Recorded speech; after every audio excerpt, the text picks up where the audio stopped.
Murder at Enderley Hall is dedicated to Mr. Cox. Mr. Cox was my English teacher when I was at senior school, and he always believed I would write books one day, saying he wanted to be recognised as the one who spotted me early on. He encouraged me to write and explore, so, Mr. Cox, this one is for you. Torbay Herald, 10th June 1933. Notorious jewel thief captured residents and guests in Torquay can rest easy in their beds following the arrest of Lawrence Holland, a notorious international jewel thief. The thief was arrested following a tip-off from Captain Matthew Bryant of Torbay Private Investigation Services. Gallant Captain Bryant, a great war hero, worked closely with the police to effect the arrest following a series of thefts at various luxury hotels in and around the Torquay area. Captain Bryant was also involved in the apprehension of those involved in a series of diabolical murders in Dartmouth earlier this year. Torbay Private Investigation Services are based in 4th Street in Torquay. Auction of valuable ruby. The auction of a large and fabulous ruby belonging to the Maharaja of Esindi occurred last week in New York. It went on to sell for £20,000, a record sum for an uncut stone. The ruby is believed to have been one of the largest found in the last century. It was missing for several years in mysterious circumstances before finding its way back to the Maharaja. A substantial reward was given to the anonymous finder by the grateful former ruler. One summer, Dartmouth, 1933, Mrs. Treadwell pursed her lips and perused the letter her granddaughter, Kitty, had presented to her. Kitty Underhay was at breakfast with her grandmother and great-aunt Livy in her grandmother's private suite at the Dolphin Hotel. Livy had fallen on the stairs at her home in Scotland a few weeks earlier, fracturing her foot and her shoulder. Now she was staying at the Dolphin to rest and recuperate before returning home. The sky beyond the leaded bay window was bright blue and cloudless, and the morning sun was already heating the air coming through the open top lights. Livy shared a smile with Kitty as her grandmother read the letter of invitation from Kitty's father's family once again. "I don't know, my dear. The choice is yours. If you wish to go and stay with these people, then I suppose the hotel can spare you for a week." Her grandmother dropped the letter down on the table, narrowly missing the marmalade. "I think Kitty could probably use a little holiday after the terrible events of the past few weeks. After all, it's not every day that one gets caught up in a murder," Livy remarked, peeping at her sister over the brim of her china teacup. She winced a little as she stretched out her injured foot, which was still encased in layers of strapping. Kitty felt her great-aunt's comment was something of an understatement, considering there had been 3 vicious murders, an arson attack, a burglary, and an attempt on her life, all of which related to her long-estranged father, Edgar Underhay, who until then she hadn't seen since she'd been 4. It was due to her father's influence that the invitation to stay at Enderley Hall now lay on the table before her. Edgar, keen to make some amends for his lengthy absence and roguish ways, had prevailed upon his estranged sister, Lady Medford, to recognise Kitty as her niece. She wasn't certain what he had done to persuade her aunt, since the two were not on speaking terms. Whatever he had done, though, it seemed to have worked. Hence, she was now the recipient of a carefully worded invitation to stay with her aunt, uncle, and cousin Lucy for a week in the country at their estate near Exeter. "It would be nice to meet them at least. If we don't suit one another, then I can always make an excuse to curtail the visit," Kitty said. She was curious to know more about this side of her family that she hadn't known existed until recently. She knew very little about her father's family. Her grandmother looked unconvinced. "Lord Medford is highly thought of, my dear. He did great things during the war, you know, supplying munitions and inventing several materials which greatly aided the War Office," Livy remarked gently. "I know, but Edgar Underhay is not exactly reliable. Who knows what he may have said to his sister to lead her to extend this invitation? After all that business with the ruby, which nearly got Kitty killed, is this an invitation to be trusted? We knew nothing at all of the connection until the other week." Her grandmother eyed the letter with suspicion. "I am rather curious to meet them and learn more of my father's family. And Lucy did kindly send a telegram to urge me to accept before the invitation even arrived." Kitty spread butter on another triangle of toast and avoided catching her grandmother's eye. The sense of restlessness that had pervaded her spirits before the previous dramatic events had begun to return of late, leaving her feeling trapped and bored. The older woman sighed and appeared to accept defeat. "Well, I suppose you had better meet them," They do at least appear to be respectable. You're looking a little peaky, and it would be nice for you to be in company. Livy tapped her good foot against Kitty's ankle under the table. Do you think you ought to take a maid, my dear? Such a grand house, you could borrow my Esther. Kitty didn't care for the idea of being accompanied by the rather dour-faced Esther, with all her complaints of lumbago and insomnia. I'm sure Aunt Hortense will have enough servants, and I'm very used to managing for myself. Her grandmother sniffed and drew herself up. I wouldn't want them to think we couldn't afford to keep a servant. You are not a charity case. Kitty could see that if she wasn't careful, she would be lumbered with Esther. What if I take Alice to accompany me? Alice was a young chambermaid at the hotel. At 16 years old, she was the eldest of 8 children from a poor family. She was a bright, chirpy little thing, and Kitty enjoyed her company. She would probably like the excitement of a visit to a big house and a break from her usual routine. I suppose that would be acceptable, and she can be spared for a week, her grandmother said, her pride mollified. Kitty saw Livy trying to hide a smile. You should get a new dress or two as well, Kitty. Show off that lovely neat figure of yours. A good many young women would envy your excellent complexion and natural blonde hair. It's all the thing I understand, and I expect there will be more society there. Livy winked at her. What a shame that nice young Captain Bryant is not included in the invitation. Livy. Matthew is a friend, that's all as well, you know. Kitty reprimanded her aunt as her face heated at the implication. Captain Matthew Bryant had stayed at the Dolphin previously in her grandmother's employ to protect both Kitty and the Dolphin when the murders had taken place. His parents were old acquaintances of her grandmother's, and Matt had recently left his post with the government and had been at a loose end. He had ended up rescuing both Kitty and her father from the killer, placing himself in considerable danger to do so. Since then, he had moved to a small modern house in nearby Galmpton and opened his own business in security and private investigation. He was currently engaged in solving a series of jewel thefts from guests at a premier hotel in Torquay. Although roughly a decade older than Kitty's 23 years, his status as a war hero and widower and financial stability rendered him as quite a catch in local society, as Grams and Livy seemed all too aware.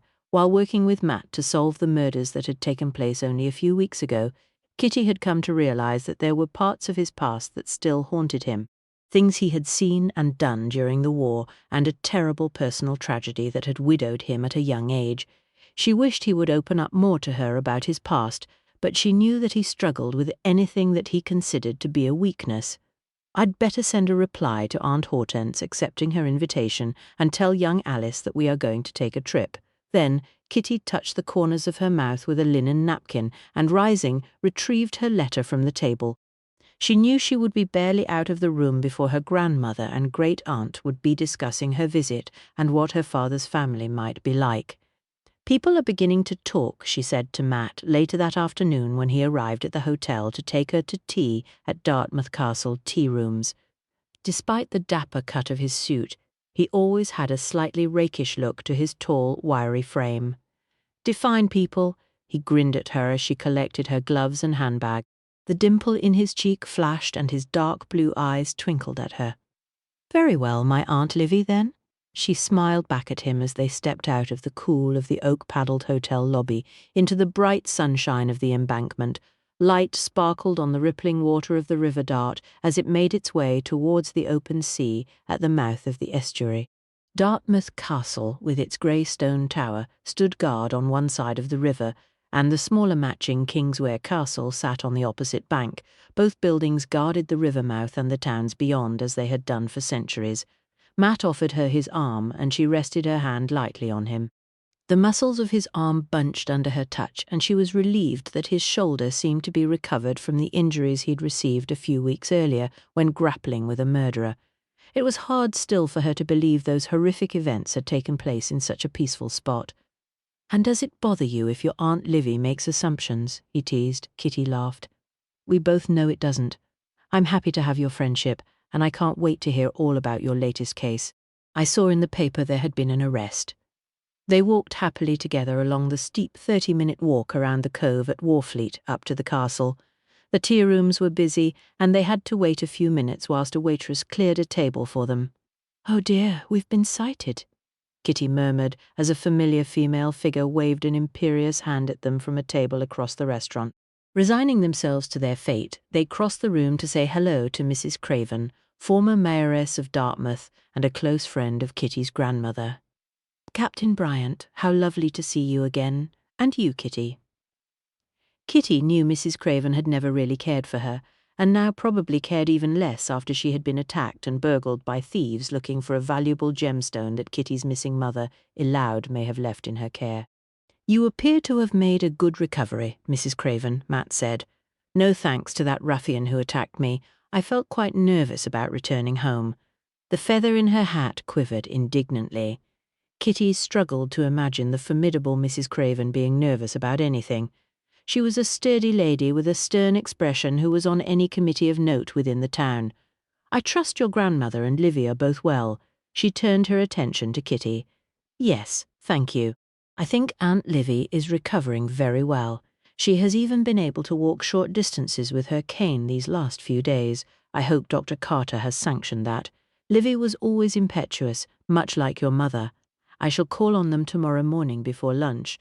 I'll pass the message on," Kitty promised, relieved to see that their table was now ready for them. "Not so fast, young lady. Any news on that disreputable rogue of a father of yours? In America by now, I suppose?" Mrs. Craven's tone told Kitty exactly what she thought of Edgar Underhay. Not that Kitty could really blame her. Her father was, by his own admission, a ne'er-do-well, which was why her grandmother was so wary of Kitty meeting up with that side of her family. "I expect so. His ship sailed some days ago. She had seen the report in the Herald about the auction of the Maharaja's ruby in New York. It was unlikely to be coincidental that her father had just such a stone in his possession when he had boarded the ship." Mrs. Craven sniffed. "If you ask me, the trouble with your father is that he was always hoping his ship would come in, preferably laden with gold, jewels, and peacocks. I can't think what your mother ever saw in him, and I suppose now we'll never know." Kitty sucked in a breath and counted to 3 in her head. "I'm sure I'll hear something from him shortly. He promised to follow up some information to try and trace what may have happened to my mother." Mrs. Craven had no idea how close to the truth her remark had come. Mrs. Craven arched her brows. Eloud, Kitty's mother, had vanished without a trace in 1916. Despite offers of rewards, numerous investigations and appeals, no new clues had ever been found, and the leads had all petered away. "We must go to our table, Mrs. Craven. It's lovely to see you looking so well." Matt took Kitty's arm and steered her away before she and Mrs. Craven could come to blows. Insufferable woman.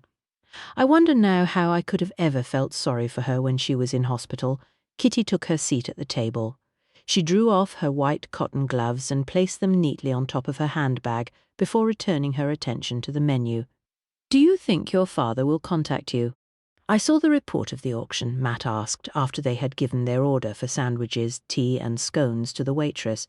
She gave him a sharp look, then shrugged. "I'd like to think so, but who knows? Everyone knows my father is not reliable. I'll be interested to meet his sister, my Aunt Hortense, when I stay at Enderley Hall." She wondered if her aunt would be anything like her father. She got nervous butterflies in her stomach every time she thought about meeting her previously unknown family. "Hobnobbing with the great and the good, eh?" Matt grinned at her. "Lord Medford moves in the highest circles. I heard that he is developing new materials for the Ministry of Defence. There are even rumours of a secret laboratory at Enderley. Then it's a good job I'm not a spy." She smiled at the waitress as she set down their order. "Anyway, enough of me. How goes the detecting at Torquay Private Investigation Services?" She poured them both a cup of tea. "The lesson is, never trust a tennis coach. We caught him red-handed with Lady Cronshaw's diamond brooch. Our friend Inspector Greville made the arrest. A success, then." Kitty raised her teacup and chinked it gently against his. "And are you settled in your house now?" "Very nicely. Still a lot to do. I even have a housekeeper, Mrs. Milden, a respectable elderly widow of the parish who does for me. I have even taken up golf at Churston on the course near my house. You would admire my domesticity." Kitty was not deceived by the twinkle in his eyes. "I also have transport." She was instantly intrigued. "That sounds exciting. Tell me more. I didn't see a car at the hotel." That's because it's a motorcycle. He laughed at her puzzled expression. I always used to have a motorcycle during the war, and just afterwards I've purchased a Sunbeam. They did quite well last year at the TT races. You could come for a spin sometime. Her heart gave a flutter, whether of excitement or fear she wasn't certain. Then tongues would most definitely wag. You could always ride over and visit me at Enderley Hall. It's not terribly far away. I suspect my cousin Lucy would like it. I may take you up on that. I confess I'd like to see the place.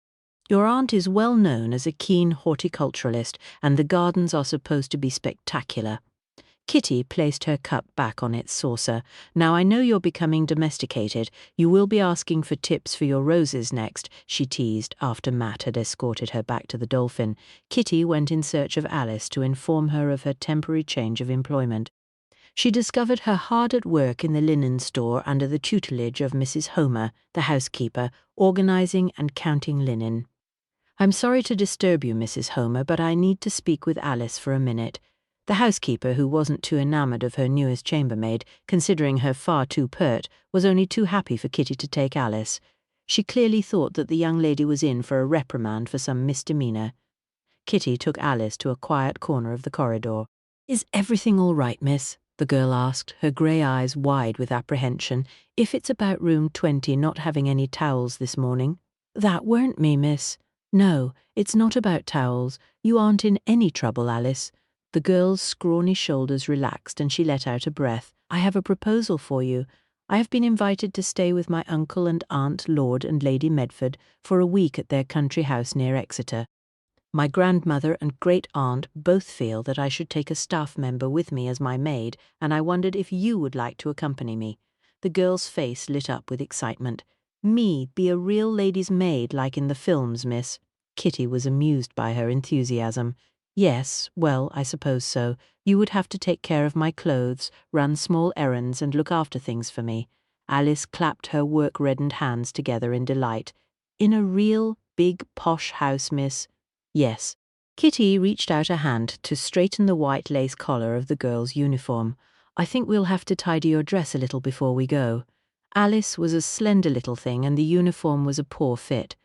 Alice immediately attempted to smooth her wayward auburn hair back into a bun before twitching her apron straight. I can take it in, miss. I'm good with a needle. I'll talk proper and everything like in the films, miss. In the films, sometimes ladies' maids is French. You don't have to be French, Alice. Kitty bit back a smile, hoping Alice wouldn't attempt a French accent whilst they were at Enderley. She looked a little disappointed at this pronouncement. I could maybe have a little lace cap, though, miss, she suggested, her eyes hopeful. I'll see what I can do, Kitty promised, and left the little maid to return to Mrs. Homer and the linen store. She was quite excited about the trip herself, although this was tinged with apprehension about how she might be received. Too, Kitty's grandmother insisted that she and Alice travel by car rather than train. I don't want your father's family to think you are some kind of charity case. Heaven knows what nonsense Edgar may have told them. You will go in Mr. Potter's motor taxi. Alice bubbled with suppressed excitement as she supervised the loading of the luggage into the boot of the car with all the importance of her new position. Kitty had insisted on buying her a new pair of shoes and some new stockings as part of her uniform. The longed-for lace cap was carefully starched and stowed in the luggage. Consequently, Alice was enjoying herself enormously as she took her seat next to Kitty in the back of the car. Kitty was glad of the maid's excitement as it took the edge off her own nervousness at the thought of meeting her father's family for the first time. Core, this is better than the omnibus or the train, miss. Alice wiggled on the leather seat to get a better view from the window. I ain't ever been in a car before. They had travelled up the hill now, out of Dartmouth, and into the open farmland that lay between there and Exeter. Mr. Porter was driving at a steady, if unexciting pace, and Kitty tried to settle back and enjoy the journey. Her cousin, Lucy, who was a similar age, had sent her a telegram ahead of her aunt's written invitation urging her to make the visit.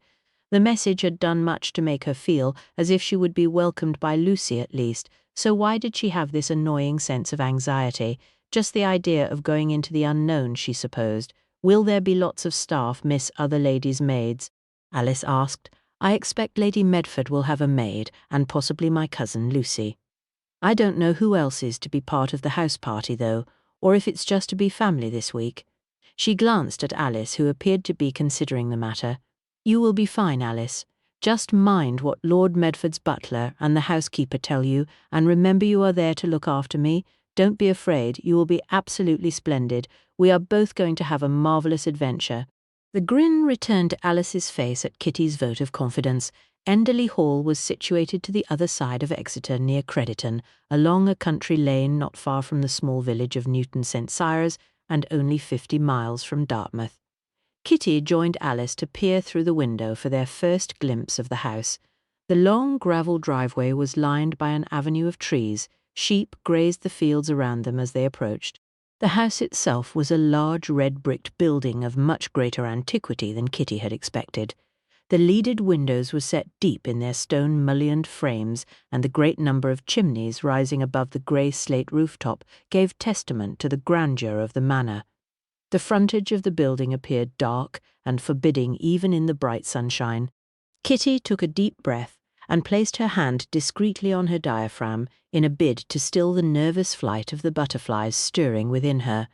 Alice, too, appeared awed by their surroundings as Mr. Potter stopped the motor car in front of the house. "Caw, it's as big as the Dolphin, but not so friendly-looking," Alice said. Kitty remained frozen in her seat as Mr. Potter alighted and came around to open her door. The house loomed over them, the windows blank and soulless. In the distance, the rooks cawed in the trees. She suppressed a shiver. Alice had already scrambled free and was at the boot ready to supervise the unloading of their bags. The large oak front door of the hall opened, and a tall, distinguished manservant with greying temples came towards the car. He was rapidly overtaken by a young woman in a tweed skirt and cream silk blouse. She had wavy dark hair and bright eyes, and was accompanied by a small, scruffy brown and white dog of indeterminate parentage. "Come on, Mr. Harmon," she urged the servant before turning and beaming at Kitty. "Oh, I'm so happy you've come. I'm your cousin Lucy. Welcome to Enderley Hall. It's lovely to meet you." Kitty managed to find her voice as she eased out of the car, only to be swept up in an exuberant hug. "Muffy, do stop barking," Lucy addressed the dog. "I can't believe I have a cousin." She released her and stepped back to study her face. "You're awfully pretty. You must look like your mother. I can't see any of Uncle Edgar in you." Perhaps, knowing my father's reputation, that could be considered a good thing. Kitty smiled as her comment drew a peal of laughter from Lucy. "You could have a point. Mother despairs of your father, and Papa absolutely refuses to allow him to visit." She linked her arm through Kitty's. "But we read about your adventures in the paper after Uncle Edgar sent his telegram to Mother, and I insisted you come to stay." "Oh, I'm so thrilled to meet you. You're just in time for luncheon. Come inside and meet the others. Mr. Harmon or Mrs. Jenkinson, the housekeeper, will show your maid your room and sort your luggage." Kitty was given little choice but to accompany her cousin and Muffy, the dog, inside the house, leaving Alice to manage. Once inside, a maid relieved her of her hat and coat and showed her to a large downstairs powder room in which to freshen up. The cool water running on her hands helped to calm her thoughts somewhat before she rejoined her cousin in the large square hall with its black and white tiled floor and massive oak staircase. Lucy led the way to a sunny drawing-room furnished in the latest style. An ornate Italian marble fireplace dominated the room, and fresh flowers were arranged on a couple of the side tables. "Mother, look who's here," Lucy sang out as they entered the room. A tall, elegant woman with grey hair turned from her position by the French doors, where she had been contemplating the stone balustraded terrace. Her face paled, and her hand moved to her throat to touch the strand of pearls encircling her neck as Kitty entered. "Lady Medford, thank you for inviting me." Kitty moved forward to greet her, wondering what it was about her appearance that had apparently startled her aunt so much. "Please, call me Aunt Hortense. You are family, after all." She appeared to swallow hard before moving forward to place a cool kiss on Kitty's cheek. "Welcome to Enderley Hall." Lucy had headed to a well-stocked drinks cabinet near the marble fireplace. "I was saying to Kitty that she doesn't look much like Uncle Edgar." A hint of colour reappeared in Aunt Hortense's cheeks. No, she doesn't. You must favour your mother, my dear." "Yes, I believe so," Kitty agreed, finding herself fumbling for an appropriate response. Lucy handed her a glass. An aperitif before lunch, Kitty darling. She glanced at the ornate French clock on the mantelpiece. Where on earth are Rupert and Daisy? They must still be on the tennis court. Kitty clasped her glass and tried not to reveal her bewilderment. Friends of Lucy's from London, she invited them. Aunt Hortense observed dryly, as she too accepted a drink from her daughter. Just then, a short, rotund, elderly woman panted her way into the room and addressed Lady Medford. "I found your spectacles, dear. They were in the library where you'd been looking at the horticultural catalogues with Mr. Henderson." She proffered an embroidered spectacles case to Lady Medford before peering myopically at Kitty, who was standing next to Lucy. "Kitty, darling, this is our lovely nanny Tom's. She was my nanny, but she helps Mother now and is our darling family friend. Nanny, this is Kitty. You must be Edgar's girl. Lovely to meet you, dear." She squinted at Kitty. "My eyes aren't what they were, I'm afraid, but you do seem very familiar, as if we've met before." Lady Medford stood suddenly, draining her glass as a gong sounded from the direction of the hallway. "Where are the others? It is lunchtime already."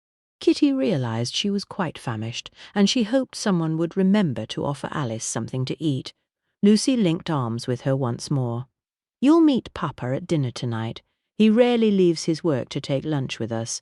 He's terribly busy at the moment, some government thing. Aubrey, his secretary, will be there, though. He has quite the pash on Daisy, you'll see. He's completely moonstruck." They were joined as they entered the dining room by a tall, skinny, solemn young man with round spectacles, whom Lucy introduced as Aubrey, Lord Medford's secretary.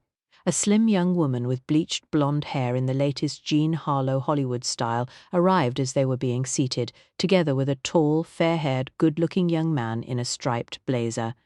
"Kitty, may I introduce my friends, Daisy and Rupert Banks?" "Delighted." Rupert kept hold of her hand for just a fraction too long as he studied her face.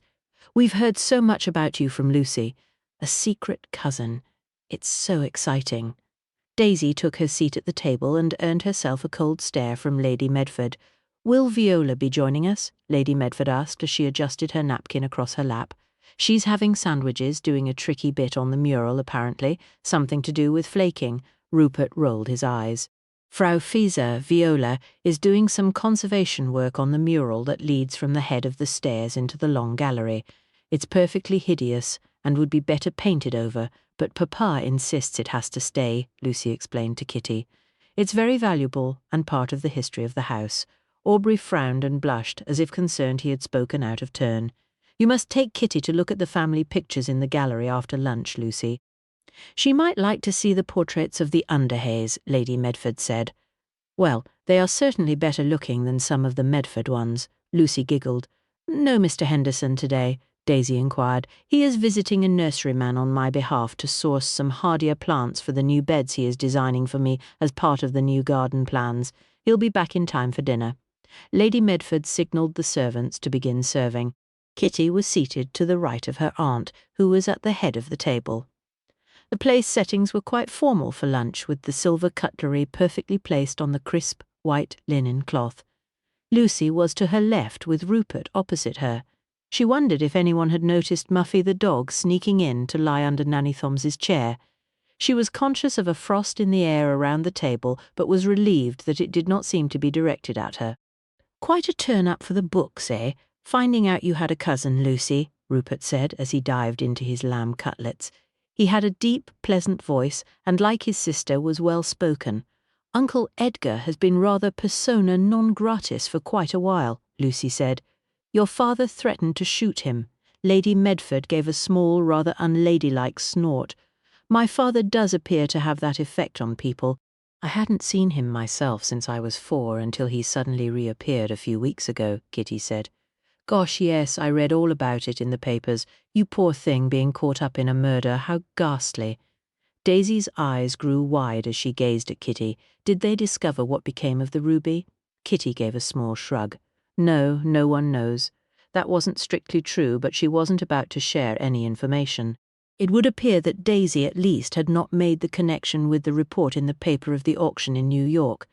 Quite a surprise for you then, having your father reappear. I thought the paper said something about your mother having gone missing in 1916, if I may inquire." Rupert took a sip from his glass. "Sadly, yes. The war was on, and the police were short of manpower. At first it was assumed she had gone to visit friends. With so many being displaced and moving around, it was hard to trace people.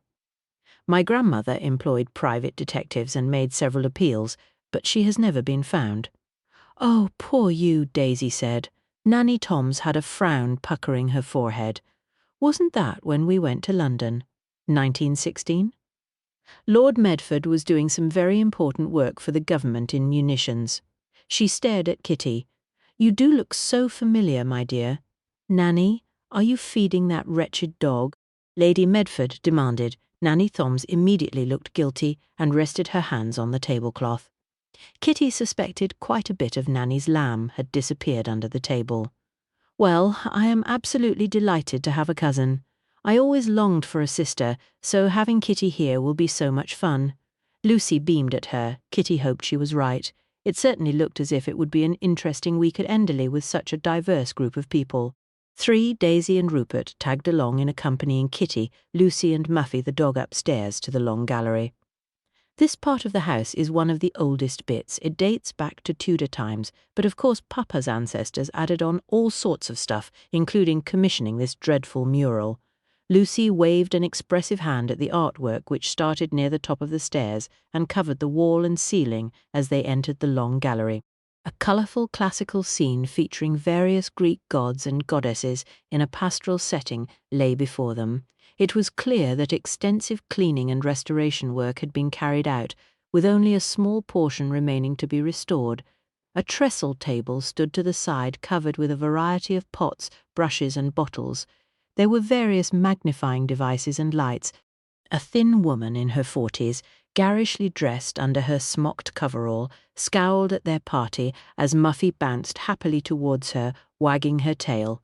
"How am I expected to work with all these interruptions?" the woman demanded. "Frau Viola Pfizer, this is my cousin, Kitty Underhay." Lucy performed the introductions, ignoring Viola's obvious annoyance at their party's appearance in the gallery. "Humph!" Viola glanced at Kitty. Muffy sidled up to the art conservator, wagging her tail. "Oh, do take that wretched beast away. It keeps trying to steal my brushes." She made ineffectual shooing motions at the dog. "Darling Muffy, she really likes you, Viola." Lucy smiled indulgently at her pet. "We're going to show Kitty the Underhay family portraits that Mummy brought back from Ireland." Viola sniffed disparagingly. "They are very ordinary. There are much better pictures in the collection." "Yes, but they aren't of Kitty's family." "Silly," Lucy said. "Oh, but Frau Pfizer is an art expert," Rupert drawled, earning a glare from Viola. Kitty sensed an underlying current of ill feeling between Rupert and Viola and wondered at the cause. Bad Muffy. Daisy reproved the little dog as, tired of Viola ignoring her, Muffy seized a small brush and scampered away down the gallery, drawing a frustrated scream from Viola. Lucy seemed to judge it advisable to make a swift exit, leaving Viola to her work. Rupert set off in pursuit of the dog, leaving Daisy to dawdle along with Kitty and Lucy. Huge diamond-leaded windows with coloured lights showing the family crests dominated the exterior wall of the long gallery. The interior wall was wood-panelled in dark oak with a suit of armour at the midpoint. Pictures had been hung at various intervals, portraits interspersed with landscapes of the park. Glass-topped curio tables and oriental cabinets stood at the sides, filled with bits and pieces collected by various generations of Medfords. "You might like these." Lucy halted in front of one of the glass-topped cases housing a collection of miniature portraits. "See anyone you know?" she teased. Kitty studied the contents of the case. The portraits appeared to span a considerable time period, from bewigged Georgian gents to stern Victorian matrons. "Oh, there is father," she spotted Edgar. It had clearly been painted when he was a young man, possibly around the time he had met her mother. He was quite dashing, and she could see why her mother had fallen in love with him. Oh, and there is Aunt Hortense. Lady Medford had also been captured as a young woman with rosy cheeks and dark hair. Daisy cast a cursory glance at the cabinet before ambling off to look out of the window. "Sweet, aren't they?" Granny Underhay had them painted when they were in their 20s. Uncle Edgar is 3 years older than Mother. Granny was from Boston, you know. The marriage quite restored the Underhay family fortunes, as she was something of an heiress. Come on, I'll show you Granny and Grandpa's pictures. Grandpa looks very fierce in his. She led the way to where two huge matching portraits hung. There was a fire at the house in Ireland, so Mother brought some furniture and some pictures back here for safekeeping. Grandpa Underhay was a rather stern individual, with an impressive set of mutton chop whiskers. Granny Underhay had the same look about her as Lady Medford. It was a surreal moment for Kitty to be face to face with images of grandparents she had never had the opportunity to meet. She stared at their faces and wondered what they had been like. Would they have liked her? Or she, them, oh dear.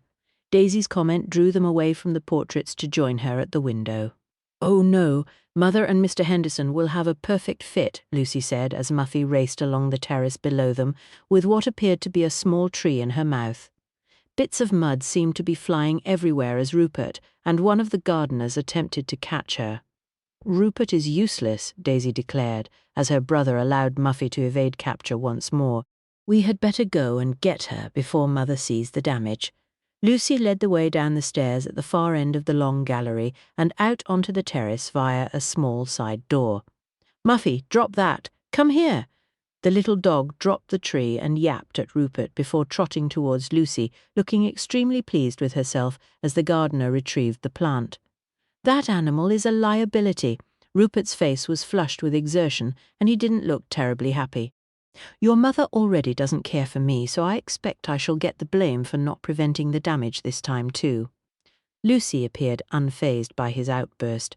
You do talk rot. You should stop talking about communist principles at the dinner table and offering her that wretched newspaper to read if you want her to like you more. Daisy sniggered. Lord Medford didn't appreciate your debate either last night, and poor Aubrey didn't know where to put himself. People need to be informed about the struggles of the working man and the need to combat fascism, Rupert said indignantly. Kitty wondered what work Rupert did. He hadn't struck her as someone who had a hard manual job, or even a job at all. Rupert, darling, I know you mean well, but I don't think you represent the average working man. Her cousin echoed her thought. Mock me if you will, but you'll see. I thought you understood what we were trying to achieve. Rupert stalked off along the terrace, leaving Muffy to gaze mournfully after him. Oh dear, I think I hit a nerve. Lucy sighed, a small frown puckering her forehead. He'll get over it. He always does, Daisy said. What work does Rupert do? Kitty asked. Daisy smiled. Well, if you ask him, he'll say he's a creative. He writes poetry and paints. He's an admirer of the surrealist school, all lines and things. Is he any good? The question slipped out before she could stop herself. Lucy and Daisy exchanged a glance. He thinks he is, Daisy said. Frau Pfizer disagrees. When Kitty returned to her room to change for dinner, she discovered that Alice had been busy. Her clothes had all been unpacked and her dresses pressed and hung. Thank you, Alice, you've done a splendid job. She admired the maid's handiwork. Alice flushed with pleasure at the compliment. Thank you, miss. I hope they are looking after you, Kitty asked. Oh yes, miss. Cook gave me a lovely dinner, and Mr. Harmon, the butler, is ever so nice. Mrs. Jenkinson is a bit quiet, but she seems nice as well. Kitty was relieved to hear that the girl had been treated kindly. The notion of having a maid still sat somewhat uncomfortably with her. She was more than used to taking care of herself with just a little help from one of the hotel maids for special occasions. This is a lovely room, miss, and I've got me own bed just in here. Look. Alice led her through a doorway into a small dressing area containing a cot bed with a small nightstand. So, if you need me, I'll be right here. Kitty was oddly comforted by the idea of having Alice close by. The day had been quite overwhelming so far with new people, and she still had to meet her uncle. For all the times she had wished to escape from the Dolphin, now it had happened, she felt a little lonely. There was also still an odd feeling that she had been unable to shake off ever since her arrival. She couldn't even say what it was exactly, but something in the atmosphere at Enderley was making her uneasy. Her bedroom was nice, not too large, and light and bright, despite the midnight blue heavy velvet drapes at the window. The walls were papered with a cheerful yellow with small landscapes hung on the walls. On the dressing table, a glass vase held some yellow roses which added a delicate scent to the room. The lave is across the landing, miss, and the bath has hot water in the taps. There's scented bath salts and everything. Would you like me to run you a bath, miss? Alice asked. Kitty smiled at the girl's eagerness to please. The small lace cap Alice had longed for to mark her new status was perched a little tipsily on top of her auburn hair, and her eyes were sparkling at the idea of a bathroom with so much luxury. That would be lovely, Alice. Thank you. A little later, bathed and dressed in a dark green fitted satin gown of Alice's choosing, Kitty made her way to the drawing-room to join the rest of the party for pre-dinner drinks. Butterflies danced in her stomach at the thought of meeting her uncle, Lord Medford, and the mysterious Mr. Henderson. She hoped Rupert had recovered his temper and that Viola would be a little more sociable. Part of her envied Alice, who could hide herself away and not have to make small talk with strangers. She took a deep breath and squared her shoulders. After all, she talked to people every day at the Dolphin. She could do this. The hum of chatter met her in the hall as she approached the sitting-room door. It was slightly ajar, so she slipped inside as unobtrusively as possible. Allowed, just in time for drinks. Nanny Thoms beamed at her. Kitty's stomach plummeted floorward. "I'm sorry, what did you call me?" She must have misheard her. Nanny Thoms's round, pleasant face crumpled into a bewildered frown. "I'm sorry, dear, you called me by my mother's name," Allowed. Kitty sank down onto a nearby chintz-covered sofa, thankful that no one else in the room seemed to have noticed her entrance. "Your mother? Oh yes, of course, that's who you look like." Nanny Thoms's expression brightened as if she had just solved a particularly difficult puzzle. "But when did you meet my mother?" Surely that wasn't possible. Her father had said that his sister hadn't known about his marriage or Kitty until he'd sent her a telegram a few weeks ago, just before his return to America. "Now then, let me think. She came here once, years ago, during the war to see Hortense. Such a pretty little thing. Here, my mother was here." Kitty found it hard to believe what she was hearing. No wonder her aunt had looked so shocked at her appearance. It must have been as if the past was repeating itself. How could her mother have been to Enderley, and why didn't her aunt want her to know? Lucy came over with a cocktail glass in her hand and gave it to Kitty. "Do have a drink, darling. You look quite pale. Is everything all right?" She glanced at Nanny Thoms. "Oh yes, perfectly fine. It's been a busy day," Kitty rushed to answer, and flashed a smile of reassurance at her cousin. She needed time to process this information. She wanted to ask Nanny Thoms more questions. When exactly had her mother been to Enderley, and why? Why had her Aunt Hortense denied knowing about her? Was it guilt that had prompted the sudden outburst of hospitality? So many questions were buzzing in her brain, and she suddenly wished that Matt was there with his cool, calm logic to help her work it out. Nanny Thoms seized upon Lucy's arrival as her chance to slip away. Kitty took a deep breath and tried to recover her wits. She glanced around the room as she sipped her drink. Rupert was lounging near the marble fireplace, waving his hands around as he talked to Viola, who was wearing a garish orange gown with mustard accessories. Aubrey was seated next to Daisy, his face peony pink as she smiled at him. Her aunt, resplendent in black velvet, was deep in discussion with a tall, bluff, ex-military-type man in his mid-50s. Nanny Thoms had moved close by, listening to their conversation. Kitty guessed the unknown man must be Mr. Henderson, the landscape designer. At that moment, the door opened and two more men entered. She recognized her uncle immediately from his portrait in the long gallery. A short, somewhat rotund man, he reminded her of a well-to-do grocer like Mr. Finch, the Dolphin's supplier, rather than a scientist and leader of industry, though he was dressed in expensively cut evening wear. The man accompanying him was also faintly familiar, but she wasn't sure why. He was in his mid-40s with steel-grey hair and an unmistakable air of authority. Lady Medford abandoned Mr. Henderson to cross the room to greet her husband. "Hortense, darling, this is Sir Horace Blunt. Horace, may I present my wife, Hortense." Kitty tried to look as inconspicuous as possible as Lucy bounced off the sofa and was also introduced to Sir Horace. "Papa, you haven't said hello to Kitty yet." She tugged Kitty to her feet. Lord Medford turned his attention to her. "Edgar's girl, eh? Read about you in the paper. Terrible business. You were very brave, I understand. Welcome to Enderley." His gaze was shrewd and assessing. She shook his hand and was also presented to Sir Horace. "Aubrey, where the dickens is Aubrey?" Lord Medford suddenly demanded as he attempted to peer around his wife. At the sound of his name, Aubrey abandoned Daisy and hurried to his employer's side. Ah, there you are.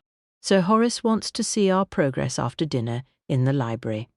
Yes, very good, sir. Everything is ready. I'll fetch the file from the laboratory safe after dinner. Dinner turned out to be a much more formal affair than lunch, and Kitty was glad she had followed Alice's suggestion and worn a formal gown. The dining table groaned with crystal glassware glistening in the light from the candelabra, and the silverware sparkled.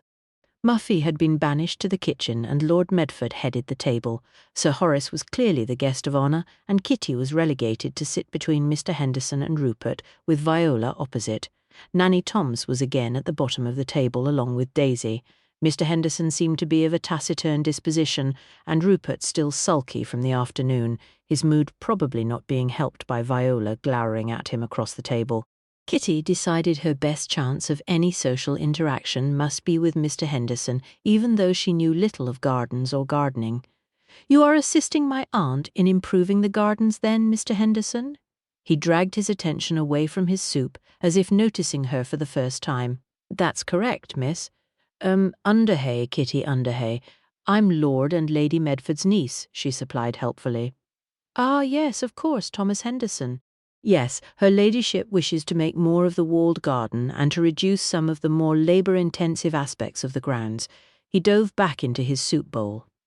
"I suppose it must be difficult to maintain such a large estate. It takes a lot of manpower," Kitty persevered, ignoring the faint scoffing sound emanating from Rupert. Indeed, and of course a lot of damage was done during the war with the shift from ornamental beds to more food production. "It's taken a lot of work to restore the tropical house."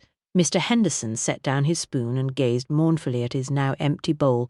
"In the art world, too, the war changed many things." Viola chipped in. "Many terrible things occurred and are happening again." The conversation, such as it was, paused as the bowls were cleared and the second course served. Kitty noticed Sir Horace and her uncle had their heads close together, deep in murmured technical conversation with Aubrey looking somewhat forlornly, as if left out, at them across the table.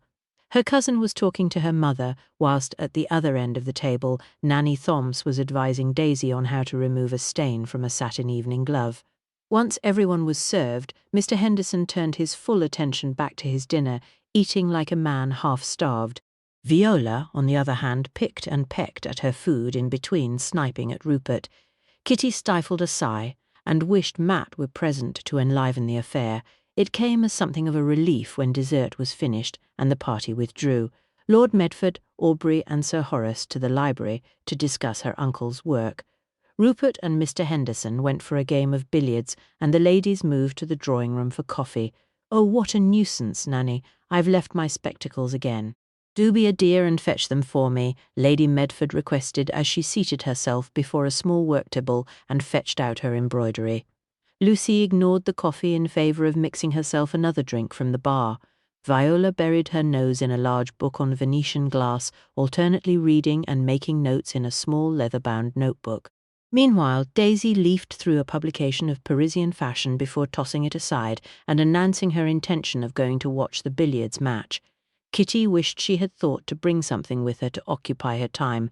She didn't fancy Daisy's magazine, and instead wandered over to the French doors to look out at the darkened garden as her cousin sorted through the gramophone records for some music. The stars appeared particularly bright, and the moon fat and almost full. She made out the shape of a fox slinking along the edge of the terrace, where the light from the library window spilled out onto the stones. Nanny Thoms panted back into the room. "They were on your dressing table, dear." She handed the glasses to Lady Medford before taking a seat nearby and reaching for her knitting bag. Kitty moved away from the window to rejoin the group. "I didn't know my mother had visited here." She waited for her aunt's response, keen to learn if Nanny's information had been correct. Nanny Thoms's needles stopped their busy clicking, and Kitty saw her aunt had pricked her finger, sucking at the wound before the blood could fall and stain her work. Nanny immediately began clucking about fetching a dressing. "Oh yes, she may have done once. I had quite forgotten," her aunt said, and Kitty knew from her expression that she was lying. "Nanny Thoms said she came here during the war. It must have been when I was small, before she disappeared." Lucy's eyes widened in astonishment. "Mother, you said you didn't know anything about Kitty when Uncle Edgar's telegram came." You never said you had met her mother. It had slipped my mind, Lady Medford snapped, waving Nanny Thoms away. It was very brief and a long time ago. When did she come here? Kitty persisted. Nanny Thoms screwed up her round face in thought. I'm sure it was summer. She had been given a lift from the station in the village on the mill cart. She stayed overnight, and Lord Medford's carriage took her back to the station after breakfast the next day. My husband was away from home at the time, in London, on war work. We were packing, preparing to join him. It was most inconvenient. Lady Medford sighed. Why did she come? Kitty's heart rate accelerated as she tried to take in all this new information about her mother. Nanny Thoms looked as if she were about to answer, but a glance from Lady Medford silenced her. She came for advice about your father. My brother, as usual, had disappeared, and she had received no response to her letters for some time. She recalled him mentioning my name and came to see if I had any news or information. Mother, why didn't you tell me anything about this when Uncle Edgar sent his telegram about Kitty? Lucy asked. It was a long time ago, Lucy. There was a war on. But you know how much I wanted a cousin. Lucy glared at her mother. Oh, do be quiet, Lucy dear, her aunt snapped. So, it was the summer of 1916? Around the time she disappeared? Kitty asked. Her aunt appeared uncomfortable. I can assure you that she boarded the train at Newton St. Cyres safely. I don't know where she planned to go next. We did not have that kind of conversation. You look so much like her, same colouring and eyes. Gave me quite a turn when you arrived, Nanny Thoms mused, earning herself another harsh look from Lady Medford. Kitty couldn't believe her mother had visited her aunt and not mentioned that she had a child. However, her aunt's countenance indicated that she knew a lot more than she was prepared to say with Lucy and Viola present. For Kitty was certain that Viola was listening closely to the conversation, despite pretending to be immersed in her book. Further questions were prevented by the arrival of Daisy and Rupert. Is Mr. Henderson not joining us tonight? Her aunt asked. Retiring early, he said. Rupert flung himself down on the nearest vacant chair. Daisy, old girl, fix a fellow a drink, would you? He flashed a smile at Kitty. His sister frowned at him but moved to the bar trolley to pour 2 whiskies, one for Rupert and one for herself. What was that? Something moved. Viola jumped up and clutched her chest as she peered anxiously at the window. Rupert followed her gaze. Nothing. There is nothing there. Honestly, not this tosh all over again. It is not tosh, as you call it. There are people watching me, watching all of us. Tosh, Rupert repeated. I tell you, there is someone out there watching us. Viola's gaze darted back to the window. There was a fox there earlier, Kitty said. See, a fox, just a fox. Rupert took a sip from his drink. Viola closed her book with a snap. I think I too shall retire. I won't stay where people do not take me seriously. I have warned you all. Good evening. She stalked out of the room, clutching her notebook. Bit frosty in here, isn't it? Rupert observed, taking another swig from his glass. Kitty wondered if she could make her own excuses for the evening. It occurred to her that Rupert was a little the worse for wear, and she could see her aunt was not amused either with Rupert or with Viola's bizarre histrionics. Muffy. Bad dog. Lucy gave a cry as her dog sneaked into the room and promptly stole a ball of pale pink wool from Nanny Thomas's bag before dashing away into the hall with Lucy in pursuit. Oh, really, that naughty animal, Nanny? You'd better go after them, Lady Medford commanded. The old lady immediately put down her knitting and followed after Lucy. Her cousin returned shortly afterwards with the remnants of the ball of wool. Naughty Muffy, she is the most dreadful little thief. She returned the yarn to Nanny's bag. Kitty took the opportunity to make her excuses and slipped away. As she climbed the stairs, the faint rumble of masculine voices reached her from the library, and she surmised her uncle and his group would be retiring late. 5. Alice woke Kitty the next morning with a tray of tea carefully deposited on her bedside table. There's a right to do going on downstairs, miss, Alice informed her as she swished open the curtains to let in the bright summer sunlight. Kitty pushed herself upright and arranged her pillows behind her head. Alice lifted the tray onto her knees and poured her tea through a silver strainer into a white china cup decorated with fat pink roses. Why? What's happened? Mr. Aubrey, your uncle's secretary, is tearing about all over the place. Some papers have gone missing from out the safe in his lordship's study. Lord Medford is yelling at everybody, and that government man that came yesterday, Sir Horace, is organising people to search the house. I presume these papers must be important, Kitty mused and took a sip of her tea. Yes, miss. Something to do with defence of the country, Mr. Harmon said. I think Sir Horace wants to search the bedrooms too. She said the latter in a scandalised hush. Gracious, they must be important then. But was the safe opened? Is it a burglary? Surely my uncle would have called the police. I don't know, miss. Mr. Harmon and Mrs. Jenkinson are quite flustered. I don't think it's burglars, Miss Cook says, as it's someone in the house. Kitty hurriedly finished drinking her tea as Alice selected a dress from the wardrobe. I think I had better go down and find out what's happening. It sounds quite serious. She could only assume that the missing documents related to her uncle's research and must be the ones he had been sharing with Sir Horace in the library.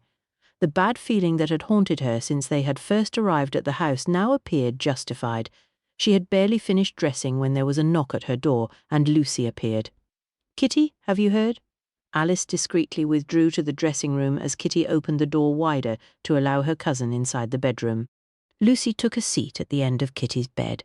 It looked as if she had been preparing to go downstairs and had been disturbed. Her hair was done and makeup hastily applied, but she still wore her peach satin pyjamas with a matching wrapper. Alice said some papers are missing. Sir Horace is organising a full-scale search of the house, including everyone's rooms, although I think it might prove impossible to find Papa's missing papers in a house this size. Lucy's cheeks had a pink tinge. Yes, but I can only assume Sir Horace will be especially thorough in my room, given my father's reputation. Kitty knew her father and uncle were not on good terms, and it was an entirely understandable supposition that she should be suspect, even if she had absolutely no idea what the papers might be about and didn't know her way around the house to be able to steal and hide anything, even if she were that way inclined, which of course she wasn't. Oh, Kitty, please don't think that anyone believes that you might be involved with Papa's papers going astray. This is so embarrassing and hardly a nice welcome for you, especially after finding that Mother hadn't said anything about your mother's visit here during the war. Lucy was now crimson.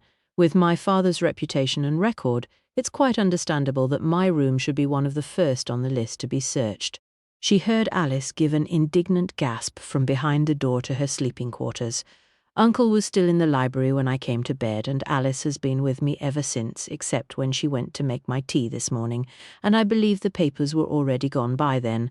As for my mother visiting here, perhaps your mother will remember more about it in the next few days. Lucy looked as if she were about to cry. Oh, darling, please don't be offended. I'll speak to Mother. I know you wouldn't be interested in Papa's inventions. I haven't even had the chance to show you the rest of the house or his laboratory yet. Kitty hugged her cousin.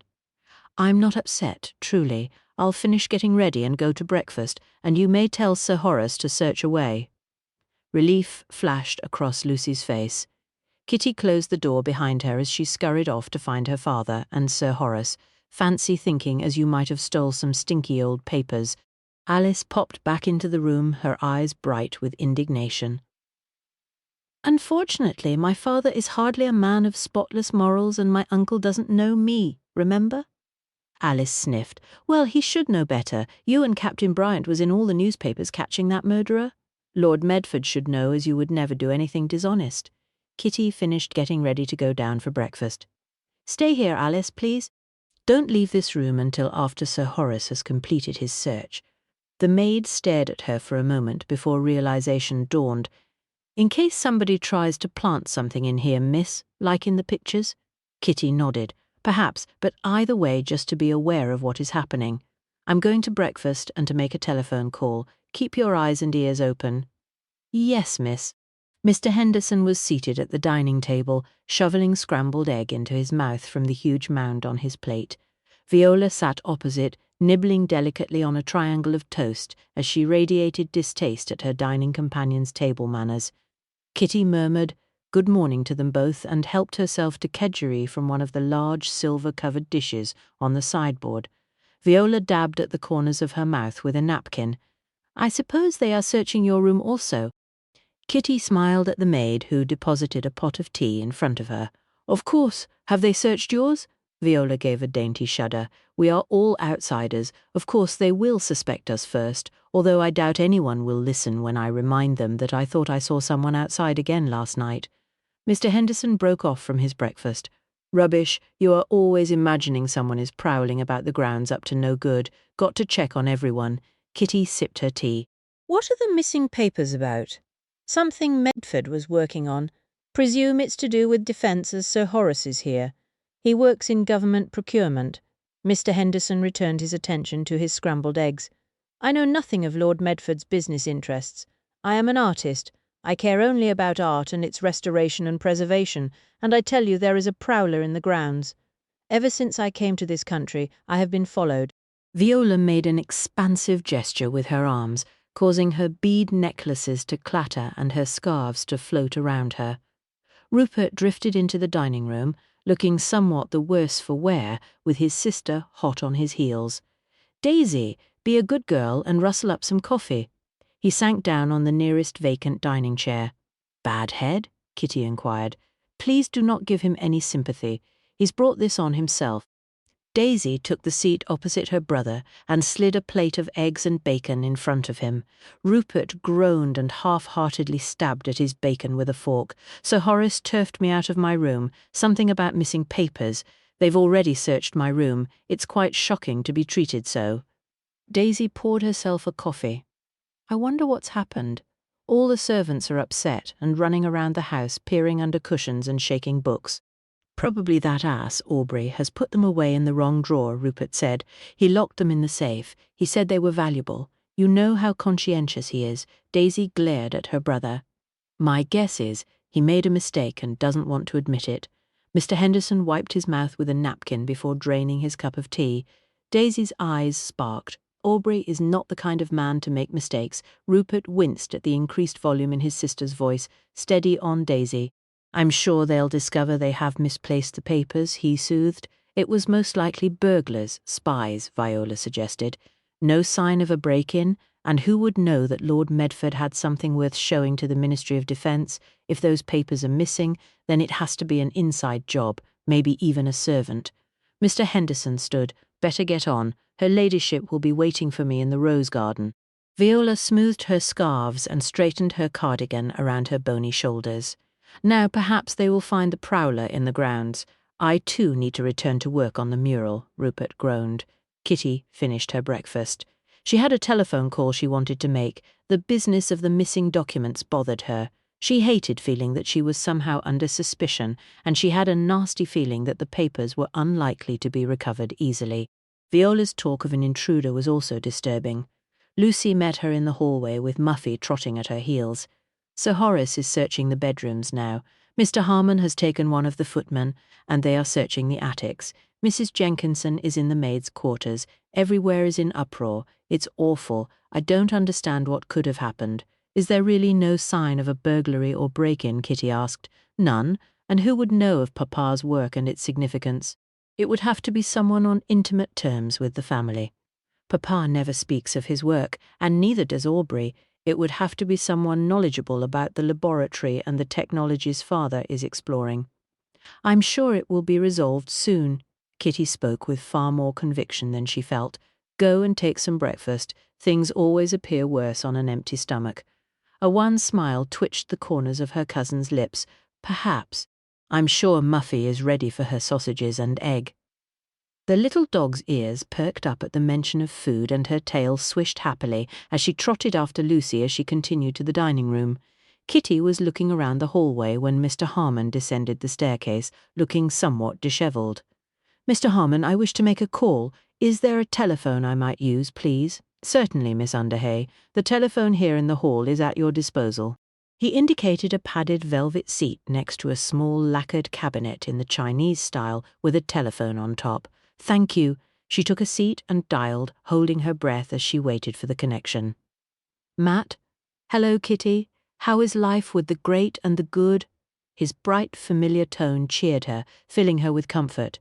Matt, there is something dreadfully wrong here. Do you know a Sir Horace Blunt? She kept her voice low as various members of the household passed her by. Matt's father was well connected, and she knew from her grandmother that he had many friends and acquaintances in high places. I know him by reputation, but I believe my father knows him quite well. Something to do with defence procurement for the government, I believe. Why do you ask? Matt's tone became sharper. He's here at Enderley, and overnight some valuable papers of my uncle's have gone missing, something about a defence project that my uncle is involved with. Sir Horace is searching the house for them. It's something to do with the laboratory, but there is something not at all right here, Matt. I can't explain what is making me so uneasy. My cousin and aunt have been more than kind, but there are secrets, she faltered to a halt. Secrets. My mother was here just before she disappeared. My aunt doesn't wish to speak of it, but Nanny Tom's rather let the cat out of the bag. It's hard to explain, but there is an odd atmosphere within the house, and one of the house party keeps mentioning a prowler in the grounds. Let's take it one thing at a time. I take it these papers of your uncle's must be of vital government importance for Sir Horace to be searching the house. Have the police been called? I don't believe so. They seem to think it was an inside job. Matt, there is something dark afoot here. I'm so glad Alice is with me. Hold tight, old thing. Father may well have some connections that can assist us. Let me make some enquiries, and I'll come to you. Kitty released the breath she had been subconsciously holding. Thank you, Matt. I'll look out for you. I should be with you after lunch. Be careful, Kitty. She ended the call reassured that he would be with her soon. She considered herself plucky enough, but she would be happier with Matt by her side. She didn't want to think too deeply about why that might be. What her uncle and Sir Horace would think about her involving Matt, she had no idea. Perhaps she could allow them to believe his arrival was due to his affection for her rather than to investigate if necessary. Sir Horace's endeavours proved fruitless with no sign of the missing documents. Kitty stayed out of the house, contenting herself with a walk in the grounds accompanied by Lucy, Daisy and Muffy. Rupert pleaded the need to deal with some urgent correspondence and remained inside while Viola was hard at work on the mural. Mr. Henderson, her aunt and Nanny Toms were in the walled garden inspecting the old hotbeds. There is Papa's laboratory. Lucy indicated a large, low, stone-built building that looked as if it might have been some kind of farm building for the house at some point. What does he do there? Kitty asked. The building certainly appeared secure, with metal bars over the windows and a sturdy door. Something to do with valves and materials. Lucy shrugged. Papa never really talks about his work. Aubrey is the only other person who goes inside, and he never talks about what they do there either. During the war, Papa developed lots of ideas there that assisted in our victory. That much I have picked up. Such a fuss over some beastly papers. Daisy threw a ball for Muffy to retrieve. Poor Aubrey is beside himself. He's blaming himself for not returning the papers to the safe in the laboratory rather than the one in Papa's study at the house, Lucy said. It was late and dark. Who would have thought something would happen? It wasn't as if he left them on the library table for someone to help themselves. And I can tell you it doesn't help with Viola imagining prowlers hiding in every shadow. Daisy took up the ball and threw it again as the girls turned to walk back towards the house. Kitty shivered despite the sunshine. Rooks cawed to each other overhead. The eerie feeling of something bad about to happen pressed down upon her. 6. The party for luncheon was somewhat depleted and rather subdued. Lady Medford and Mr. Henderson were dining al fresco in the garden with Nanny Thoms. Lord Medford, Aubrey and Sir Horace were at the laboratory, and Viola was taking a working lunch upstairs. How is the head? Daisy took a place next to her brother. Rupert scowled. It would have been much better without that infernal blighter Sir Horace Blunt, giving a fellow the 10th degree when he can see a chap is under the weather. What's happening now? Lucy asked, as she slipped Muffy a titbit under the table. Dashed if I know. Lots of telephone calls, and Sir Horace and your father are still interrogating the servants, I think. Mrs. Jenkinson has a face like a smacked fish. Have they called the police? Kitty asked. Rupert shrugged.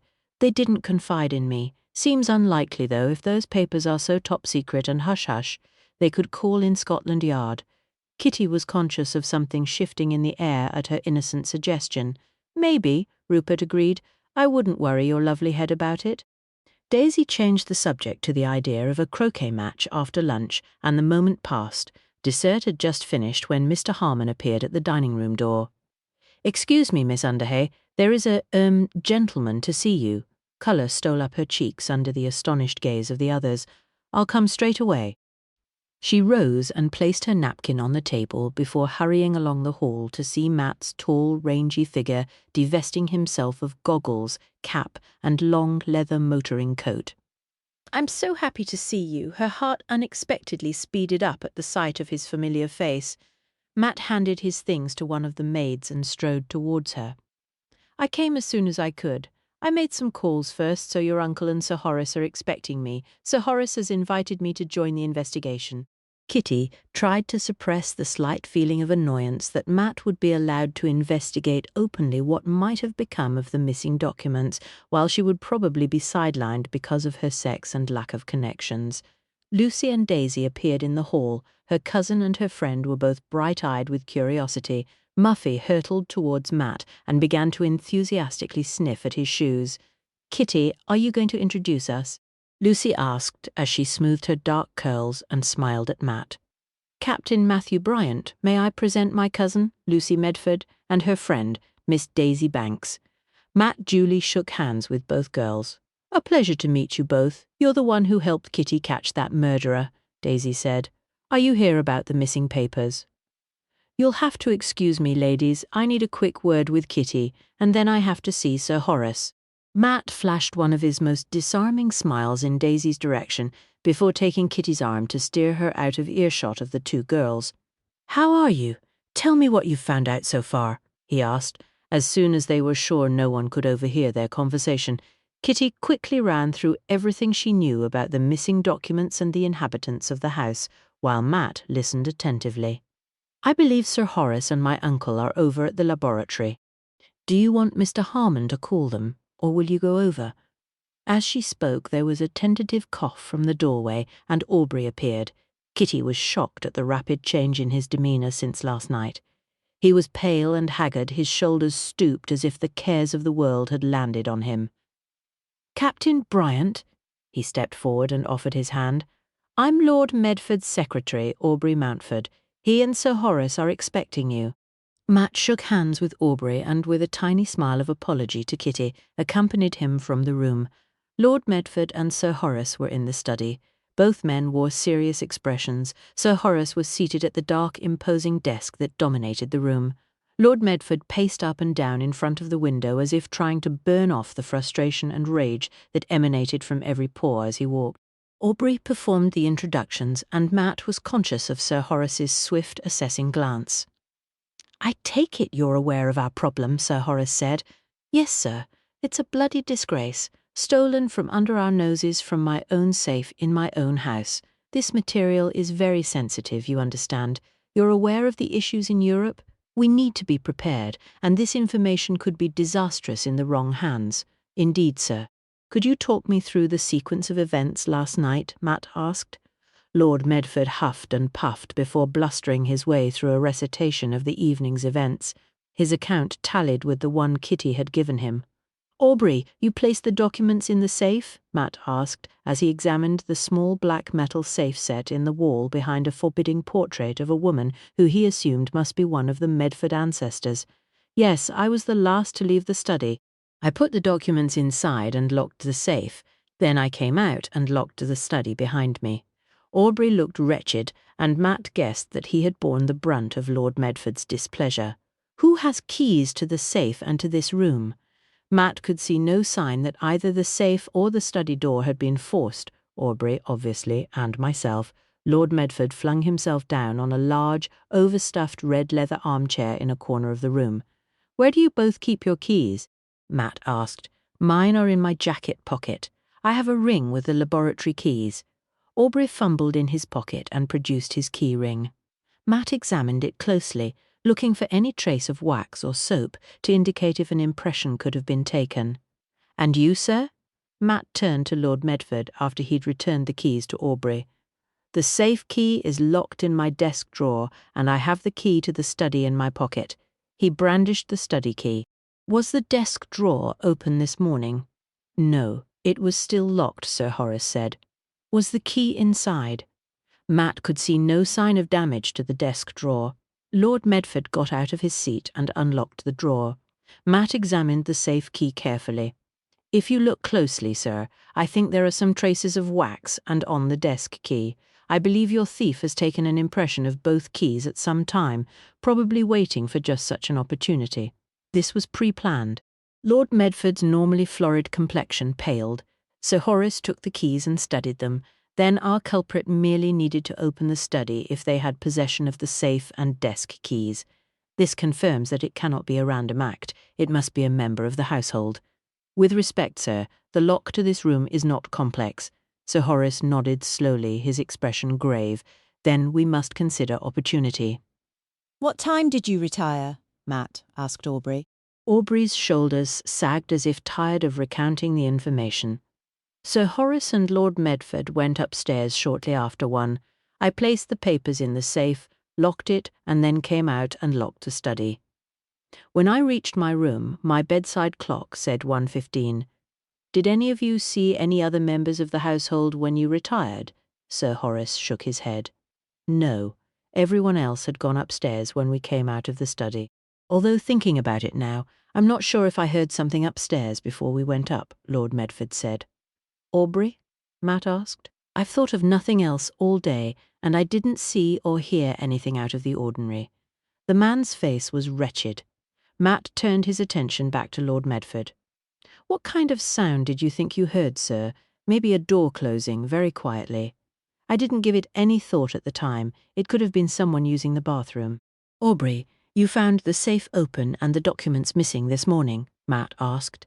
"Yes, I came downstairs early to prepare for Sir Horace and Lord Medford to continue work after breakfast. That was about 7:30. The study door was closed, but when I tried the key, it was already unlocked." "And you are quite certain you locked it?" Sir Horace asked. Aubrey's pale face flushed brick red. "Yes, sir. I tried the door after I turned the key. It's a habit." "What did you do next?" Matt inquired. "I was concerned. I thought perhaps Lord Medford had come downstairs before me, but when I opened the door, I saw the safe standing open and the papers were gone. Aubrey alerted me immediately." Lord Medford glared at Matt. "We instigated a search straight away, but with no clues to guide us and a house the size of Enderley." Sir Horace left the statement open. Matt could see the difficulties. "Do you have suspicions of anyone? Any information at all could prove relevant?" "Rupert Banks is peddling a load of provocative political tush about workers' rights. Damn communist," Lord Medford muttered. "The artist woman, Viola Pfizer. What nationality is she?" Sir Horace asked. "Austrian, I think, but she has some connections with Germany. Keeps wittering on about seeing intruders watching the house," Aubrey said. "She is internationally renowned in the art world. She's Jewish, however, and unfortunately after recent events abroad she's now quite paranoid." Lord Medford blustered, clearly perturbed at the suggestion that he may have inadvertently invited a potential spy into his home. "Has anyone left the house or visited the house since the papers were stolen?" Matt hoped that they would say no if the papers were still somewhere on the premises. Then there was a chance they could be recovered without any damage. "I have spoken with various people. The house is under surveillance. The chief constable has been informed. No one can get in or out without being observed. Tradespeople post everything. Our thief may have his or her prize, but we must ensure they are isolated. If Viola Pfizer is correct, and there is someone hiding in the grounds, we'll soon flush him out." Sir Horace's tone was grim. "The information is too technical and the formula too complex to be dictated over a telephone. We cannot emphasize enough the importance of recovering those papers to the future security of the nation." Lord Medford glanced at Sir Horace. "The backgrounds of all the guests are of course being investigated." Matt knew the government man would have taken steps already. His earlier conversations with his father and various civil servants had intimated as much. Sir Horace nodded. "I think for today we have done all we can. We must use tonight to watch like cats at a mouse hole and see what emerges." When Matt came out from the study, he spotted Alice, Kitty's young red-headed maid from the Dolphin, loitering in the hall. She waited until Sir Horace and Lord Medford had gone before approaching him. "Miss Kitty is in the rose garden, sir. You goes along the terrace and down the steps away." Alice beamed at him, and her message safely delivered, retreated back towards the servants' corridor. He smiled to himself as he followed Alice's directions out into the late afternoon sunshine. He passed the French doors leading to the sitting room and the library and study windows. The billiards room was located on the other side of the hall, next to the dining room. The scent of the roses teased him as he walked down the stone steps into the rose garden. A gravel path led him past the first rose bed and under a covered walkway draped in trailing lavender wisteria flowers. The sound of voices just out of sight made him pause in his tracks. "For heaven's sake, Rupert, you are such an ass. What did you think you were going to achieve? It's not something you can return. If Sir Horace finds out about it, then he's bound to think the worst." He recognized Daisy's voice as she remonstrated with her brother. "It's not something I asked for or expected, and no one was hurt, but Lucy was involved. Her father will not be pleased if he discovers she was there." "You should be worried about yourself, sister dear. You weren't in your room all of last night," Rupert replied. "Oh, do shut up," Daisy retorted. The voices faded, and he guessed they had moved further away. That was definitely an interesting conversation, and it seemed as though both Daisy and Rupert might have some insight on the whereabouts of the missing papers. He wondered what Lucy may have been involved in. Could she have been implicated somehow? 7. Kitty was seated inside a small rustic rose-covered arbour. The rose pattern on her dress matched the delicate pink of the flowers surrounding her. She leapt to her feet as soon as she saw him approach. "Come and sit down. Tell me everything," she commanded. He followed her into the arbour and took a seat on the bench next to her. She listened to all the information. "What next? I think Sir Horace intends to try to flush the thief out somehow." He went on to share the conversation he had just overheard. "Interesting. I can't believe Lucy would be involved in taking her father's papers, though." Kitty frowned, clearly puzzling over what he'd heard. "It seems unlikely, but we cannot rule it out." "Remember, you do not know your cousin very well yet," Matt cautioned. He listened as she, in turn, told him what she'd found out about her mother's visit to the house in 1916. "It sounds as if Nanny Thomps knows more than she's said already," he observed. "I know, but I'm not sure if she'll tell me, especially if my aunt is present. Let's hope your aunt will tell you more when she has had time to recall the events." "I hope so. This is the first positive lead I've had in years, even if it's all rather vague at the moment." Matt smiled at her. "I'm sure she will, but until then it would seem we have two mysteries on our hands." Alice reached down the dress she had prepared for Kitty to wear to dinner. "Did Captain Bryant find you in the garden, miss?" "Yes, thank you, Alice." She stepped into the gown and waited for Alice to fasten the tiny satin-covered buttons at the back of her frock. "Cook was saying, miss, that she was working here back when your mum came. She wasn't cook then, of course. She was a kitchen maid. She said the missus was all put out and flustered, especially as your mum had to stay over and she wanted her gone before the master come back." Alice fastened the last button and indicated for Kitty to sit so she could tidy her hair. Kitty's heart raced as Alice began to carefully comb her hair into place. "Does she remember why my mother came here?" "She says she heard your mum was after your dad. She and her ladyship was at it hammer and tongs, Cook says. Your mum was angry and the missus wouldn't tell her anything or give her no help. I'd like to speak to Cook if I could while I'm staying here." Her fingers shook as she picked out a necklace for Alice to secure around her neck. "I'll ask her for you, miss," she said. "It fair gave her a turn when she set eyes on you when you was out in the garden. You look so much like your mum." She said Mrs. had told Nanny Thoms not to say anything, but Cook says she thinks she'd forgot, as she was here then too. "I see. Thank you, Alice." She surveyed herself in her dressing-table mirror. Her cheeks were pink, and there was a steely glint in her eyes. "Did you learn anything more about the missing documents from the other staff?" "No, miss." Alice shook her head. "What do they say of the other house party members?" Kitty asked. Alice looked flustered as she began to sort out the clothes Kitty had discarded. "I don't know. I don't like to say. It could be important. It might help us find who stole the papers. They are very important to the safety of the country. It's not gossip. You are doing your duty, Alice." The girl blushed. "Well, they say as Miss Daisy is sweet on Aubrey, his lordship's secretary, but as how she hasn't got any money, and he hasn't got enough to marry her yet. His mother apparently don't look well on his marrying. Miss Viola, the foreign one, is highly strung, keeps picking at the food like them trying to give her poison, and of course with her having a German surname. She keeps on too about seeing people watching her. She had Mr. Harmon and the gardeners on a wild goose chase a bit ago, looking for some bloke she reckoned was appearing in the windows. Mrs. Jenkinson weren't none too pleased about it, nor Mr. Golightly, the gardener. Mr. Henderson is a queer one, they says, as he keeps looking at maps and digging holes everywhere, and he hasn't got no breeding. Mr. Golightly don't care for him much either. Mr. Rupert is here to keep an eye on his sister. He keeps giving everybody this newspaper about workers' rights and flirting with the maids. They did think as he was sweet on Miss Lucy, but she ain't having none of it. The maid came to a breathless halt. Well done, Alice.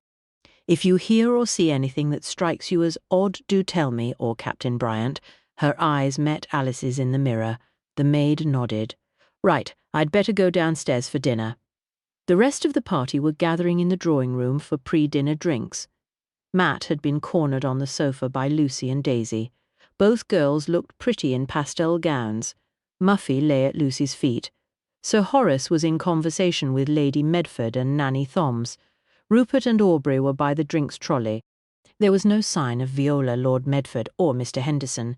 Miss Underhay, may I offer you a drink? Aubrey asked. A sherry would be lovely, and please do call me Kitty.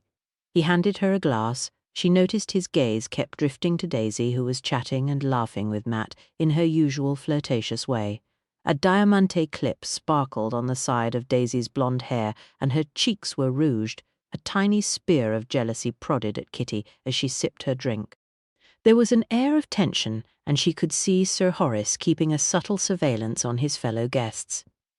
The others drifted into the room shortly before the gong sounded for dinner, Viola in mauve chiffon and Mr. Henderson in a slightly shabby dinner suit. Matt appeared at her elbow to escort her down the hall to the dining room. "Your cousin and her friend are delightful company," he murmured. "Yes, I noticed." As soon as she'd spoken, she wished she'd sounded a little less acerbic. Annoyingly, the corner of his mouth quirked, and she suspected he was amused at her expense. She was seated between Matt and Rupert, with Daisy opposite her. At least she should have some conversation this evening. Sir Horace was seated between Lucy and Viola, something which appeared to be making Viola extremely agitated. Kitty placed her napkin on her lap as the watercress soup was served. "Any luck with finding the papers, Sir Horace?" Rupert inquired. "We have some clues to follow up, so we're hopeful of their recovery very soon." Sir Horace's tone was bland. "Well, that's marvellous. I dare say they were simply misplaced, or picked up by mistake, so easy to do, isn't it?" Nanny Toms twittered and slipped a morsel of bread to Muffy, who had sneaked in under the table. "Oh no, this was a deliberate theft, Nanny Toms," Lord Medford said. Nanny Toms flushed and appeared flustered. "Oh no, surely not. I mean, I'm sure the person must have made a mistake. The papers were taken from a locked safe in a locked room," Lucy pointed out. "Yes, but perhaps it was not properly locked," Nanny wittered. "I can assure you it was secured," Aubrey said stiffly.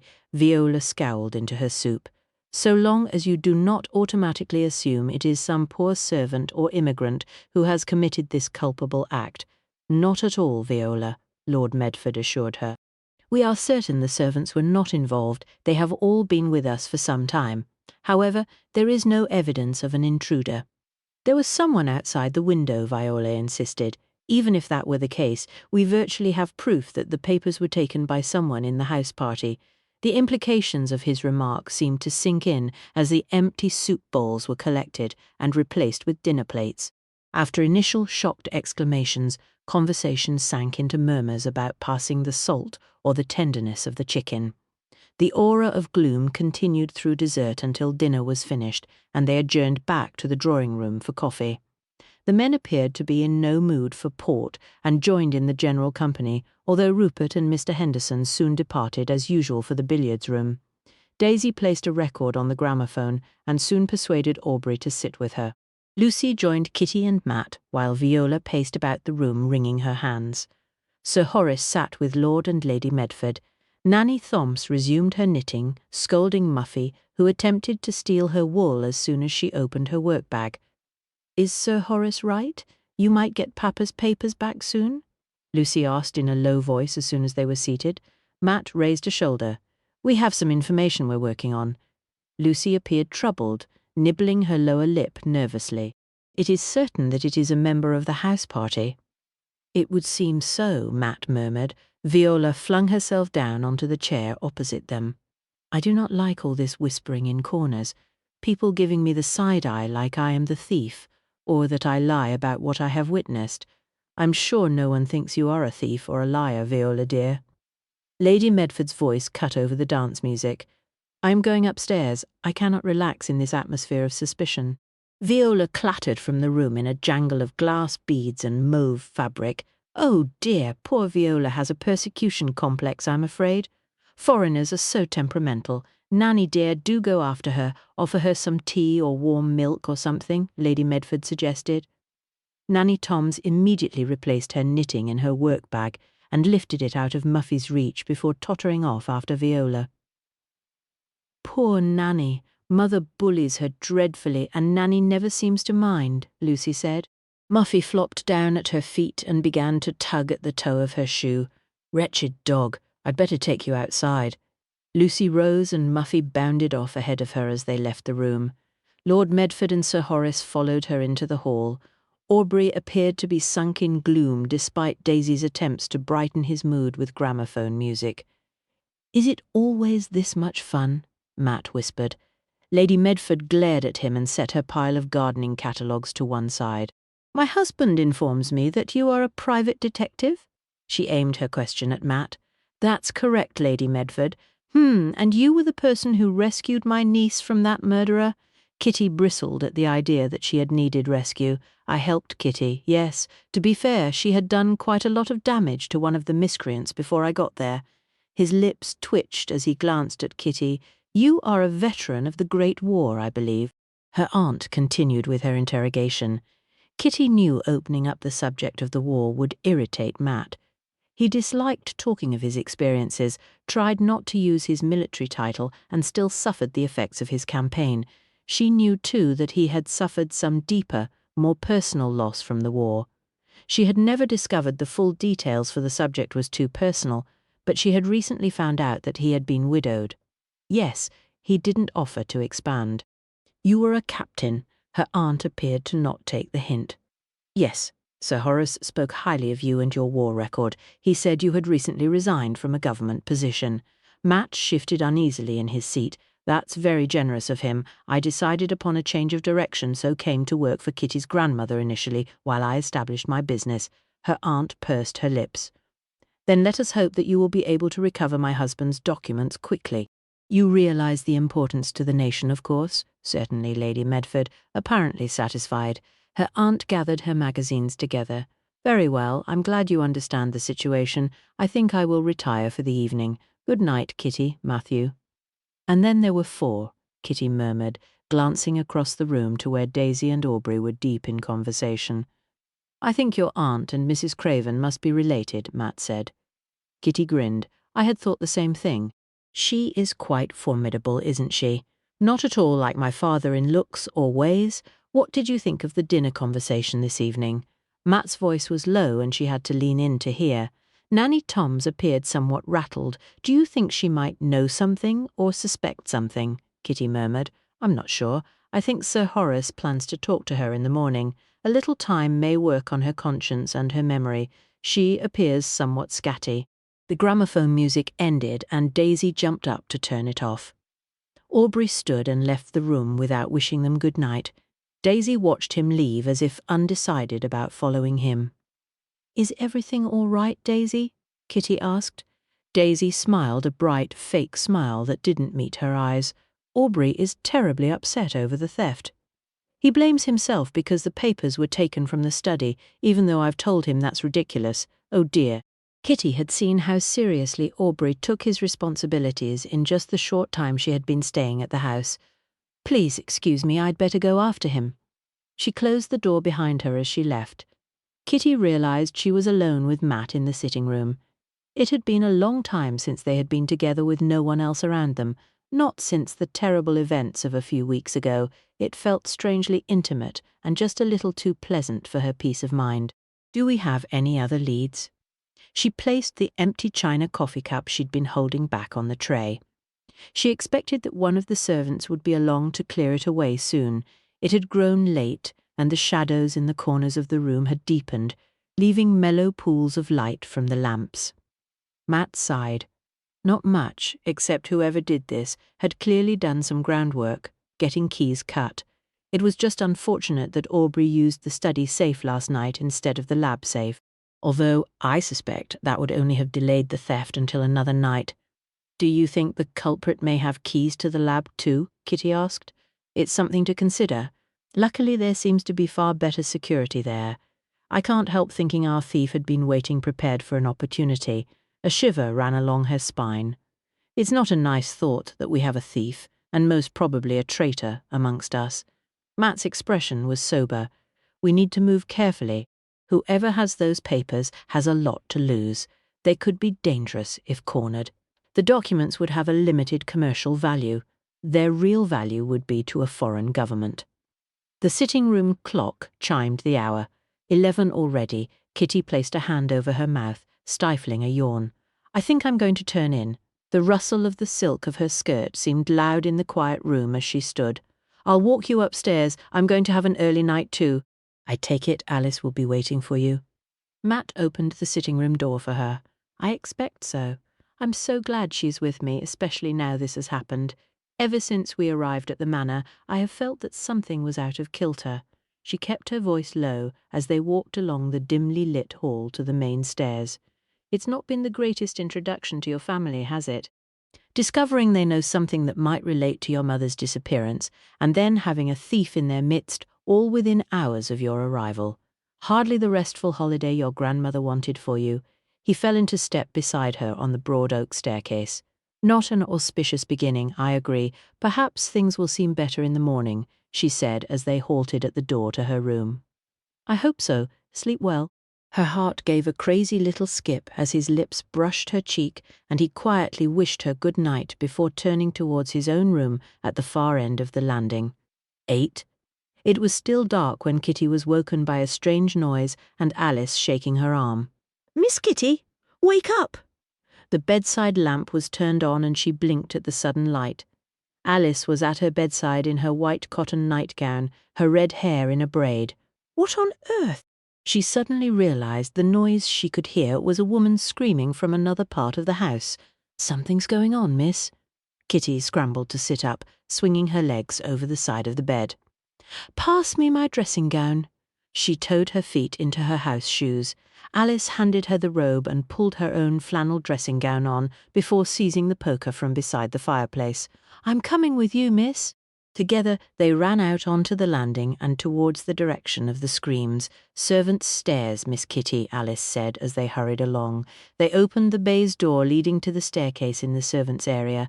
Ahead, the lights were on and she could see a group of people in night attire huddled around an object on the floor at the foot of the steep, narrow stone stairs. Her heart pounded in her chest as she realized the crumpled form was a female body. The screaming seemed to be coming from a sturdy young under-housemaid who was being hastily hustled away from the scene by Mr. Harmon. Matt was already with Sir Horace and Lord Medford at the foot of the stairs. He lifted his head and his gaze locked with hers and he gently shook his head in warning. Kitty realized Alice was close behind her on the narrow staircase and her thought was to shield her young maid from the sight. It seems there has been an accident, Alice. Matt is there with Sir Horace and my uncle. I fear there is nothing we can do to help. She turned around and steered her maid back up the couple of steps and through the baize door to the landing where they encountered Lucy and Daisy. What was that frightful row? What's going on? Lucy asked. Like Alice and Kitty, she and Daisy were also wrapped in their dressing gowns. It seems there has been an accident and someone has fallen down the stairs. It's being dealt with. Kitty placed a warning hand on Alice's arm. Oh, how ghastly! Are they hurt? A servant, I suppose? Daisy looked surprisingly young without her makeup, her face pale without her rouge. I'm not sure. I think Mr. Harmon and my uncle are dealing with things. Lucy yawned. Oh, it's so early. 6 o'clock. I'm going back to bed. The others mumbled agreement and departed towards their various bedrooms. Who was it, miss? What happened? Alice asked as soon as they had reached their room and closed the door. I don't know for sure, Alice. I think someone may have been badly injured or even killed in a fall on the stairs. I couldn't see who exactly it was. I think it was a woman. The little maid's face paled and she sank down on the corner of Kitty's bed, still clutching the poker. "Not cook, miss, or one of the housemaids?" "I don't know, Alice. I have a bad feeling about this, but I didn't want to alarm the others, especially my cousin." Colour started to return to the maid's face. "Do you think you know who it is, miss?" Kitty swallowed and sat next to Alice on the bed. She had glimpsed the woman's grey curls, and she had a horrible feeling that the fall victim might be Nanny Toms, but why Nanny Toms would be using the servants' stairs she wasn't sure. Had the elderly woman slipped, or had she been pushed? The thought made her feel sick to her stomach. "You're shivering, miss. Hop back under the covers a minute, and I'll get a bit of a fire going in the grate." Alice, ever practical, assisted her into bed and set to work at the small fireplace, where kindling had already been placed. Under Alice's skilful fingers a small blaze was soon dancing in the hearth. A few minutes later there was a soft tapping at her bedroom door. The maid straightened her dressing gown and at a nod from Kitty opened the door. Matt slipped into her room. You saw what appeared to have happened. Stubble was dark on his chin, and he, like herself, was clad in his night attire and a plaid dressing gown. Kitty nodded. "Was it Nanny Tom's?" Alice gasped. "Yes." He looked tired. Dark shadows lay under his eyes. "I take it that you think it may be suspicious?" Kitty asked. "Sir Horace and your uncle have requested Inspector Greville and Dr. Carter attend. Sir Horace was insistent the Chief Constable send men who were reliable and discreet, so I suggested them. Father added his weight behind my suggestion. Apparently, the local doctor is unwell and the local police lack the expertise and discretion. For now, they are keeping everyone away. Lady Medford has yet to be told, and Lucy, her cousin, would be heartbroken." He nodded. "I must go." "I just wanted to forewarn you." "Yes, thank you." He slipped out of the room, and Alice closed the door quietly after him.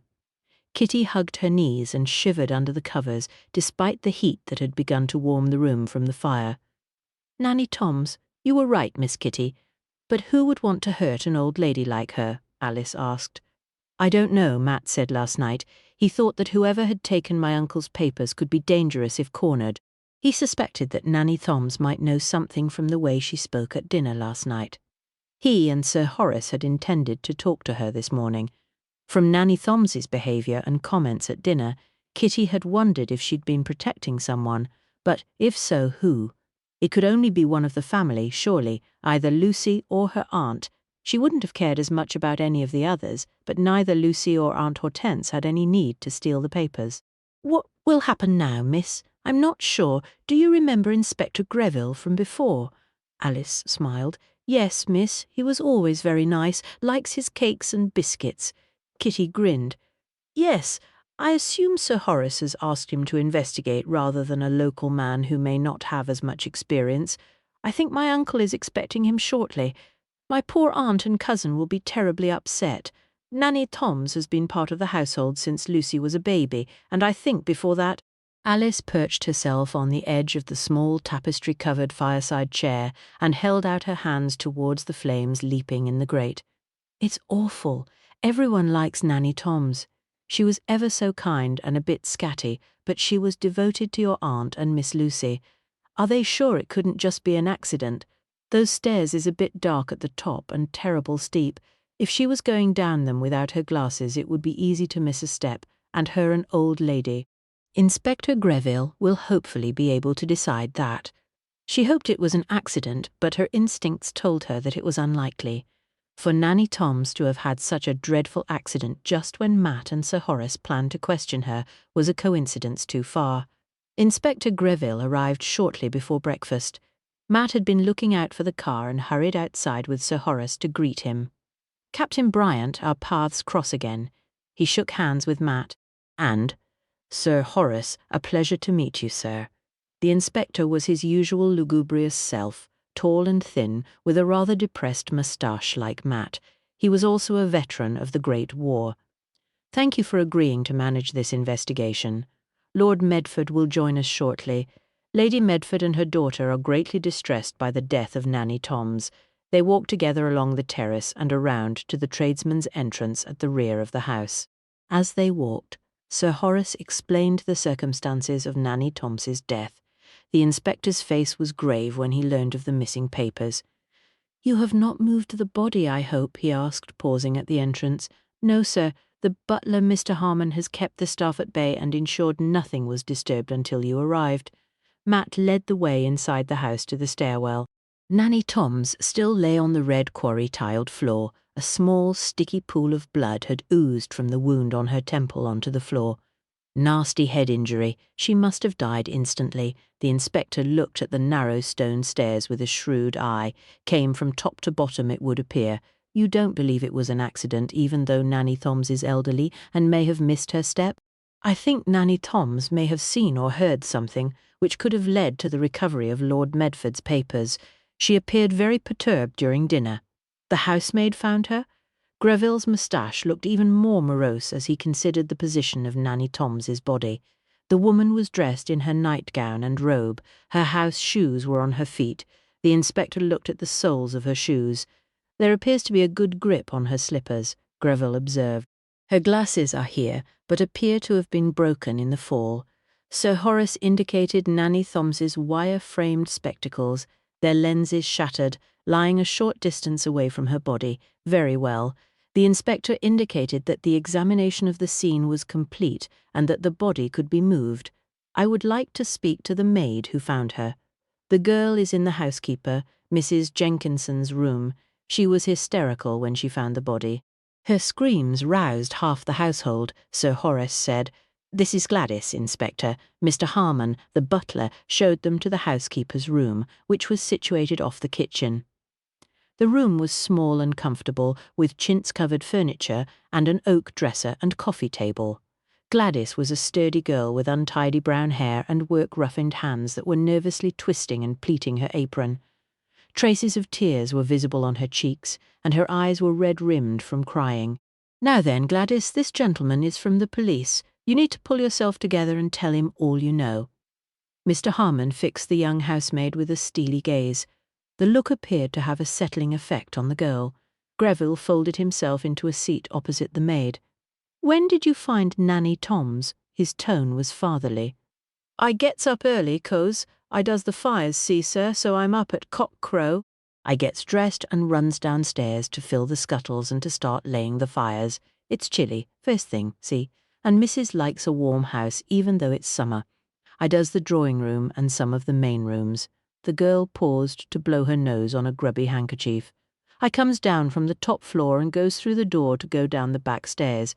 "Was the stair light on or off?" Greville asked. "Off, sir. I switched it on myself, and then I'd only gone a step when I sees her lying on the floor. I run down, and her head was all bloody. She started to sob there. Greville placed an avuncular hand on her shoulder as cook carried in a tray of tea replete with a plate of biscuits. Inspector Greville poured the girl a cup of tea and ladled sugar into the liquid with a heavy hand before helping himself to a biscuit. He munched for a moment while Gladys sipped her tea and recovered her composure. "And you screamed?" "It was the shock, so horrible," the girl shuddered. "I keep seeing her face all surprised, like, 'Who arrived first when you screamed?' Matt asked." The girl sniffed and put down her cup to wipe her nose again. "Mr. Harmon was there quick. His room is nearby." "See then, Mr. Aubrey and Mr. Henderson. Then you, sir, before Miss Kitty and her maid Alice come to the top of the stairs." Mr. Harmon had reached the scene before Matt had made it down the stairs and had been trying to bundle Gladys away to try and calm her down. Aubrey, too, had clattered down the stairs in his pyjamas and dressing gown. Henderson, however, had appeared from the direction of the kitchen and was dressed for the garden in moleskin trousers, shirt and tweed jacket. "You didn't hear anything?" the inspector asked Gladys when she took up her cup again. The girl shook her head. "No, sir." "Thank you, Gladys, you've been most helpful." The inspector helped himself to the last biscuit on the plate, then rose. "I think I need to speak to Lord Medford. Had Nanny Toms been dead for long when you got there?" Greville asked, as they walked down the cream-walled servants' corridor back towards the main part of the house. "Her skin was cold, so the fall wasn't recent," Matt confirmed. "She must have been there for a while. Small hours of the morning probably then. I'm sure the doctor will confirm your impression on his examination. She is unlikely to have gone down those stairs in the dark, so who turned off the light, I wonder?" Mr. Harmon showed them into the library where Lord Medford came to join them. He appeared tired and drawn. "My apologies, gentlemen. My wife and daughter are naturally extremely distressed over Nanny Toms's unfortunate accident."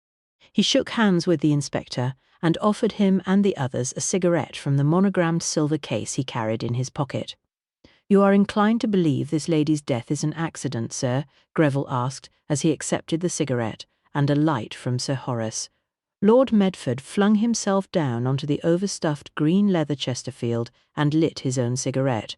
He blew out a plume of smoke, as if considering his answer before meeting the inspector's gaze.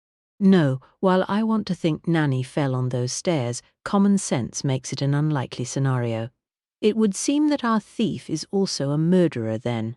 Sir Horace shoved his hands in his trouser pockets as he paced the room, staring at the bookshelves as if they might contain the answer to their present conundrum. "And maybe one of the house party," Matt added. 9. The group gathered for breakfast were both small in number and in a sombre mood. Lucy and Lady Medford were absent, and Sir Horace, Lord Medford and Matt were with Inspector Greville elsewhere within the house. Kitty helped herself to scrambled eggs from the silver serving dishes on the sideboard and took her seat at the dining table. Aubrey was staring at his bowl of porridge without eating much. Daisy nibbled at a piece of toast while Rupert sipped his coffee. Viola had a cup of hot water and a tiny triangle of toast. Of all the people in the room, she appeared the most composed. "Is Mr. Henderson not joining us?" Kitty asked, suddenly realizing he was missing. It was unlike the man to miss a meal. He ate earlier. "He has gone out to dig some test beds for Lady Medford," Viola said with a disparaging sniff. She eyed Kitty's plate of egg with distaste. "My nerves are in pieces with such happenings, and now the police are here. I understood this was a respectable house. I cannot stay here. I told everyone. I warned them about the man in the grounds. Do you really think they will let you leave?" Rupert asked, looking up from his coffee cup. Viola jumped up from her seat, bumping the table and causing some of Rupert's coffee to spill out onto the saucer. "Nonsense. I am a free citizen. I have committed no crime. It is insupportable that I could be forced to remain here. If that woman has been killed by the person who stole the papers, then we all could be in danger." Her gaze darted around them all as if she suspected them of wishing to kill her. "Viola, that's rot. I'm sure the police will find poor Nanny Toms's death was just a terrible accident. Why would anyone want to kill a harmless old lady?" Daisy asked. "Because she knew something," Viola hissed, leaning forward and thrusting her face towards Daisy. "Oh, don't be ridiculous, Viola. What on earth could Nanny Toms have possibly known?" Rupert abandoned his spilled coffee. She turned her attention to him, clutching dramatically at the multiple strings of garish glass beads she wore around her neck. "Because she knew who had those papers. That's why."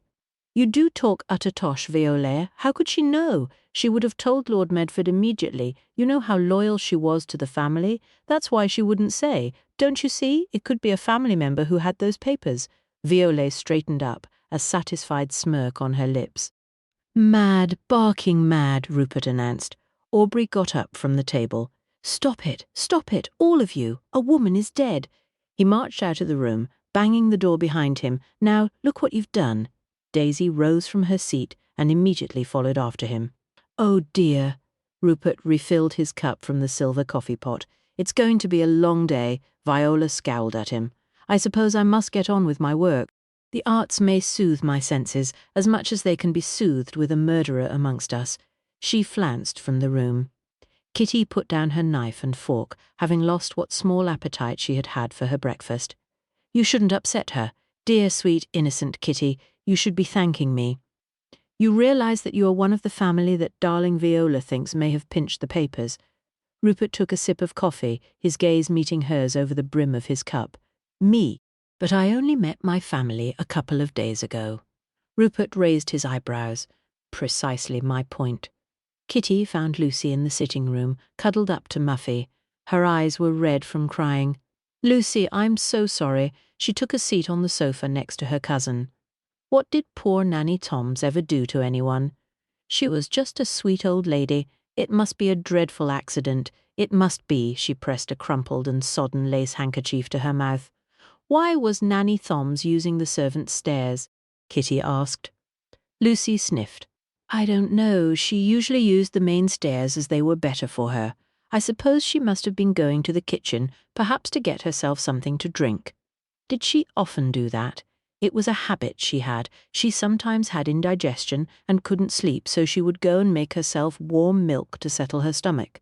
She used to make a cup for me when I was younger. Lucy dashed a tear from her cheek. Kitty sighed. Did everyone know she did this? Lucy shrugged. Probably. She told everyone who would listen about her insomnia. She blew her nose. You think someone pushed her down those stairs, don't you? Kitty handed her cousin a clean, dry handkerchief from her pocket. I think it's possible. Did you see Nanny Tom's at all last night after you took Muffy out? Lucy shook her head. I walked Muffy along the terrace, then she spotted a rabbit and took off. I was outside for an absolute age trying to persuade her to come back inside. I went straight to bed when she did come in. I was so tired. Did you see any of the others? She stretched out her hand to stroke Muffy's soft fur. Rupert came out onto the terrace for a smoke. I saw his face as he lit his cigarette, but that was just after I set off after Muffy. The little dog turned her head and licked Lucy's face when she heard her name. The door to the sitting room opened and Mr. Harmon entered. Miss Lucy, your mother is asking for you. Thank you, Mr. Harmon. I'll be right there. Lucy patted her eyes dry and shooed Muffy off the sofa before smoothing the crumpled cotton of her dress. I'd better go. I'll see you later. She gave Kitty a wan smile and followed Mr. Harmon out of the room with Muffy at her heels. Kitty wondered how Matt might be faring with Inspector Greville and her uncle, and if he had learned anything to advance the case. She was about to stroll out into the garden for some air when Daisy appeared. Have you seen the policeman yet? They are interviewing everyone. Daisy dropped down onto the sofa. Poor Aubrey feels as if everything is his fault, which is plainly ridiculous. He thinks if he had taken those wretched papers to the laboratory safe rather than the study, then Nanny Thoms would be here now. I've told him that's nonsense, but he won't listen. Now that policeman is with Sir Horace and your boyfriend asking him all kinds of questions. Matt is not my boyfriend, and I'm sure the police will want to talk to everyone about where they were last night. Kitty was aware that her cheeks had heated at the inference that she and Matt might be walking out together. Well, I have nothing to hide. I was with Aubrey until I went up to my room. That was well after midnight. Did you see anyone else? Kitty asked. Daisy tossed her head. No, we were talking in Lord Medford's study. I thought I heard the door to the library open and close at one point. The door has a squeak. I expect that would be my uncle and Sir Horace, Kitty said. I think they were talking in there until quite late. If it wasn't an accident, then what do you think Nanny Toms knew about your uncle's papers? Daisy asked. Kitty had been pondering the same question. Maybe she didn't know anything. Maybe she saw something or heard something, or perhaps she didn't know anything at all, but the killer simply thought she did. Rupert entered the room and came to sprawl on the armchair opposite the sofa. What are you two lovely ladies up to, nattering away as thick as thieves in here? Daisy hurled a cushion at her brother. Have you been interviewed by the police yet? Rupert yawned and took out a cigarette from his pocket and lit up, blowing out a thin plume of smoke before answering his sister. Not yet, have you? No, they're still interviewing poor Aubrey, I think. Aubrey is the most dreadful ass. He smirked at Daisy. I suppose Inspector Greville will talk to everyone in turn, Kitty said. Brother and sister both turned to look at her. Do you know the inspector? Daisy asked. Kitty nodded. He arrested the murderer in that case Matt and I were caught up in at the Dolphin. So you have an in, Kitty dearest, Rupert drawled, blowing out another thin plume of smoke. Hardly Inspector Greville is a pillar of integrity. I'm sure I shall only know as much as any of you. She kept her fingers crossed as she spoke. Inspector Greville probably wouldn't say much to her about the case, but she hoped that she and Matt might make some headway on things themselves. Aubrey came to join them as she finished speaking. Kitty felt sorry for him as he took a seat next to Daisy. His complexion was a sickly shade of white and dark circles lay heavy under his eyes. He took off his glasses to rub his face with a weary hand. The inspector would like you to go to the library, Rupert. His tone was dull. Rupert extinguished his cigarette, screwing it down into the heavy glass ashtray on the small side table next to him. Better go and confess my sins, he joked as he walked away. No one laughed. Aubrey leaned forward and held his head in his hands. Kitty couldn't help wondering if Aubrey had perhaps made some small omission that was now laying on his conscience. "Are you all right, Aubrey?" she asked. He shook his head slowly. "I feel responsible, Miss Underhay. Your uncle trusted me with securing the formula and plans, but this theft had clearly been long planned. The thief would have found some way to get hold of the papers. They are both determined and ruthless." Kitty met Daisy's stricken gaze. "Kitty is right, Aubrey. You must not take this all upon yourself." "I wish I could feel the same, but I cannot forgive myself," he said. Matt glanced up as Rupert swaggered into the library. For all the man's attempts at insouciance, it was clear he was nervous. "Mr. Banks, please take a seat. We just have a few questions for you, if you would be so good." Inspector Greville indicated the dark green leather chair opposite his own. Rupert took a seat, crossing his legs and picking an imaginary thread from his trousers as he did so. "Mr. Banks, as you are aware, some valuable documents were taken from Lord Medford's safe in his study the night before last. I understand that evening you were in the drawing-room until late in the evening, is that correct?" Rupert took out his cigarette case and extracted a cigarette. "Yes, I was with my sister Daisy and some of the others." He paused to light his cigarette. "I'd had a few drinks, so my memory is a tad hazy, but I think I retired at the same time as the rest of the party." Viola and Henderson had already gone up. "Was Nanny Thoms present in the drawing-room that evening?" the inspector asked. Rupert frowned, screwing up his face in thought. "Yes, when Daisy and I arrived there seemed to have been some kind of discussion going on with the lovely Kitty." He gave Matt a quick sideways glance. "Lady Medford appeared rather put out with Nanny T, I recall. Oh, Nanny Thoms went after Lucy and that blasted dog of hers at one point. Think it had pinched her knitting and run off. Dogs a menace. Thank you. And last night I believe you were playing billiards with Mr. Henderson again until late in the evening?"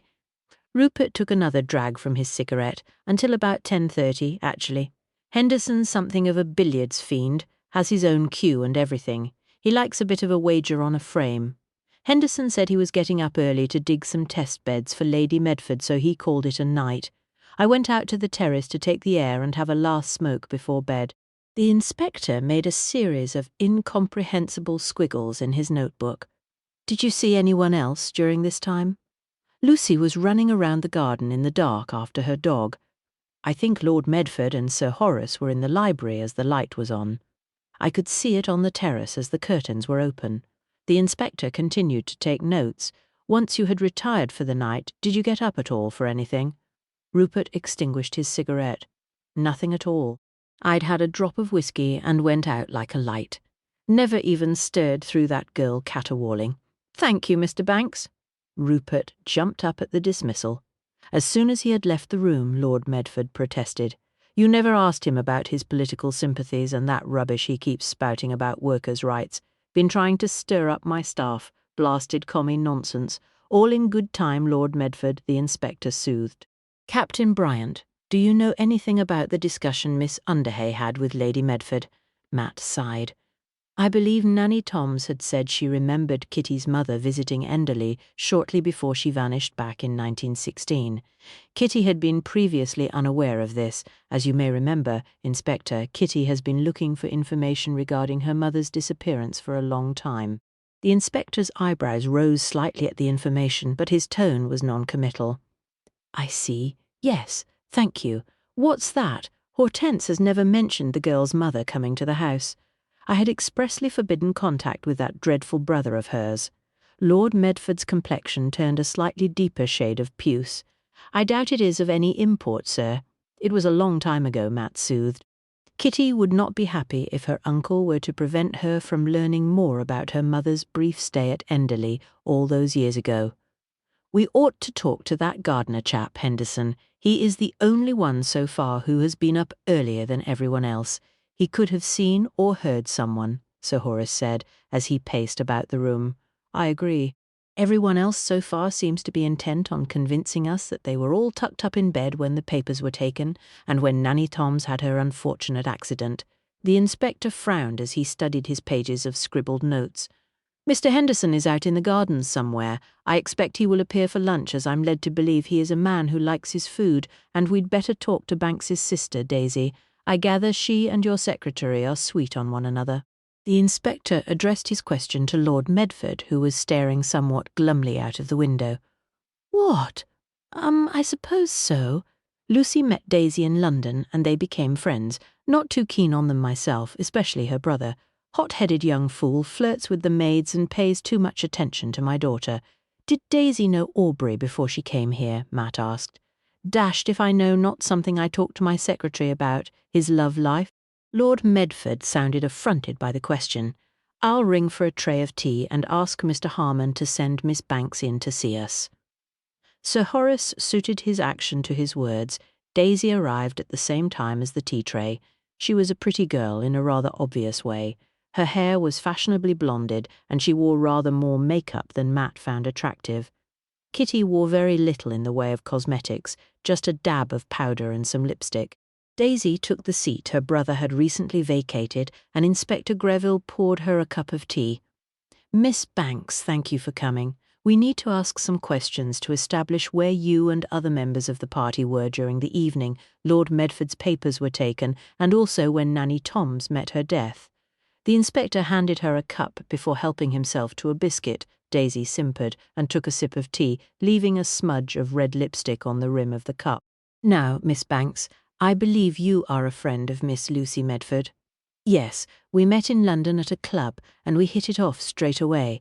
We knew each other slightly through mutual friends. Daisy appeared relaxed as she answered the inspector's question.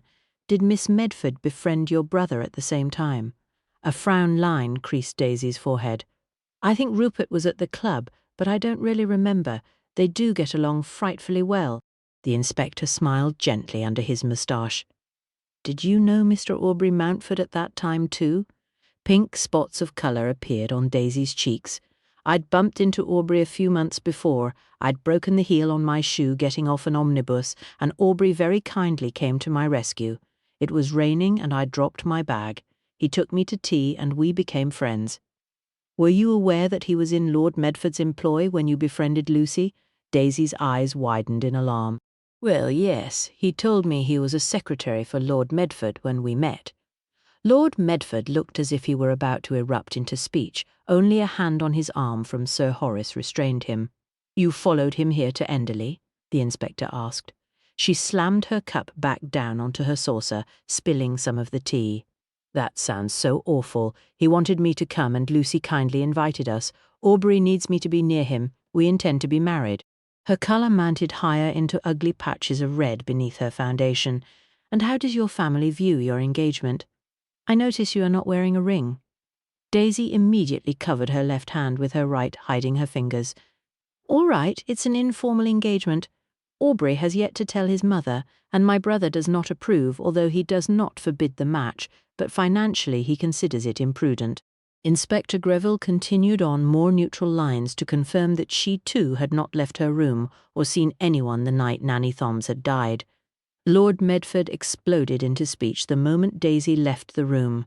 Brazen hussy set out to seduce Aubrey and taking advantage of my daughter's good nature. Wastrels, the pair of them, probably in it together.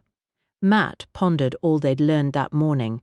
The inspector's line of questioning with Daisy had certainly opened a new train of thought. Had Daisy deliberately targeted Aubrey and ingratiated herself into a friendship with Lucy so she could steal the papers, aided and abetted by her brother? It seemed an outlandish notion, but when it could affect the future of the nation, nothing could be ruled out. I suggest we break for a short while to gather our thoughts. It will be time for lunch shortly. We can reconvene afterwards with Mr. Henderson, Sir Horace suggested. Inspector Greville asked to use the telephone, and Matt headed outside onto the terrace, relishing the fresh air after being in the library for so long. His experiences in the trenches had left him with a dread of enclosed spaces, and although the library was a large room, the book stacks towering over them still made him feel twitchy and uncomfortable. Hello, how are things? Daisy did not look happy after her interview with Inspector Greville. Kitty stepped outside to join him. Shall we walk? They strolled along the terrace away from the house towards a more secluded spot where they were unlikely to be overheard. Once certain there was no one nearby, Matt told Kitty what he'd learned. Daisy does appear to genuinely care for Aubrey, she said thoughtfully. She told him what she'd learned too while she'd been talking with the others throughout the morning. It will be interesting to discover what Mr. Henderson has to say. Has Inspector Greville spoken to Viola yet? Matt shook his head. No, and of course Lady Medford is too distressed to answer any questions at the moment. They turned and strolled back towards the house. It was pleasant to feel the sun warming his skin and to smell the scent of the roses blooming in the garden. He stole a glance at Kitty. She too appeared to be enjoying the brief respite from the tense atmosphere inside the manor. He couldn't help thinking of the contrast between Kitty's natural good looks and Daisy's painted features. His wife, Edith, had never favoured cosmetics. Like Kitty, she had only used powder and lipstick. She had been a keen and clever needlewoman and had made many of her own clothes and those for baby Betty. He suppressed a sigh and tried to refocus himself in the moment. Muffy came racing up to them as they neared the house, her stumpy tail wagging with excitement. Lucy panted up the steps towards them, her face flushed with exertion. "Wretched dog! She's been stealing again. I just chased her all around the garden to try and get Mother's spectacles back before she could bury them in one of Mr. Henderson's test beds. Oh dear, naughty Muffy." Kitty tried to hide a smile as she petted the little dog. Lucy glanced at her wristwatch. "I need to go and freshen up. The gong will sound for lunch in a few minutes. I don't expect it will be terribly good." Cook always struggles when something has upset the household. She ran inside the house with Muffy trotting after her. "At least Lucy seems a little better now. She was dreadfully upset earlier," Kitty said. "Do you regret coming to stay here?" Matt asked. She shot him a glance. "A little. It's not exactly been the visit I'd hoped for. Now, with poor Nanny Toms, I don't know if I'll ever find much more out about my mother's visit here." Alice said Cook might know something, but her words tailed away, and she gave a graceful shrug of her shoulders. The gong resonated from inside the house. "Lunch. Is Inspector Greville going to be joining us?" "I'm not sure. He was making telephone calls as I came out. I believe he has arranged to base himself at the Railway Engine public house in Newton St. Cyra's while the investigation is ongoing. There is no police station in the village, and the constable lives some half-mile away. Lord Medford obviously invited him to stay at the manor, but he declined." Kitty raised her eyebrows at this news. "It's not far away, I suppose, and he must have his reasons. Sir Horace is here on the spot, isn't he?" She led the way along the hall to the dining room where the others were already taking their seats. "Mother is taking a tray in her room.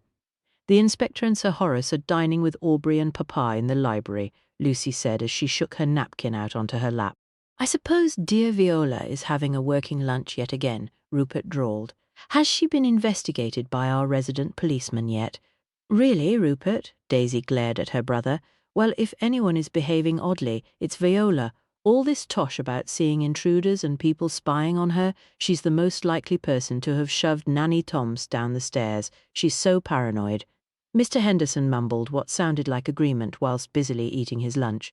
Lucy rolled her eyes, though whether at Henderson's poor table manners or his agreement with Rupert, Matt couldn't be sure. "I think Inspector Greville wishes to talk to a few people after lunch." As soon as he spoke, the attention of everyone around the table was fixed on him.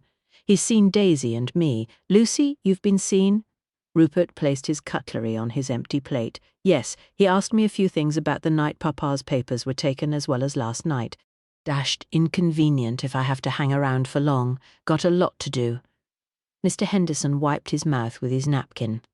"The interview didn't take long, unless, of course, you've a lot to say?" Rupert raised an eyebrow. Henderson dropped his napkin on the table. "The first thing I knew was when that girl started screaming her fool head off. I was outside getting my kit together and came dashing back in when I heard the commotion.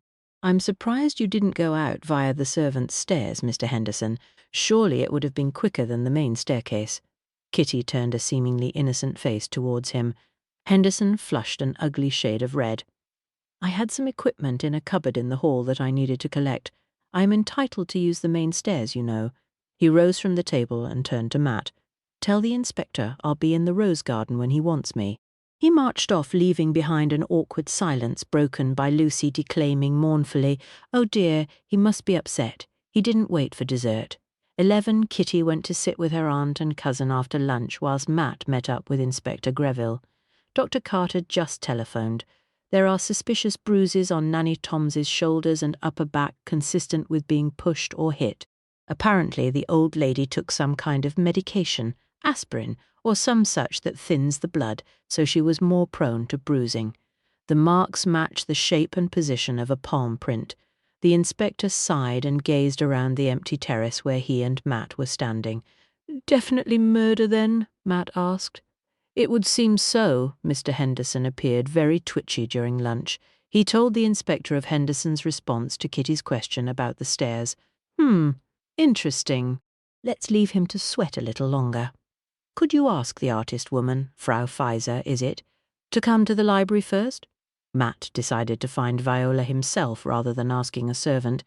He doubted if she would be very pleased at having to leave her work to attend an interview with Inspector Greville. He soon discovered he was correct. "This is most inconvenient. I have work to do here, and I must press on while the light is good." Viola scowled at him as he made his request. "I'm afraid the inspector insists that you attend."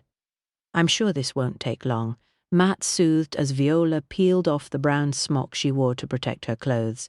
He could see how much work she had done, cleaning and restoring the mural. It was much cleaner and brighter, revealing details that must have previously been hidden by years of dust and grime. Viola marched down the stairs in front of him, her glass beads tinkling with every indignant step. Matt followed and closed the door behind her after she'd entered the library. Lord Medford had returned to work at his laboratory with Aubrey, leaving Sir Horace to sit in during the remaining interviews. Inspector Greville rose to greet Viola, ushering her to a chair opposite his before resuming his seat. Matt tried to appear unobtrusive in the far corner of the room by the window. "Frau Pfizer, please take a seat." Viola sat, spreading the garish mustard skirt of her dress daintily over her knees and straightening her beads. "I hope this will not take long. I am employed on an important project by Lord Medford, and I must make the most of daylight hours." "Not at all. This is just a matter of establishing the facts." Viola fidgeted in her seat, twiddling the corner of her bright green cardigan between her fingers. She inclined her head graciously. "Of course I'm happy to help if I can." Matt's eyebrows rose. He'd never seen Viola behaving in such a calm, reasonable manner. "You have been here for a few weeks now?" Viola nodded. "Restoring the mural is a complex job. I was the first of the house party to arrive. Miss Lucy Medford and her friends arrived a few days after me, and then Mr. Henderson. Miss Underhay only arrived a couple of days ago. The night Lord Medford's papers were stolen, you retired to bed early?" The inspector opened his notebook. "Yes, I dislike staying up late. I like to retire at a reasonable time as I have trouble sleeping. Besides, I was angered that no one in this house takes me seriously. I have been telling people for days now. You know I have seen someone watching this house?" "Yes. I also understand that no one else has seen this person despite extensive searching." "Did anyone come upstairs after you that evening?" the inspector asked. "I was in my room alone, Inspector." Viola bridled, obviously insulted that he had dismissed her concerns. "I meant, did you hear anyone else come upstairs? Any doors opening or closing? Voices?" The inspector enlarged. "No, nothing. I went to bed, put on my eye mask, and took a mild sleeping draught. I have difficulty sleeping, as I told you. My nerves are bad, and last night, I understand Lady Medford was concerned that you might be upset, so she sent Nanny Thoms to offer you some hot milk."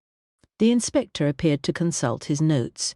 "Yes, I had been in my room for about 30 minutes when Nanny Thoms knocked on the door and offered me a cup of cocoa. I had been upset. She'd been to the kitchen and made it for me. It was a kind thought. I took the cup from her and she left." "What time was this?" Viola frowned as if trying to recall the event. "It must have been around 10. Matt realized that Viola may have been the last person to see Nanny Thoms alive. The idea appeared to strike the inspector too. "Did Nanny Thoms say where she was going when she left you?" Viola fidgeted. "She said she had to go and find her work bag. She was afraid Lucy's dog would get it. That animal steals everything. She couldn't recall where she'd left it." "I see. Did you see or hear anything else after Nanny left you?"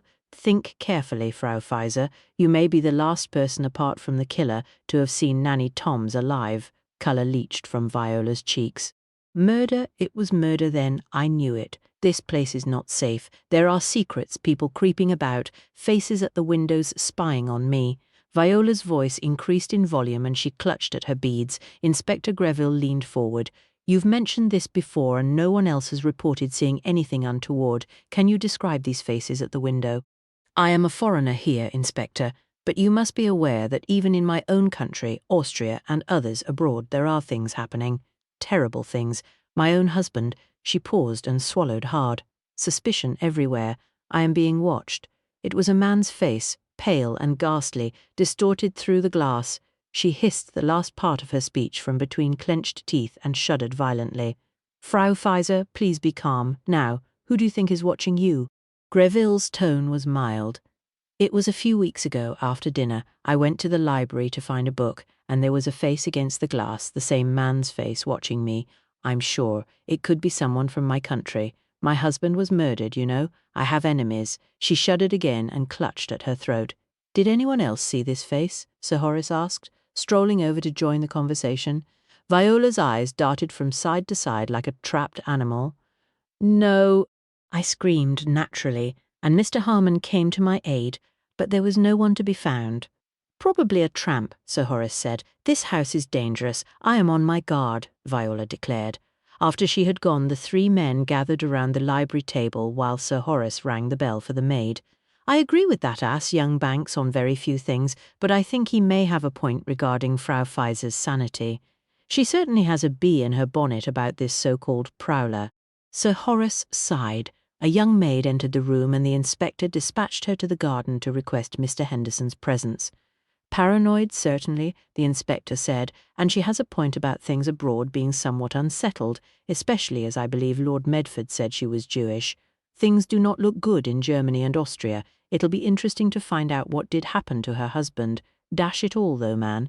Does that make her a spy? It seems unlikely. Sir Horace proffered his cigarette case to the others before lighting up a cigarette. Do you think there was a man at the window? Matt asked. Probably a tramp or a poacher, Sir Horace said. Probably, but it may be wise of us to keep an open mind for now. Inspector Greville reviewed his notebook. Let's hear what Henderson has to say for himself. Thomas Henderson arrived for his interview, somewhat crimson in the face, and minus his muddy boots which he had left in the entrance hall. Matt noticed an ill-made darn on the heel of his sock as he took his seat opposite the inspector. His trousers were spattered with soil, and he brought with him the scent of cut grass and earth.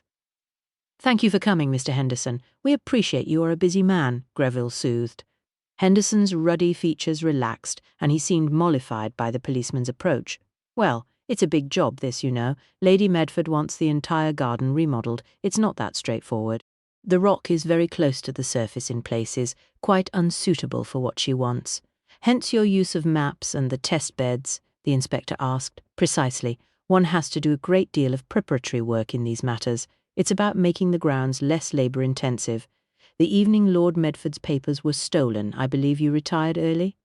Henderson scratched his head. "Yes, I believe I did. Lady Medford had been running me ragged over the planting themes. Been up early and dealing with nurserymen and things, so I was tired. You didn't see or hear anyone after you retired to bed? Had a drop of whiskey and went out like a light, I'm afraid." Greville scribbled in his notebook. "And last night?" Henderson shuffled on his seat, played a couple of games of billiards with Rupert Banks, then went upstairs. "I had to be up early today. A lot to do." Sir Horace perched on the edge of the library table corner. "And again, did you see or hear anyone?" Henderson shook his head. "Maybe a few doors opening and closing, but I sleep very soundly. Sign of a clear conscience." He gave a self-deprecating laugh like a seal barking. "You were up early this morning?" the inspector asked. 5:30. "I wanted to dig the last few test beds before meeting Lady Medford after breakfast." Matt noticed a subtle change in Henderson's body as he spoke. His frame somehow was more rigid and his voice a little rougher. The upper-class accent he affected sliding slightly to betray more working-class roots. "Talk us through what you did, saw and heard up to the point when Nanny Toms's body was discovered," Sir Horace said. "Alarm went off at 5:30, went across the hall to wash and shave, dressed." "You don't keep a man," Sir Horace intervened. "No, must have been just before 6 when I went downstairs." The inspector's pencil stilled for a moment. "The main stairs?" "You didn't use the servants' stairs." Henderson's cheeks turned a shade darker. "Main stairs. My boots had been left in the porch where they are now. There's a small closet where Lord Medford permits me to keep some of my equipment. The rest of my things are in a shed by the lake in the grounds.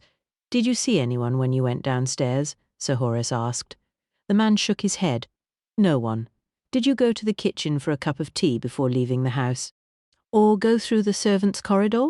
The inspector asked. No, I have a spirit stove in my shed with tea and a tin of biscuits. Cook dislikes people using her kitchen. Henderson sounded sulky, and Matt guessed that Cook must have been displeased by Henderson helping himself from her pantry. Did you see Gladys, the maid, or hear anyone else moving around either inside or outside the house? Nothing. I put on my boots and collected my tools. I'd walked around towards the back of the house when I heard that girl screeching like a madwoman. Naturally, I rushed inside to see what had happened and found everyone gathered around Nanny Thoms. Frau Pfizer said that a few weeks ago, shortly after you arrived at Enderley, there was an incident with a face at the window. Mr. Henderson snorted. Stupid woman jumps at her own shadow, forever imagining things, seeing faces and the like. She was hysterical, claiming she had been followed and was being watched. We all went outside and looked round the grounds, and no one was there. That wasn't the only time she had us on a wild goose chase like that either. One time it was over a new scarecrow in the bottom field. She's forever saying she's seen something and getting everybody rushing about the place. The inspector closed his notebook. I take it then that you set no credence in Viola's concerns? Load of old hogwash, if you ask me. I tell you the woman is paranoid. He started to stand to take his leave. Do you know if Nanny Thoms shared these worries of Viola's? Did she ever indicate she was worried about being watched or seeing strangers? Matt asked. Henderson's expression changed, his eyes bulged, and the tips of his ears pinked. He sat back down and glowered at Matt. Not to my knowledge. The old lady used to follow Lady Medford about collecting up stuff she'd lost and fussing over everybody. She would accompany Lady Medford and join in sometimes in discussions about the planting schemes. She never mentioned taking Viola's paranoia seriously. Thank you, Mr. Henderson. Inspector Greville shook his hand, and Henderson took his leave. Well, Sir Horace asked, once the door was closed. You think he was telling the truth? Matt asked. No, I'm sure, like some of our other interviewees, there were matters that he was withholding from us. I'm not sure, however, how important some of those facts might be. 12, after sitting for an hour with her aunt and cousin, Kitty decided to walk around the side of the house to the servants' area. Perhaps Cook might have time to answer her questions about what her mother may have been doing at Enderley shortly before she disappeared. Now Nanny Thoms, unfortunately, could no longer help her. She really wanted to speak to Cook about her mother.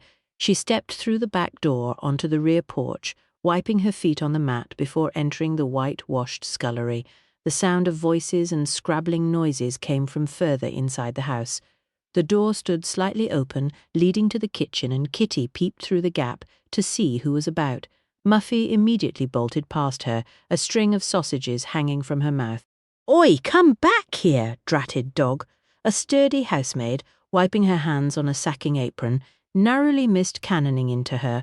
Kitty recognised her as Gladys, the girl who had discovered Nanny Thomps's body.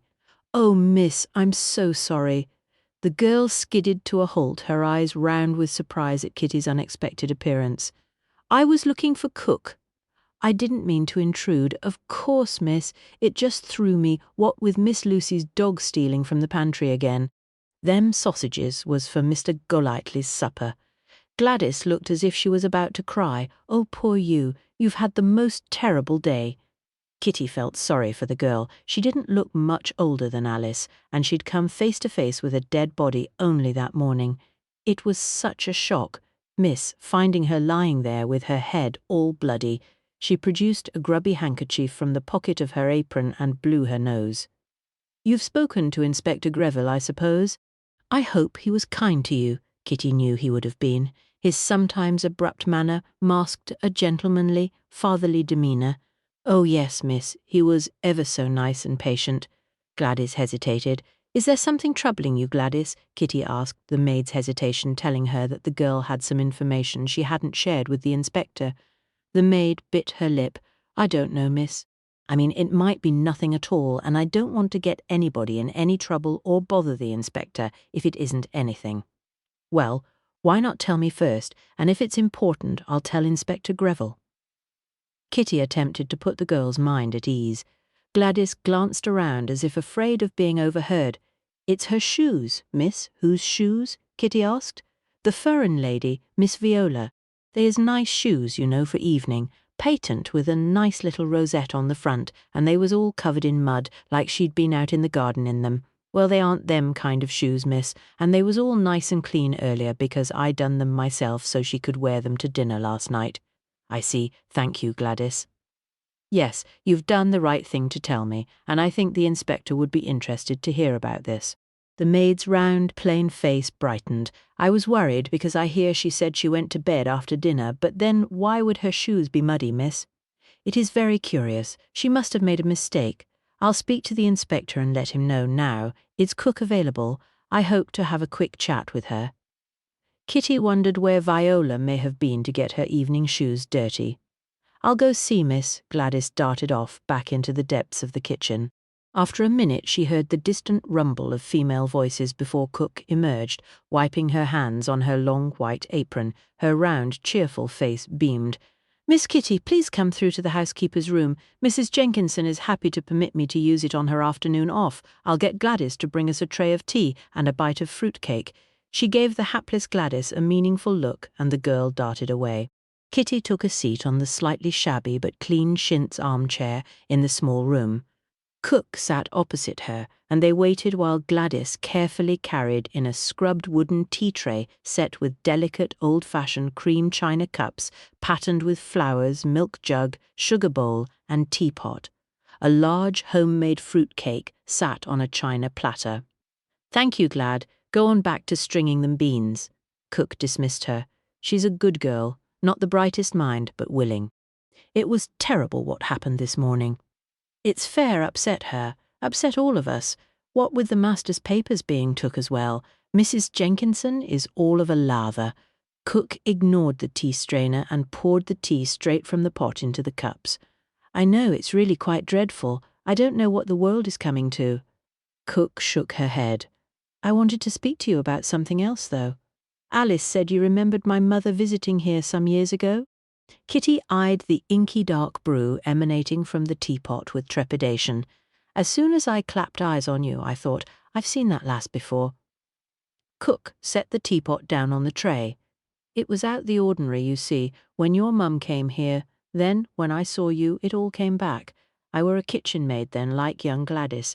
There were a lot more staff in the house, although we'd lost a lot of the young men to the war, of course, and some of the girls had gone to factory work."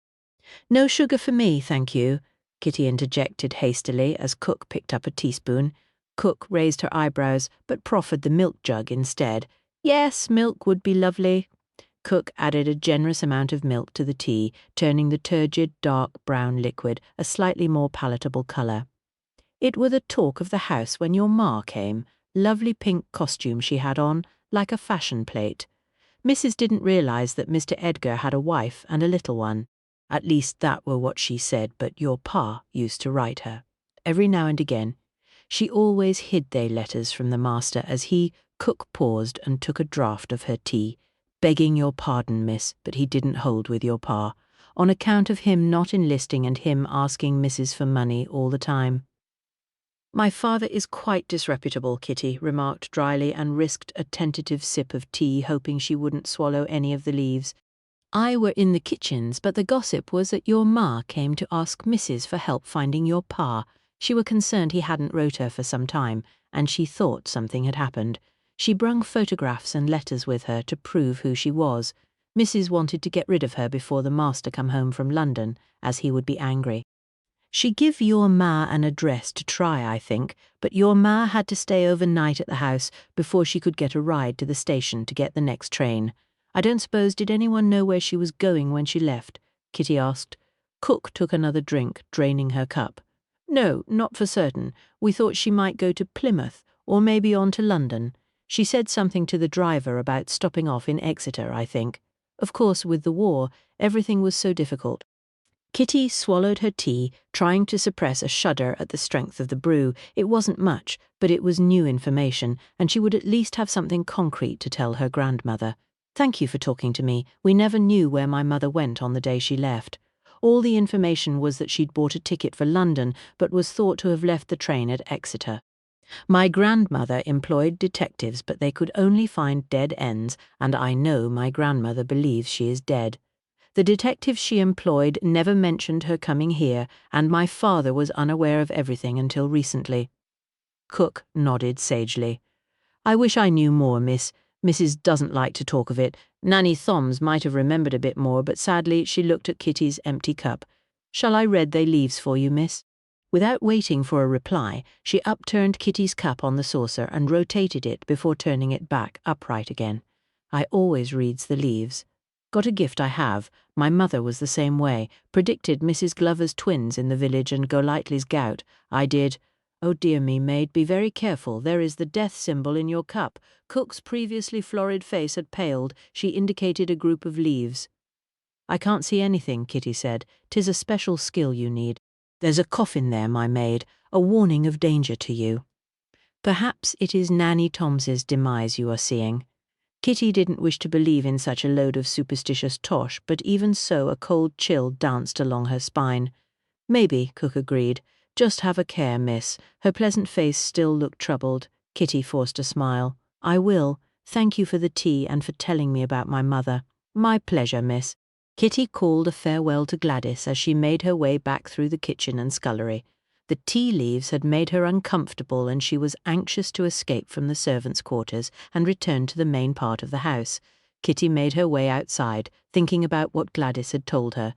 It appeared that Viola may not have been entirely truthful about her movements last night if she had mud on her shoes. She wondered what Viola had said during her interview. The ground was fairly dry, as there hadn't been any rain for a few days, so how could Viola's shoes have become muddy? Where had she been?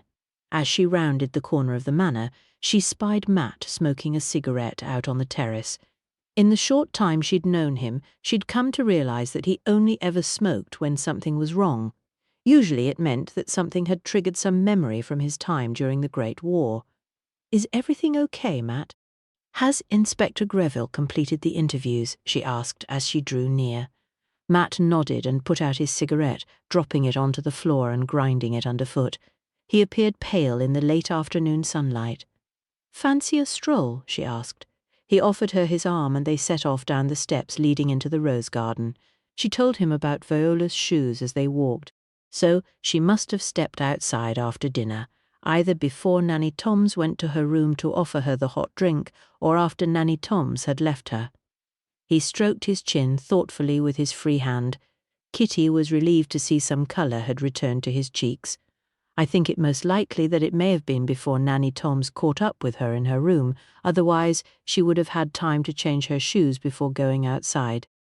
The delicate perfume of the roses was soothing to her senses, and it was disturbingly pleasant to be holding Matt's arm, listening to the fat, melodious droning of the bumblebees in the flowers. Matt seemed to consider her response, unless something caught her attention after Nanny Thoms left and she didn't have time to change. Do you know which is Viola's room? They paused and turned to look back up at the house looming above them. Sunlight glinted on the leaded panes and Kitty tried to work out where the bedrooms were, at the side of the house.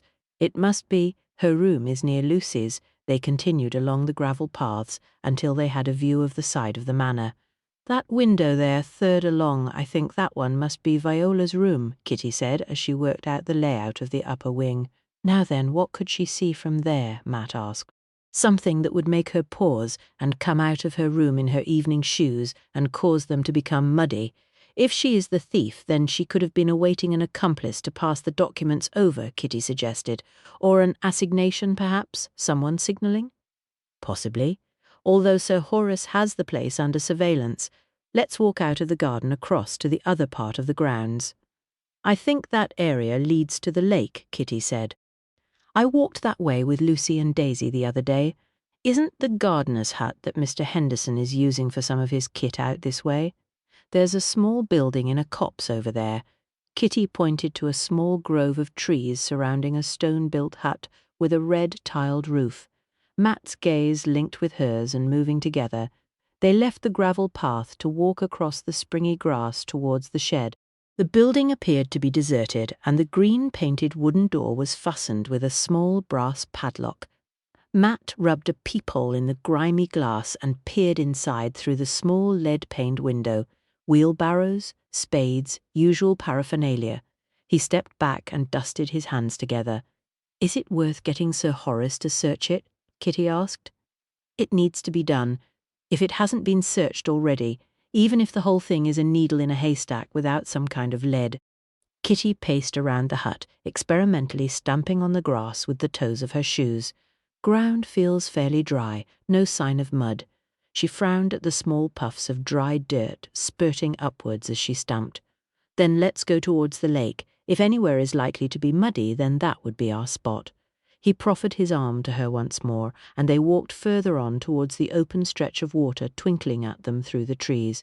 A few minutes more brought them to the edge of the lake. Out on the water, a few ducks bobbed on the surface, and a disinterested swan glided by. A large wooden diving pontoon was secured in the centre of the lake, and a small red-painted rowboat was dragged up on the shoreline. The mud near the boat was marked by webbed feet, and also the ridged soles of heavy shoes. Kitty guessed either the gardeners or Mr. Henderson must be responsible for those. There also appeared to be fainter, more feminine footprints. "Viola," Kitty said, but what was she doing here?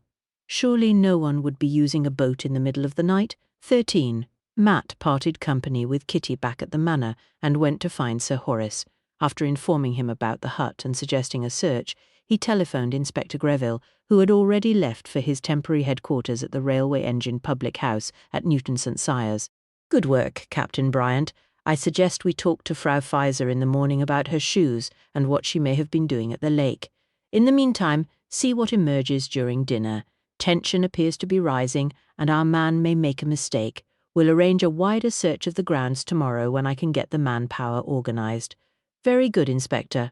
After changing for dinner, he joined Sir Horace and Lord Medford for pre-dinner drinks in Lord Medford's study, where they compared notes. "Cook said as you had a nice cup of tea together this afternoon. Said it fair took her mind off everything being so horrid this morning." Alice fastened up the tiny buttons at the back of Kitty's favourite dark green satin evening gown. "Yes, she told me a little more about my mother's visit here. I really must try and speak to my aunt about it again when she's a little recovered from the loss of Nanny Tom's." Kitty twitched the skirt of her dress a touch straighter and sat back in front of her dressing-table mirror in order to fasten her earrings in place.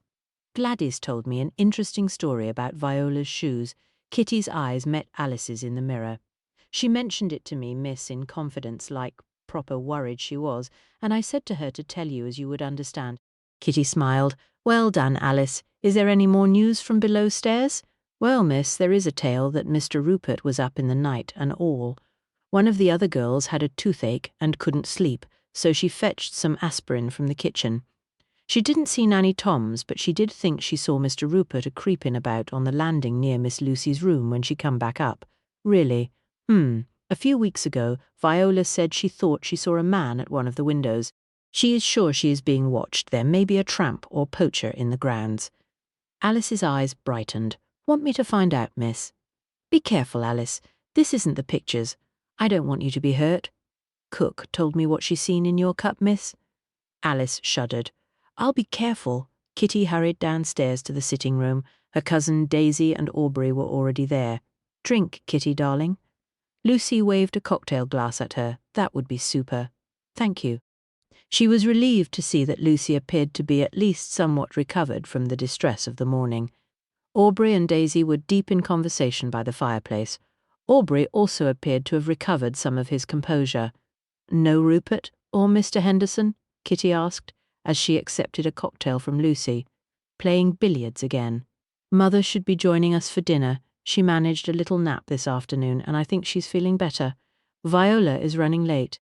Kitty glanced at her wristwatch. "Oh, she was in a dreadful flap after she talked to your inspector. She went in ranting and raving to Mother. Poor Mummy wasn't up to dealing with her histrionics, so sent her away with a flea in her ear. You've seen what Viola's like. She's probably upstairs sulking." The gong sounded in the hall for dinner, and the gentleman appeared at the sitting-room, accompanied by Lady Medford. Kitty fell into step next to Matt as the party made their way to the dining-room. "Viola is late," she murmured as they took their places at the table. "Where is darling Viola?" Rupert drawled as he took his seat. "For all she pecks at her food like a sparrow, she's usually very punctual." "It's a national trait, I believe. It's terribly tiresome," Lady Medford snapped. "I really can't bear unpunctuality." Her gaze automatically fell on Nanny Thomps's empty seat, as if she were about to dispatch her to fetch Viola before remembering the events of the morning. Mr. Harmon stepped forward discreetly and murmured in her ear before withdrawing from the room, leaving one of the maids to continue serving. The girl had barely finished serving the soup when the butler arrived back in the dining room. He spoke urgently in a low tone to Lord Medford, who dropped his napkin back on the table and stomped out of the room, accompanied by the butler. Kitty pushed her soup away untouched. She had a nasty, sick feeling in the pit of her stomach that all was not well. A few minutes later, Mr. Harmon was back, his complexion ashen as he approached Sir Horace. "His lordship requires you and Captain Bryant urgently, sir." He looked at Matt as he spoke. The two men got up from the table and followed him from the room. "What on earth is going on?" Rupert asked. "Perhaps they've found the papers. Do you think it was Viola, after all?" Daisy suggested in a hopeful tone. Mr. Henderson scraped the bowl of his spoon on the bottom of his dish and smacked his lips as he finished the last drop of soup. "Delicious soup, Lady Medford." The maid hovered uncertainly at the edge of the room, clearly unsure if she should clear the table with 3 of the gentlemen absent. Time ticked by, and the men failed to return. Lady Medford heaved an exasperated sigh and signalled the girl to take the dishes. "The roast is growing cold. Where have they all gone?" "Maybe Viola has been taken ill," suggested Lucy. "And why would that require your father, Sir Horace, and Captain Bryant?" Lady Medford demanded. Rupert raised an eyebrow. Kitty could see that he too appeared perturbed by the continued absence of the others. Mr. Harmon re-entered the room and approached her aunt. "His lordship requests that you all carry on with dinner, my lady." Henderson heaved an audible sigh of relief as Lucy gave him a disapproving look. Kitty didn't think she could manage a bite to eat. Something was afoot, and it irritated her that she wasn't privy to it. She just hoped that it wasn't anything bad. The remainder of dinner and dessert was passed swiftly, in virtual silence. Apart from Mr. Henderson, no one ate very much, and Cook's magnificent apple pie was sadly unappreciated. Kitty was quick to rise from her seat and follow her aunt and the other ladies to the sitting-room. Rupert, Aubrey and Mr. Henderson went to take port in the billiards-room. Mrs. Jenkinson wheeled in the tray, and Lady Medford started to dispense after-dinner coffee. Lucy stood by the French windows, looking out across the terrace. Daisy took her cup and went to join Lucy. "Kitty?" Her aunt was poised with the coffee pot. "No, thank you, not this evening." She forced a smile. Where was Matt? What was happening? She was twitchy with curiosity. The door opened and her uncle entered, his face grave. "Ladies, I'm terribly sorry to have to tell you that Viola has been found dead in her room." There was a crash behind her as Daisy dropped her coffee cup and saucer. The delicate china cup shattered into pieces as it landed. "Dead? I don't understand." Lady Medford stared at her husband. "What's happened to Viola?" Lucy assisted Daisy to a chair and perched on the arm. "Papa?" Her uncle's usually florid face had a greyish tinge as he placed a hand on his wife's shoulder. "Viola has been murdered, strangled with her own necklace. There is no way to sugarcoat this or keep it from you all." "Murdered? By whom?" her aunt demanded. Kitty would have laughed out loud at the manner of her aunt's query if the news wasn't so shockingly awful. "Inspector Greville is here now, my dear. He will want to talk to all of us in turn." "Viola, murdered? But who would want to kill Viola?" Lucy repeated her mother's question, apparently dumbfounded. "There is a maniac on the loose. First poor dear Nanny Thoms, and now Viola. She said she'd seen someone watching the house and watching her. This proves it. Has the inspector sent for more men? They must search the grounds to find this madman, or we might all be murdered in our beds," Lady Medford said. "I must return to my office. My dear, the inspector has matters in hand." Lord Medford patted his wife awkwardly on the shoulder once more before leaving. "I'll call a maid to clear up this china." Lucy went to the fireplace to tug on the embroidered satin bell pull. Kitty noticed her cousin's hand shaking. "I'm sorry, it was such a shock, poor Viola." Daisy appeared to be on the brink of tears. A maid entered, followed by Rupert, Aubrey and Mr. Henderson. It seemed Lord Medford had been to the billiards room to break the news about Viola there. Aubrey, unsurprisingly, went straight to Daisy. Rupert, Kitty noted, appeared pale and concerned, his usual cocky demeanour no longer in place. He went to join Lucy, and they moved to a sofa in the corner of the room. Thomas Henderson helped himself to a brandy and took up a stance near the fireplace, while Lady Medford continued to complain and insist that a vagrant must be responsible. Matt stood outside in the shadows of the terrace and took a long pull at his cigarette. The image of Viola Pfizer, her eyes covered with her lavender sleep mask, sprawled strangled with her own necklace across her bed, was imprinted on his mind. The blue lips, the scattered glass beads, and her pale limbs loose like a marionette with the strings cut. He blew out a plume of smoke. He had seen too much of death in the Great War. Death had a smell, a scent that clung afterwards to the living, tainting them. Nicotine helped to cleanse the ghosts and send them away. Footsteps sounded close by, with a brief flare of a light illuminating Sir Horace Blunt's sombre face as he too lit a cigarette. "This is a bad show, Bryant. Sir? We should have gone to see that bloody woman sooner. Dash it all. What next, sir?" Matt asked. He understood his superior's frustration. Greville will question everyone again to establish where they were before dinner. The woman had clearly gone to take a nap. She'd said she was a poor sleeper. Our man obviously spied his chance. Why, though, sir?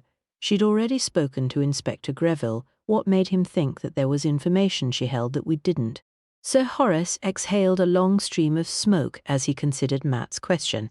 "I see what you mean. Dr. Carter is on his way. He'll narrow down the time of death if he can, but I understand your meaning." What if Frau Pfizer stomped off after her interview with the inspector and hinted to various people that there was more information? Matt caught the glimmer in his eyes in the shadowy light. "Precisely, sir." Henderson followed after her, and I understand she went to see Lady Medford and her daughter. Sir Horace speculated in a quiet tone. She may also have exchanged words with Rupert Banks. The two of them disagreed over a number of matters. Hang it all, man, that's practically everyone. Sir Horace extinguished his cigarette. Matt stayed outside a moment longer after Sir Horace had gone. He needed the quiet stillness of the terrace with the faint scent of roses to blow his mind clean again. The recurring nightmares that had followed him back from the trenches, although less frequent as the years passed, still lurked.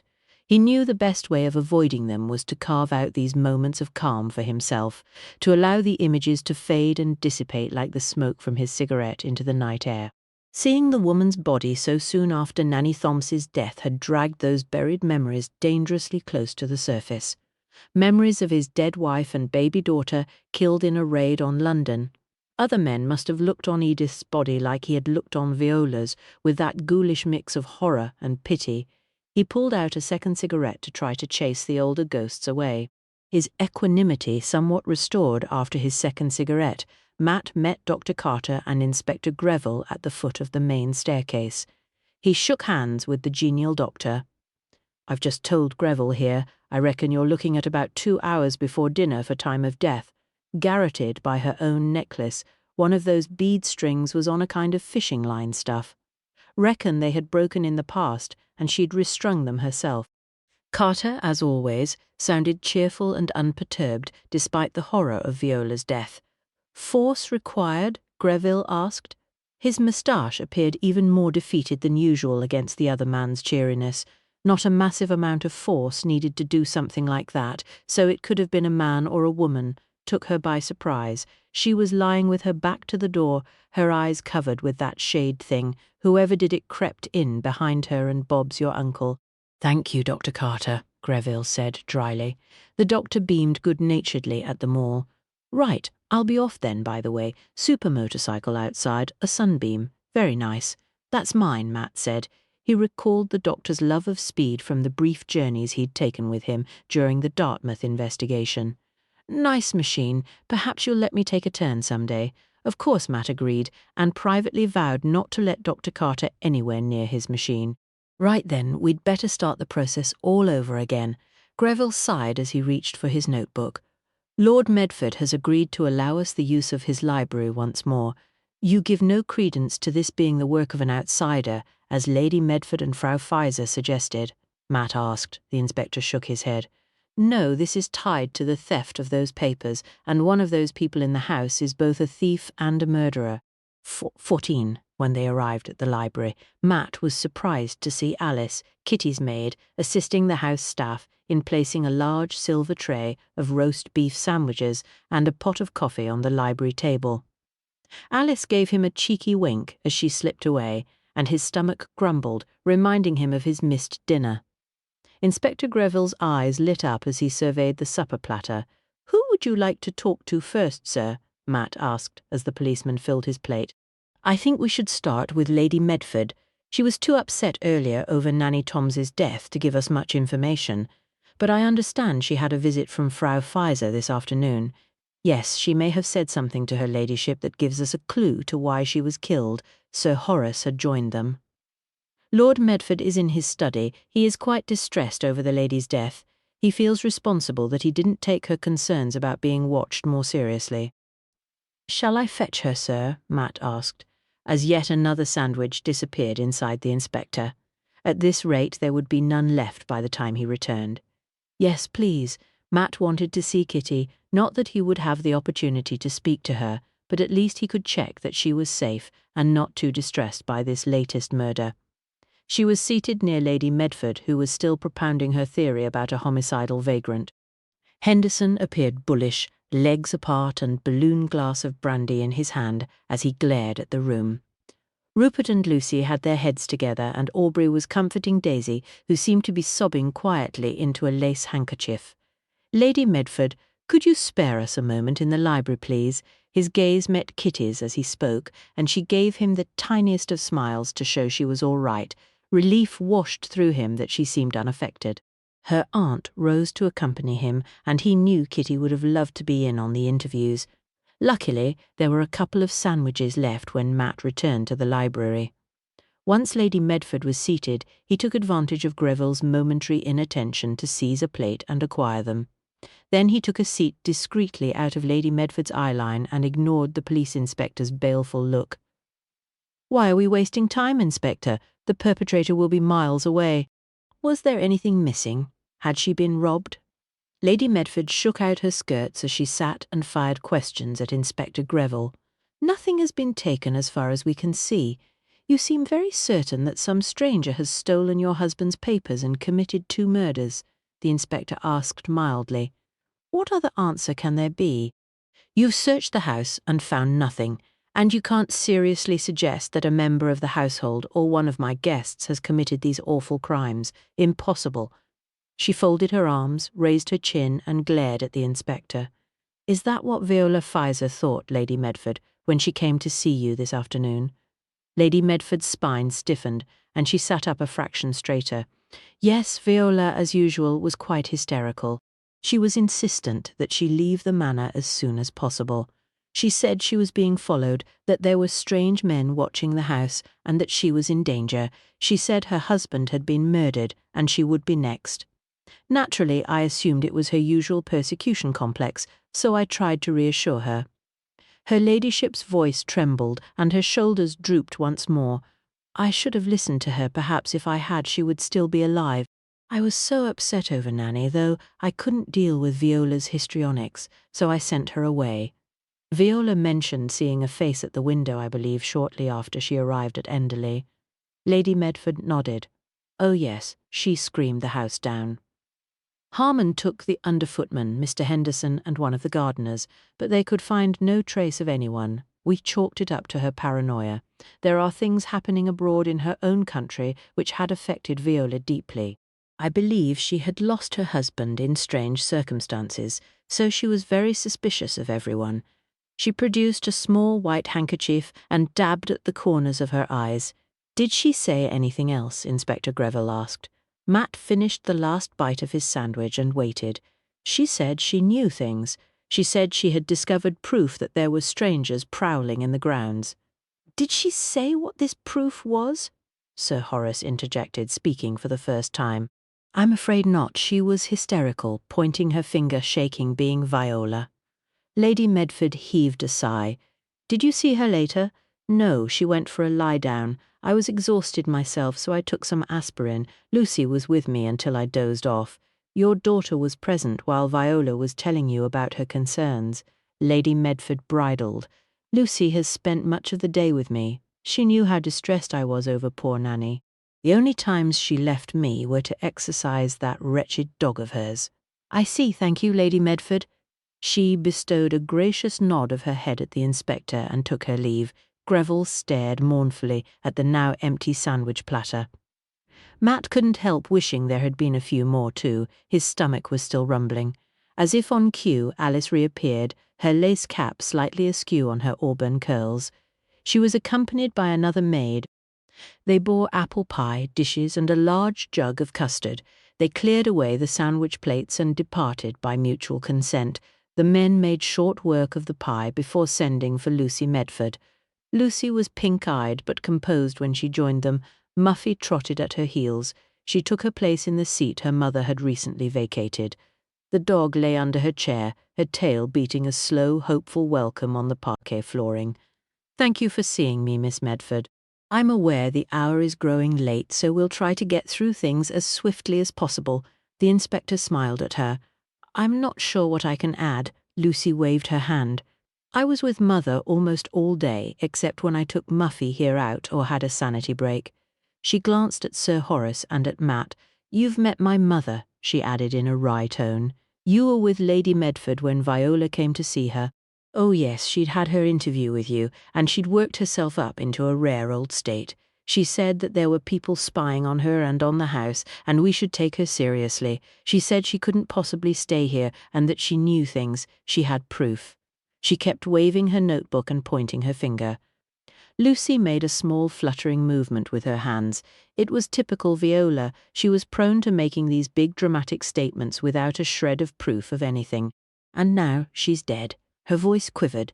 Inspector Greville's moustache appeared to take on a more distinctive droop. "You never had any reason to believe Viola about there being someone following her or spying on the house?"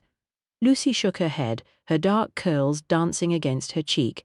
"No, no one else saw anything. Mr. Harmon, Rupert, Mr. Henderson, Mr. Golightly and the undergardeners searched the grounds." She fidgeted on her seat as if awaiting permission to leave. "You didn't see Viola again after she left your mother's room?" "No, I stayed until Mother fell asleep. Muffy had gone out, and I knew she would be up to no good. I finally found her eating some purloined sausages she must have stolen from the kitchen. Then I walked her around the gardens before meeting Rupert for a quick game of tennis before getting changed for dinner." "I see, thank you, Miss Medford. That's been most helpful." "Better have Rupert Banks next," Sir Horace said as soon as Lucy left. "Kitty says that Viola and Rupert were often sparring at one another. I've seen this for myself." Matt leaned back in his chair. "Not to mention that tale from the servants about him being out on the landing the night Nanny Toms died." Greville looked at Sir Horace. "Send him in." Matt stifled a yawn as Rupert entered the library. The early start had begun to tell on him, and the hour was growing late. There was a visible change in Rupert's demeanour from the cocksure young man they had met earlier, as he entered and took his seat. A certain wariness in his expression made him seem less sure of himself. "I apologise for the late hour, Mr. Banks, but I felt it was important to speak to as many people as possible whilst their memories of the evening were still fresh." "Can I ask, when did you last see Viola?" the inspector asked. Rupert folded his arms across his chest. "I met her shortly after she'd left Lady Medford's room this afternoon. I'd gone to find Lucy as she'd promised me a game of tennis later in the day, and I met Viola on the stairs." Greville scribbled some notes in his book. "And how was she when you met her?" "Furious," she said. "Her life, all our lives, were in danger, and no one was taking any notice of her. She said her husband had been murdered in Austria, and now they were coming for her." "What did you say to that?" Rupert sighed. "Stupidly, I said, 'Who would bother wanting to kill you?'" Sir Horace looked up at that statement. "Reassuring, I'm sure. What did Viola say to that?" Greville asked. "She said she knew things. She had proof. I ribbed her a bit and said it was a load of tosh. If she knew something about the missing papers or Nanny T, then she should go to the police." "And what was her response?" Sir Horace asked. "She said she didn't trust the police, said they were part of the establishment. Knowledge was power, she would make her own arrangements." Rupert fixed his gaze on Inspector Greville's face. I didn't take her seriously. I just thought it was Viola trying to make herself important. I keep thinking now that I should have come to you and told you what she was saying. Maybe she would still be alive. His shoulders hunched and he scrubbed at his face with his hands as if trying to erase the idea from his mind. Viola and I didn't get on. She was full of her art history and her long list of connections in the art world. She dismissed my work, which annoyed me considerably. I understand you're an artist yourself, Greville asked. Yes, still a bit of an amateur, but I've been told my work has promise. Viola disagreed. You didn't see Viola again after this encounter? Rupert shook his head. No, I popped my head in to give Lucy a time for tennis, then went to read some papers my solicitor had sent from London a few days ago. Complex financial stuff that I needed time to think about. After that I met Lucy, we played a game, and then we both went to dress for dinner. I came downstairs with Aubrey and Henderson. Greville flicked back through his notebook. I have a statement from someone that last night when Nanny Toms died you were seen on the landing. Care to tell us what you were doing? Rupert threw his head back and stared at the ceiling for a few seconds before returning his gaze to the inspector. Yes, I went to push a note under Lucy's door. You can ask her if you like. We'd had a bit of a tiff earlier in the day, and I wanted to square things with her. May we ask what the tiff was about? I asked her to marry me, and she refused. A spot of high colour tinged Rupert's cheeks at this confession. Matt bit back a whistle of surprise. He hadn't thought Lucy and Rupert were involved in that kind of relationship. He'd witnessed a little flirtation, but Rupert flirted with all young women, including Kitty. For some reason that had irked him a little. Is Lord Medford aware of the nature of your interest in his daughter? Greville, too, looked a little astonished by this latest revelation. Rupert laughed, a short, bitter sound. No, Lucy didn't want her father to know anything. Her idea was that I should get to know him during my stay here. Things haven't really gone to plan, and Lucy has been rather chilly towards me on the romantic front lately. Please don't mention anything to Lord Medford. So, when you were delivering your note to Miss Medford, and we will ask her to corroborate this, did you see or hear anything? Matt asked. I thought I heard Viola's door close, but I couldn't swear to it. It might have been my imagination, that's all I can tell you, I'm afraid. What did you make of that? Sir Horace asked after Rupert had departed. Interesting. We can ask Miss Medford to corroborate his tale in the morning. Greville frowned as he studied his notes. Who have we left to see? Daisy, Aubrey and Henderson. Matt stood and paced about the room. If he never set foot in another library after this case was solved, it would be too soon. With the lamps lit, the faded gilt lettering on the spines of the books took on a different appearance, the shelves like bars caging him in. He hoped the remaining interviews would be swift. Better have the girl next, then, Sir Horace said. Greville inclined his head in agreement, and Matt offered to fetch her. Aubrey was seated next to Daisy in the drawing-room while Henderson studied a horticultural catalogue. Kitty was missing, and he wondered if she'd retired for the night. At least she had Alice with her to keep her safe. I'm sorry this is so late, Miss Banks. Greville glanced at the marble clock on the mantelpiece as the girl took her seat. Daisy looked tired, her makeup was smudged, and there were dark circles under her eyes. That's all right, I don't expect I shall sleep very well tonight anyway. A shudder ran through her, and she twisted her handkerchief on her lap. Poor Viola. We all poked fun at her, you know. None of us took her seriously. When did you last see her? Inspector Greville had adopted his fatherly tone again. I don't know. Before lunch, I think. Daisy screwed her face up in thought. She was working on the mural. Aubrey was with Lord Medford. Lucy was with her mother, and Rupert had some dreary papers to read. I was bored, so I wandered upstairs to the long gallery. Of course, Viola was annoyed to see me. She hated anyone disturbing her. I told her she could keep her precious mural, and I went out into the garden and strolled around the roses. Did you meet anyone else? Greville inquired. No, I think Mr. Henderson was busy digging one of his test bed things. I thought I caught a glimpse of that dreadful old jacket he wears. He was walking towards the lake. And before dinner? Sir Horace asked. I was with Aubrey, of course. Daisy was dismissed and Aubrey called in. He confirmed that he had been with Daisy until they had gone to change for dinner. and of course any of them might have slipped into Viola's room whilst dressing for dinner, Sir Horace said gloomily. Right, let's have Mr. Henderson and see what he has to say for himself. The grandfather clock in the hall chimed midnight as Thomas Henderson entered the library. Right, let's get this over with. Some of us have to get up early in the morning. He took his place and glowered around at them all. Matt wondered how much of Lord Medford's brandy he had consumed. Very well. When did you last see Frau Pfizer? Greville reopened his notebook. She was at breakfast, pecking at a bit of toast as usual. I went out to finish pegging out some layouts for new beds. I don't think I saw her after that. She was usually busy on her painting thing and didn't come for lunch. Did you see anyone else during the day? Sir Horace intervened. Henderson sniffed. Couple of the gardeners. That girl, Daisy, was drooping around the rose garden. Greville asked a few more questions and finally allowed Henderson to leave. I think we need to call it a night, gentlemen, and reconvene after breakfast tomorrow. Sir Horace rose. I agree. We can look at this afresh in the morning. Inspector Greville walked with them into the hall to receive his coat and hat from Mr. Harmon.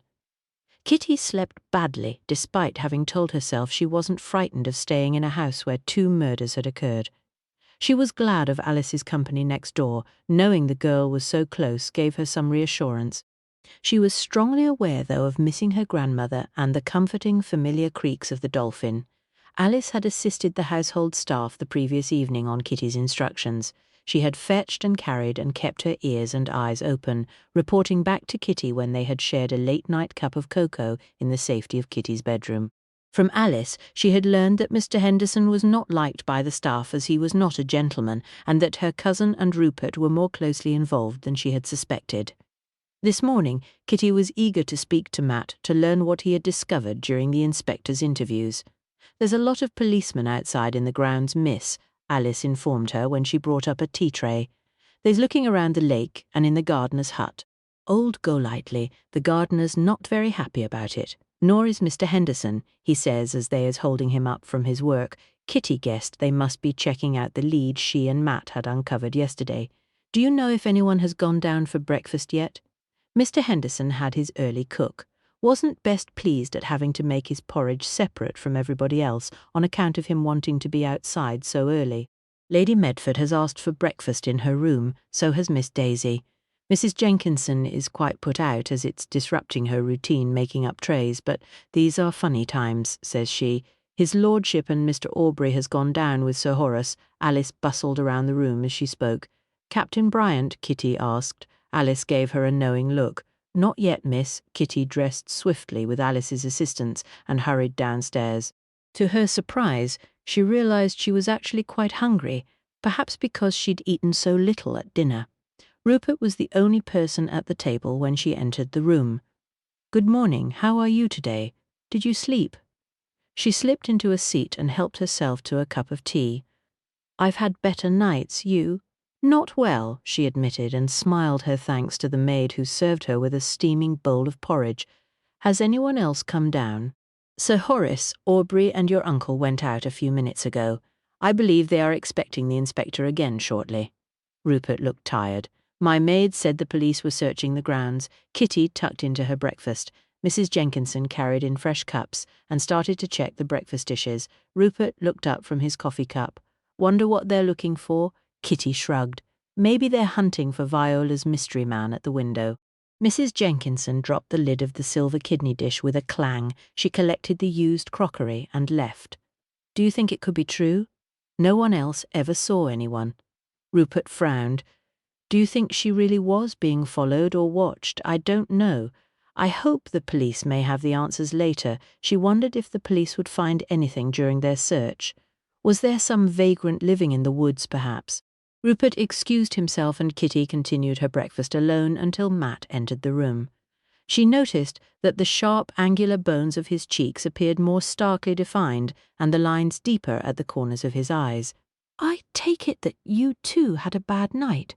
She asked as she poured him some coffee. His head inclined briefly. She knew that Matt suffered terrible nightmares when stressed, yet another legacy of all he'd seen and suffered during the war. Once he'd asked her to lock him in his room and return the key the next day, as he could be destructive or sleepwalk when sleeping badly. Inspector Greville's men are being most industrious, she smiled. Alice told me. Do you think they will find anything?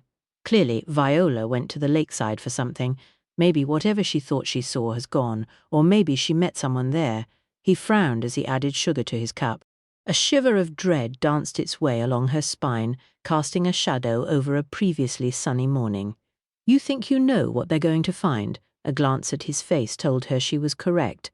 I would like to be wrong, but Viola and Nanny Thoms are both dead, and I'm afraid there will be more deaths to come. More? Fear clutched at her. You think someone in the house is at risk? I don't know. I think the police may find something at the lake. I suggested to Inspector Greville that the men take out the boat to the pontoon and check below the waterline. He sipped his coffee as if the large quantity of sugar he'd added to the cup would imbue him with strength for what lay ahead. Matt had little appetite for breakfast, but he could see that his comments had worried Kitty, so he forced himself to eat a little toast to appease her. I called Grams this morning. I told her what I'd learned from Cook about my mother's disappearance. I didn't mention the murders. Kitty set her napkin down on the table. Probably wise. A wry smile lifted the corner of his mouth as he pictured Kitty's grandmother's face if she knew what was happening at the manor. She would probably have been straight in Mr. Potter's taxicab to Enderley, ready to insist Kitty return to the Dolphin. A scampering Muffy preceded Lucy into the room at that moment, dancing around her feet with obvious glee. "Morning? Have either of you seen Rupert?" she asked as she took her place at the table and helped herself to coffee. "He left a few minutes ago. He said he had some paperwork to attend to." Kitty eyed her cousin's pale face. "There are policemen everywhere. Do you think they'll catch Viola's murderer? It's a horrid feeling, so unsafe in one's own home. I feel as if I can't trust anyone anymore." "I'm so glad you're here, Kitty. I know this must be beastly for you and not at all the lovely holiday we had planned, but I do feel safer having you around." Lucy stared gloomily into her cup while Muffy sat hopefully at her feet waiting for tidbits. "Surely it has to be a vagrant or someone, doesn't it? Who's done this?" Viola said she was being watched. Matt saw Kitty slip Muffy a bit of toast. "I have every faith in Inspector Greville. You can see he's being very thorough." "Absolutely. He and Sir Horace are good men," Matt agreed. He couldn't go along with the vagrant theory. It simply didn't make sense, and there had been no evidence for it beyond Viola's testimony, but he wanted to give Lucy some crumb of comfort. They left Lucy to share the rest of her breakfast with Muffy and stepped out together onto the terrace. The elevated position at the back of the house afforded them glimpses across the rose gardens to the meadows and the lake beyond. Daisy was tucked around a corner finishing a cigarette. She relaxed when she saw them dropping the stub onto the flags and extinguishing it with the toe of her shoe. "Aubrey hates me smoking, but I feel so on edge. What are they all looking for?" She waved a hand at the police who were collecting by the lake shore. I'm not sure Matt had an idea of what he expected them to find, but he hoped he would be proven wrong. It's all too ghastly. Daisy flipped out the ends of her blonde curls and disappeared back inside the house. Kitty exchanged a speaking look with him and shrugged her shoulders. 15. In the distance there came a faint cacophony of whistles. Matt stiffened. They've found something. Kitty placed a hand on his arm as if to brace herself against whatever was about to come their way. He covered her hand with his, the warmth of his touch reassuring. "I expect we will learn very quickly what has been recovered. There seemed to be a lot of movement on the edge of the lake, and the sound of shouting, 'There's something in the lake.'" He had barely finished speaking when a young police constable emerged from the garden, running up the steps and onto the terrace. Despite his exertions, there was a faint greenish pallor to his complexion, and he was obviously disturbed. "Begging your pardon, Miss Sir, could you direct me to the telephone?" "Of course, come. It's in the hall. I'll show you." "Do you need to contact Inspector Greville?" Matt asked as he led the way to the hall. "No, sir. The inspector is already at the lake. It's Dr. Carter I'm to get." The lad followed Matt and Kitty tagged along behind, eager to discover what was afoot. "Is someone hurt?" Matt asked, showing the constable the telephone. "No, sir. The man we found is well beyond any mortal man's aid," the man replied as he lifted the receiver and started to dial. Matt left him to his call and rejoined Kitty. "You heard?" he asked in a low tone. She nodded. "It is, I think, as you feared.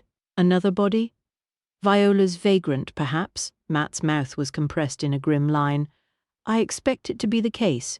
The constable completed his call. I must find Lord Medford and Sir Horace. Of course, Matt directed him. Lucy emerged from the dining room with Muffy at her heels. I thought I heard whistles and voices. Have the police apprehended the murderer? I fear the police have found another body by the lake, Matt said. Lucy paled. Not an arrest? Kitty took her cousin's arm, concerned she was about to faint. No, my dear, not yet. Another victim, it seems.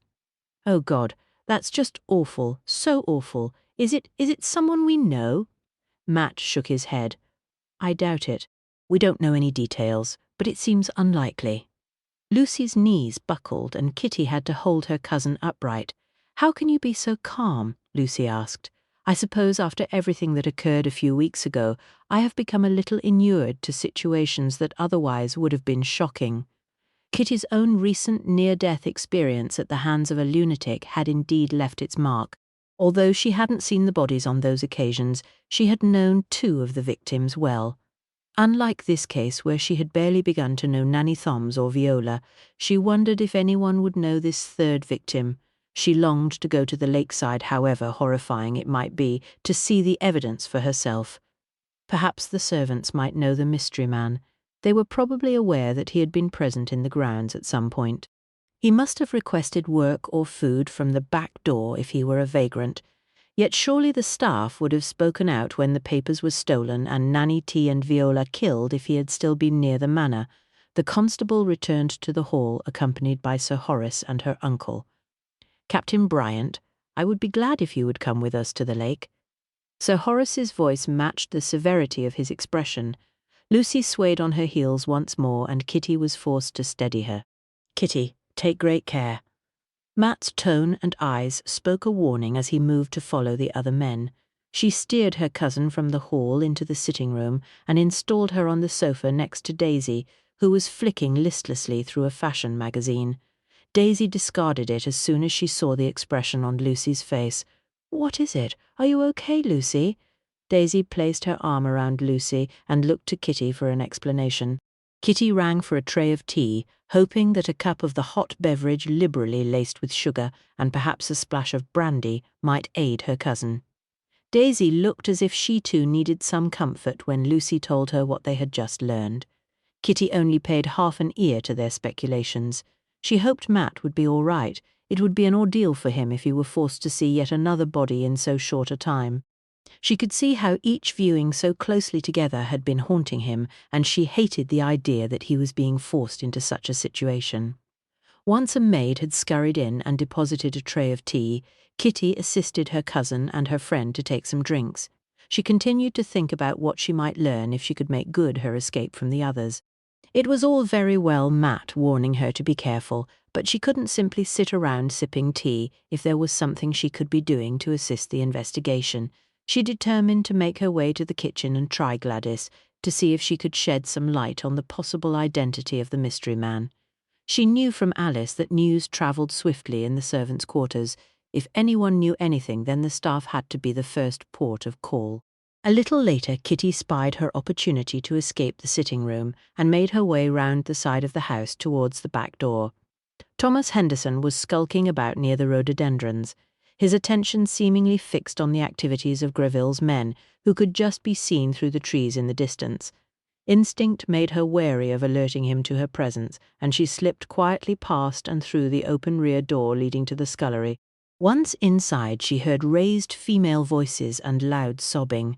Kitty paused for a moment before creeping quietly forward, her back against the cool white painted brick wall of the passage, to listen into whatever was going on. You should have come to me right away, my girl. You'd no business keeping something like that to yourself. What if he's the one they've been looking after? She recognized Cook's voice and stationed herself behind the door to listen. I didn't mean no harm. I only give him a few scraps. An old soldier he was. He had trouble getting work, he said. Cause of his arm not working right. Mrs. J. Jenkinson knew all about it. The other voice was punctuated with sobs and sounded like the hapless Gladys. You didn't ought to have done it. What if he was the one who murdered the foreign lady? You never said nothing when she was shrieking and hollering about there being a face watching her at the window, and Mr. Harmon outside with Mr. Golightly risking their lives looking for strangers, Cook said hotly. I thought as he'd gone, Mrs. Jenkinson said as he'd left the area. He was headed to the village, he said, to try his luck there. How was I to know he'd been done in? You'd best stop your blarting, young Gladys. You'll have to tell that policeman what you know. Lord knows what Mr. Harmon will have to say to you, I dread to think, and I'm surprised as Mrs. Jenkinson hasn't said nothing. Kitty decided she'd heard enough and edged her way quietly back outside without letting Cook or Gladys know she'd been there. She walked back towards the rose garden this time without seeing any sign of Mr. Henderson. The perfume of the roses and gentle hum of the bees proved a balm once more to her senses as she made her way along the gravel walk towards the arbour. She intended to sit for a while and ponder the information she'd just heard when she realised the arbour already had an occupant. Aubrey was seated on the wooden bench, his head buried in his hands as if he wished to shut the world away. He lifted his head and stared dully at her as she entered. I'm so sorry I didn't realise anyone was here. She went to retreat as he appeared to be in no mood for company. No, it's all right, Miss Underhay. Kitty hesitated for a second, then took a seat on the narrow bench next to him. Forgive me, but you seem very troubled. Perhaps I can help in some way. She waited for a response, wondering if it were the missing papers, his relationship with Daisy, or this latest find that had laid the heaviest burden upon him. It is all too much, Miss Underhay, he groaned and sat upright, tilting his head back to rest against the wooden wall of the arbour. I feel such responsibility. But why, Aubrey? She wasn't sure what he meant. It was my duty to ensure Lord Medford's papers were secure. I should have taken them to the laboratory safe after the meeting.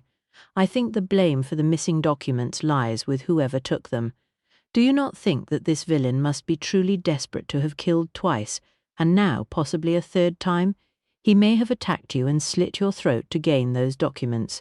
Kitty's tone was gentle. A third victim? Aubrey asked. You have not heard the commotion? There has been a discovery at the lake, and Dr. Carter has been sent for, but the constable indicated there was no hope. Aubrey was ashen. Is it one of the party? I was unaware. I came here straight after breakfast. I believe it is a stranger to us. Sir Horace has gone with my uncle and Captain Bryant to meet with the inspector. Aubrey groaned. I think there is something more troubling you, she probed.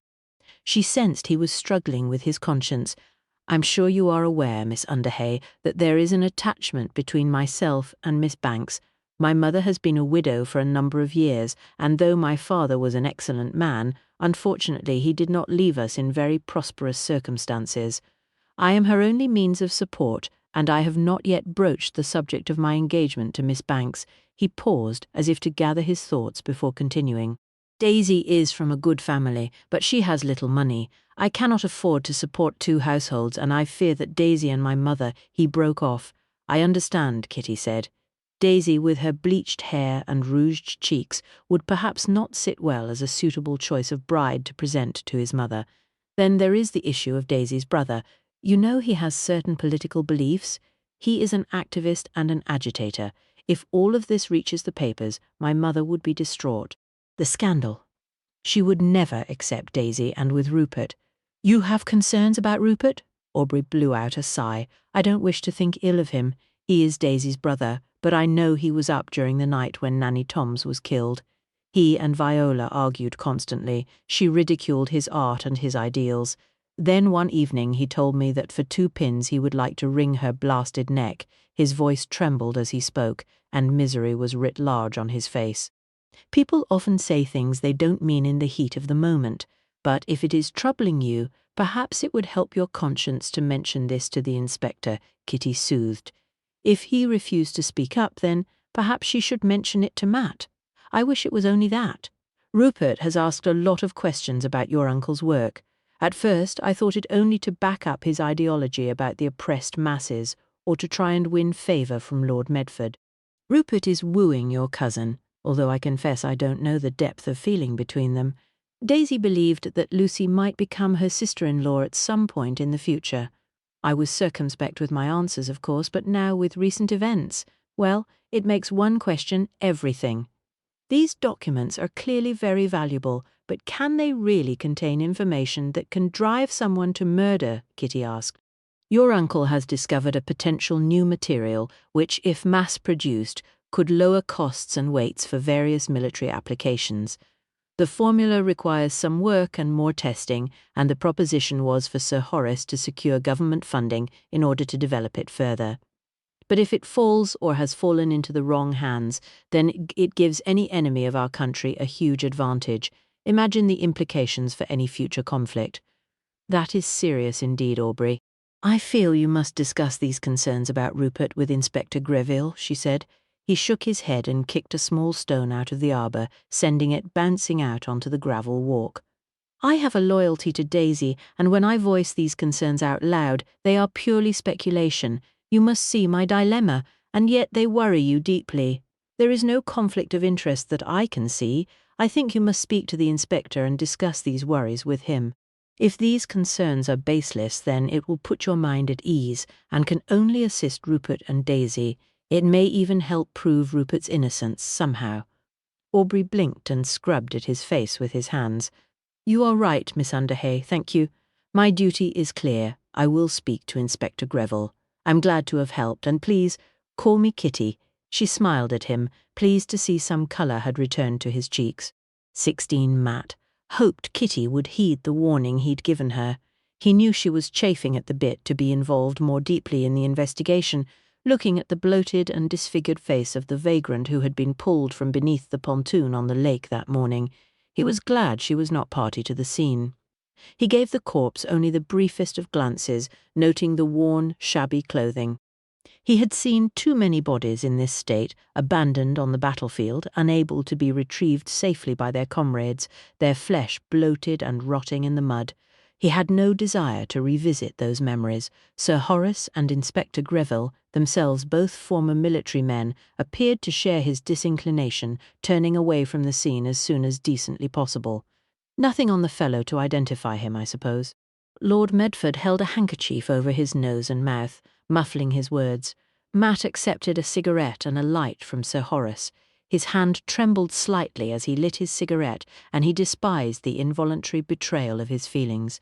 The cool rush of nicotine and resulting smoke helped mask the odour starting to arise from the corpse which lay just a few feet away. No, sir. His pockets are empty, and he has no watch or wallet.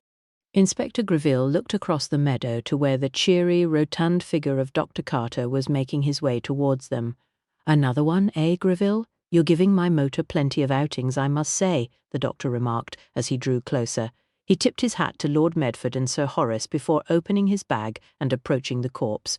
As of one accord, Matt and the others moved a little further away whilst the doctor completed a brief examination. He joined them as they were finishing their cigarettes. I'd say he was knocked over the head before hitting the water, probably been in there for at least a couple of weeks, judging by the state of him.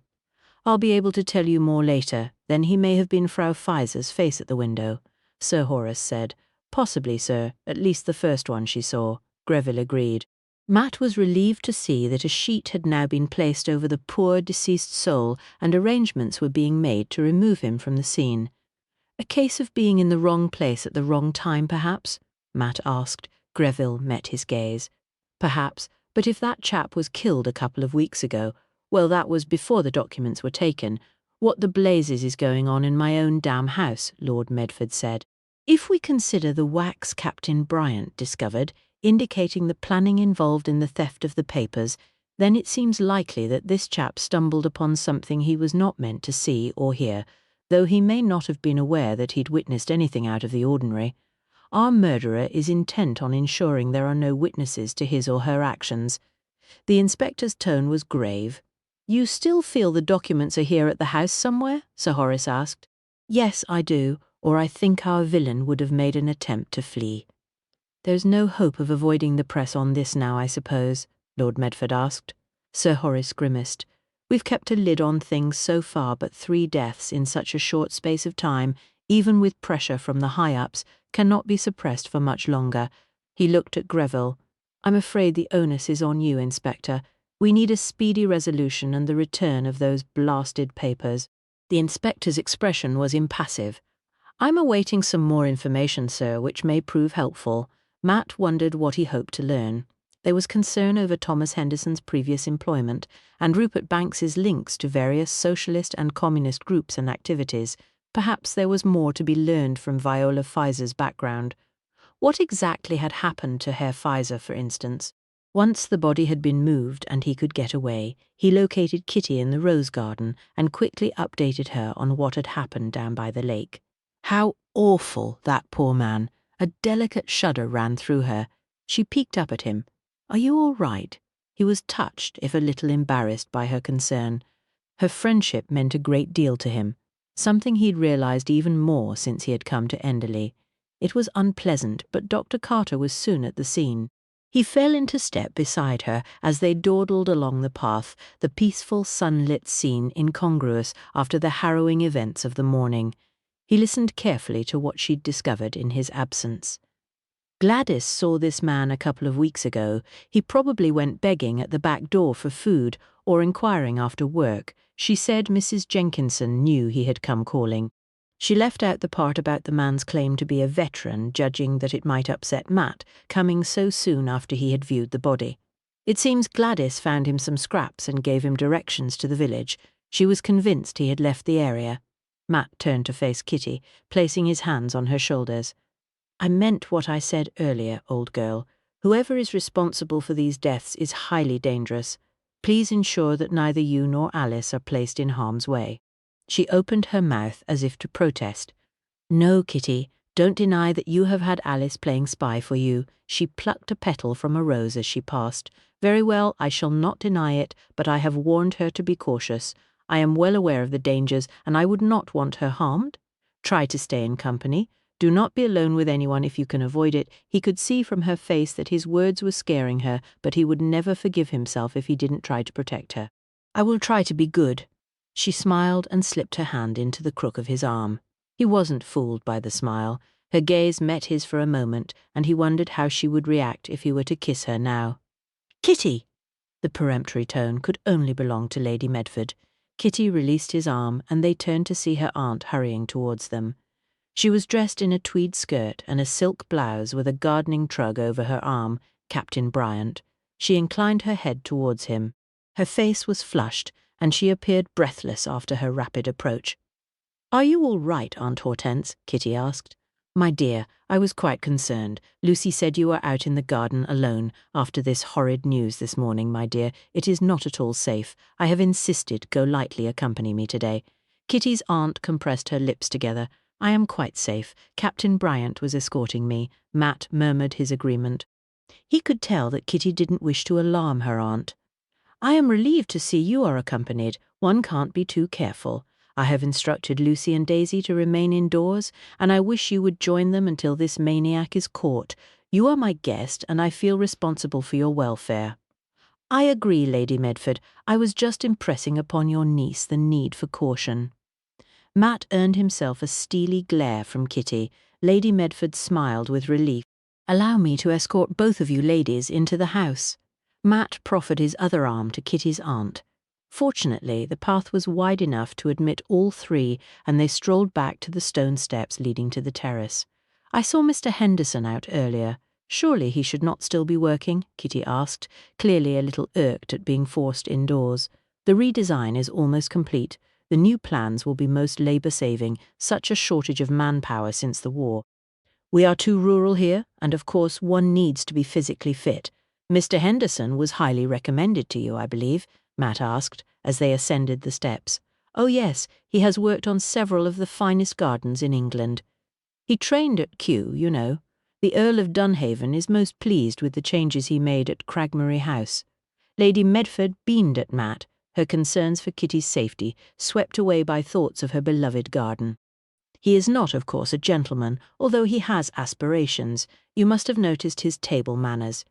He actually eats his peas with a knife." She gave a small shudder. They reached the French doors, and Lady Medford relinquished Matt's arm. "I must check with cook about how much tea and how many biscuits she is supplying to those policemen. So inconvenient having them trampling about the estate. And they all seem to have such large feet and appetites to match. I expect luncheon will be ready soon." "We're late today, what with the commotion at the lake, and Mrs. Jenkinson is behaving most oddly." She excused herself as he and Kitty joined Lucy and Daisy. Lucy was trying to teach Muffy to beg using titbits of sausage as a reward. Daisy was admiring her manicure. Both girls appeared to have recovered their composure. "Any news?" Daisy asked, setting aside her nail file. "Not yet." Matt took a seat next to Lucy and was immediately investigated by Muffy. He wondered if the inspector would join them for lunch. If so, it should make for an interesting meal. 17, lunch was a dreary affair. The inspector made it clear he would not discuss the case, nor indulge in speculation, and so conversation was stilted and desultory.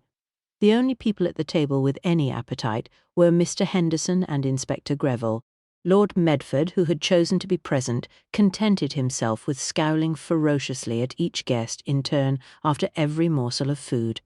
Lucy moved the contents of her plate from one place to another. Aubrey kept glancing at Daisy when he thought himself unobserved, and Rupert for once abstained from making facetious or provocative comments. Toward the end of lunch, Mr. Harmon informed the inspector that the documents he had been expecting had arrived and had been placed in Lord Medford's study. Kitty noticed that everyone made a great show of pretending not to be interested in this piece of information. Inspector Greville, Sir Horace and Matt repaired to the study as soon as lunch was concluded. Lady Medford collared Thomas Henderson and went to the library, while Lord Medford and Aubrey returned to work at the laboratory.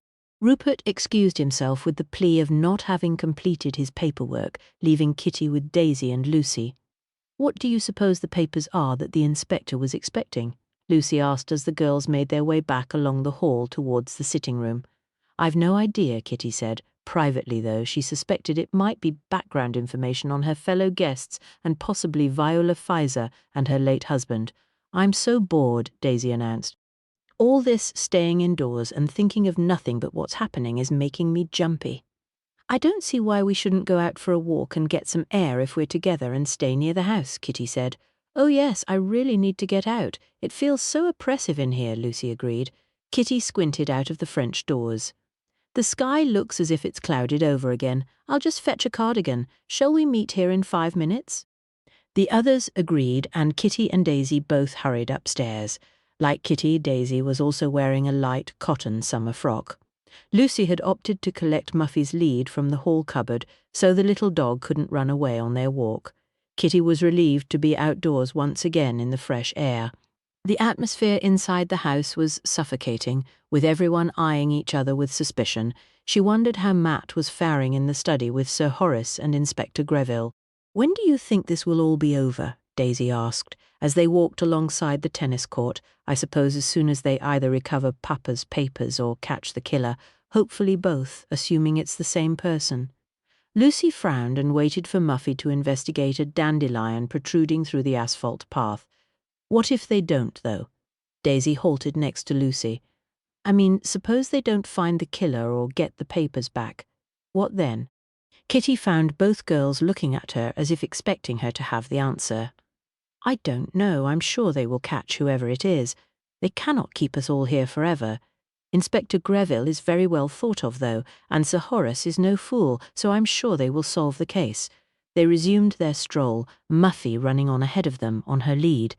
"Does your boyfriend tell you anything about the case, Kitty?" Daisy asked. "Daisy," Lucy glared at her friend. "Matt is not my boyfriend. We aren't walking out together, and I only really know what you know." She was aware that her cheeks had pinked slightly, partly because she wasn't being strictly truthful, but also because she never liked to think too hard about her relationship with Matt. Just lately she had wondered what it would be like if their friendship were to change into something closer. Sometimes she thought that there might be a spark between them, like earlier, before her aunt had interrupted them. Daisy sniffed as if she found Kitty's statement hard to believe. "What about you and Aubrey?" Kitty asked. Daisy frowned as they turned the corner to continue past the vehicles parked on the gravel. "I wish he would tell his mother about us. I really ought to meet her soon. Perhaps when this is over we can think about announcing our engagement publicly and planning our wedding." The scent of wood smoke filled the air as they rounded the front of the black police car and Matt's new motorcycle. A pile of ancient leaves and a few branches was heaped untidily on the scrubby grass. A thin spiral of smoke coiled lazily into an increasingly grey sky. An empty wheelbarrow and a rake were placed nearby.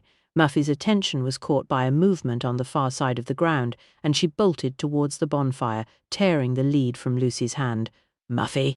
Her cousin set off in pursuit, with the others following after her. As they drew nearer the fire, the other two continued after the little dog, who clearly thought it was a great game. Kitty paused as something struck her as odd about the fire. The pyre seemed badly constructed, and unlike the usual neat piles she'd seen previously that her uncle's gardeners made when they were clearing rubbish. Kitty looked more closely.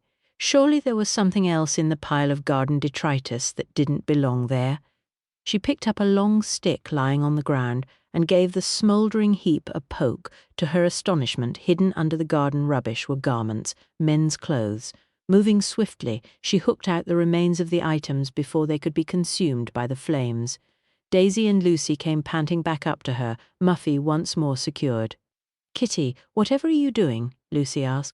"Oh, what on earth?" Daisy asked as she saw what Kitty had rescued from the bonfire. Her face paled beneath her makeup as she saw the clothes. "I think we need to fetch Inspector Greville," Kitty said. "I'll go." Daisy set off at once towards the front door of the manor, her heels clicking rapidly across the ground. "What is all this?" Lucy stared at the garments as Kitty pulled them out straight with the end of her stick. "I don't know, but whatever it is, someone wanted these things destroyed."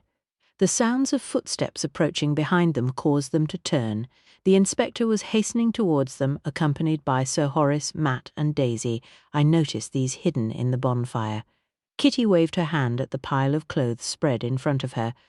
"I couldn't see a reason why someone would be trying to destroy good clothes in this way."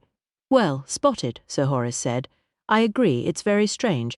He and the inspector bent to examine the finds. A dark twill pair of trousers, dark shirt and cap. No labels. Muffy sniffed curiously at the cap, and Lucy tugged the lead to move the dog away before she could make off with her prize. "Thank you, ladies." The inspector waved over one of his constables and gave some instructions. "Do they belong to the man from the lake?" Lucy asked. "Unlikely," Matt said. "Then who?" Lucy began, stopping when she saw Daisy's expression. "There is little point in speculating. We will check these items against measurements of all the men in the house, including the staff." Daisy's brow cleared when the inspector mentioned the staff, and Kitty suddenly realised that Daisy was concerned that either her brother or Aubrey could be the owner of the clothes. The party turned and started back towards the house. Lucy and Daisy were in front with Sir Horace and Muffy, while Matt walked on one side of Kitty with the inspector on the other. Inspector Greville. I wondered if it might be worth Kitty taking a look at Frau Feiser's room. I know you and your men have already searched it, but it struck me just that maybe a woman's eye might see something we may have missed. The inspector glanced at Kitty, then at Matt. "Well, I can't see as it would do any harm if you would oblige us, Miss Underhay." "Certainly, I'd be happy to try and help." Kitty blinked in astonishment. She had been wondering if they had discovered anything in Viola's room that might provide a clue to her killer. However, she hadn't envisaged that Inspector Greville might allow her to assist in any way. The inspector delved in the pocket of his jacket and handed Matt an old-fashioned iron key. "Please ensure you relock it when you've finished in there, Captain Bryant." "Certainly, Inspector." "And report anything at all that you may find that could shed light on these murders or the missing papers." He looked directly at Kitty. "Of course," she agreed. She thought she detected his moustache lifting slightly, as if faintly amused by her ready acquiescence, before he strode forward to catch up with the others, leaving herself and Matt to dawdle along behind them. "Who do you think those clothes belong to?" Kitty asked, as soon as the others were out of earshot. You saw Daisy's reaction then. I'm guessing she recognized them.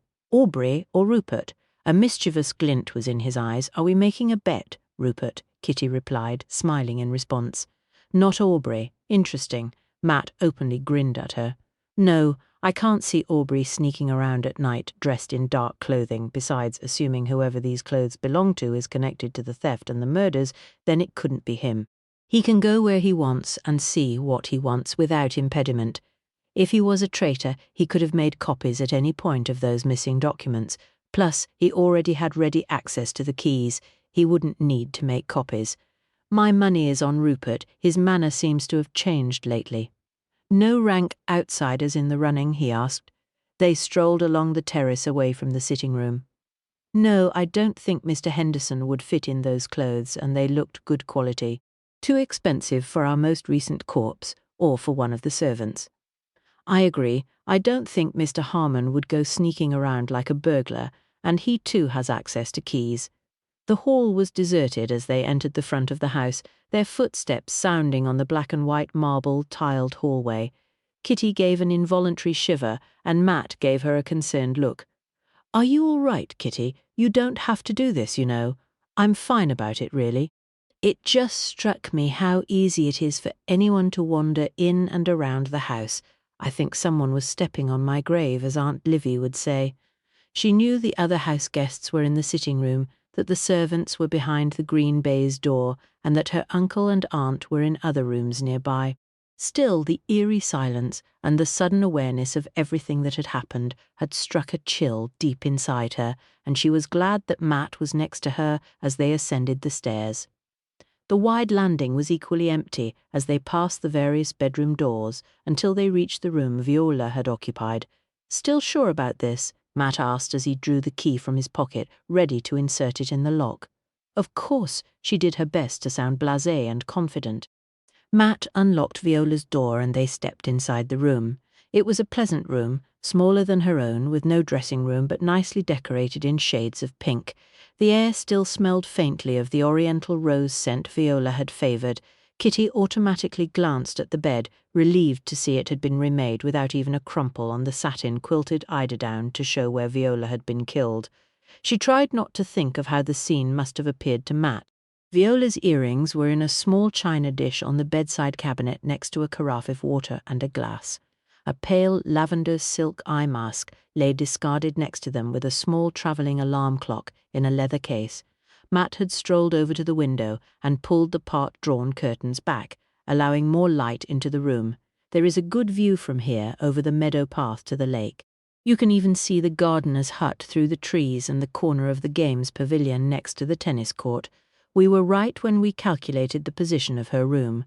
Kitty joined him to look out. You think she saw something and went out to investigate?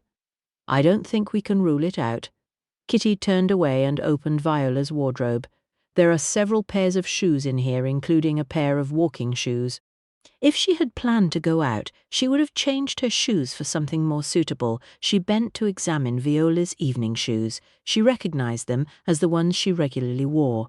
These aren't the kind of shoe one would choose to wear to go along a rough path towards a lake at night. Fair point.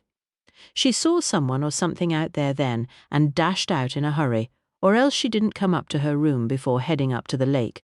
You said Dr. Carter indicated the mystery man's body had been in the water for some time, so it can't have been the murder or the killer moving the body that she saw. So what was it? She mused. Our man in black, Matt suggested.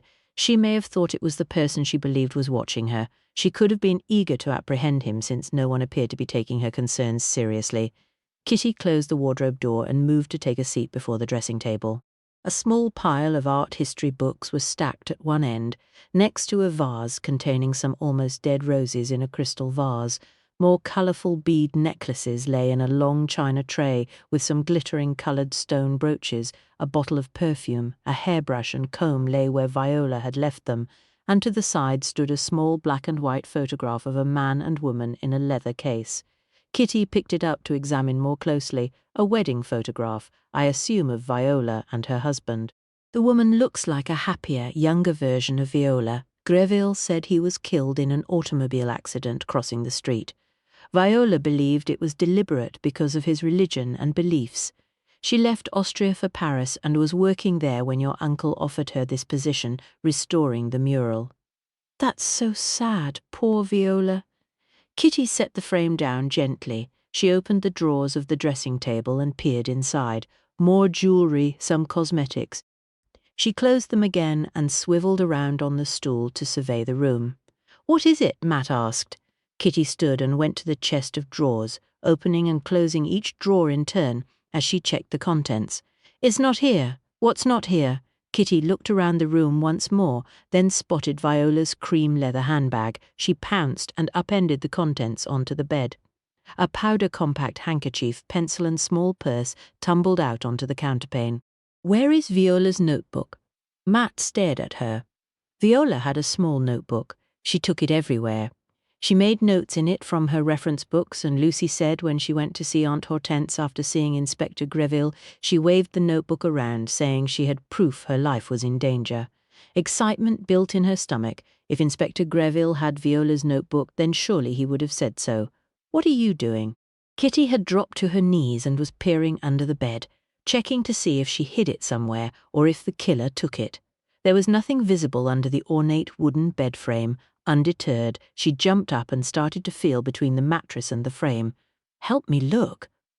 Matt shook his head and began to feel under the mattress on the other side of the bed. "Nothing? Then it's gone. We need to tell the inspector." She started towards the door. "Kitty, wait." Something in his voice made her stop. Turning back, she saw that his face was somber, and she could see the concern in his eyes. Her pulse kicked up a notch. "What is it?" He took hold of her hands. "Let's not talk about this to anyone except the inspector." His fingers warmed her flesh where she had suddenly chilled at the note in his voice.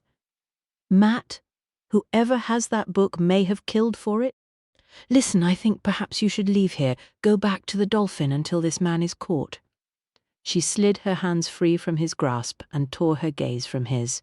"No, I couldn't abandon Lucy. She's my cousin. She needs me. I won't be sent away."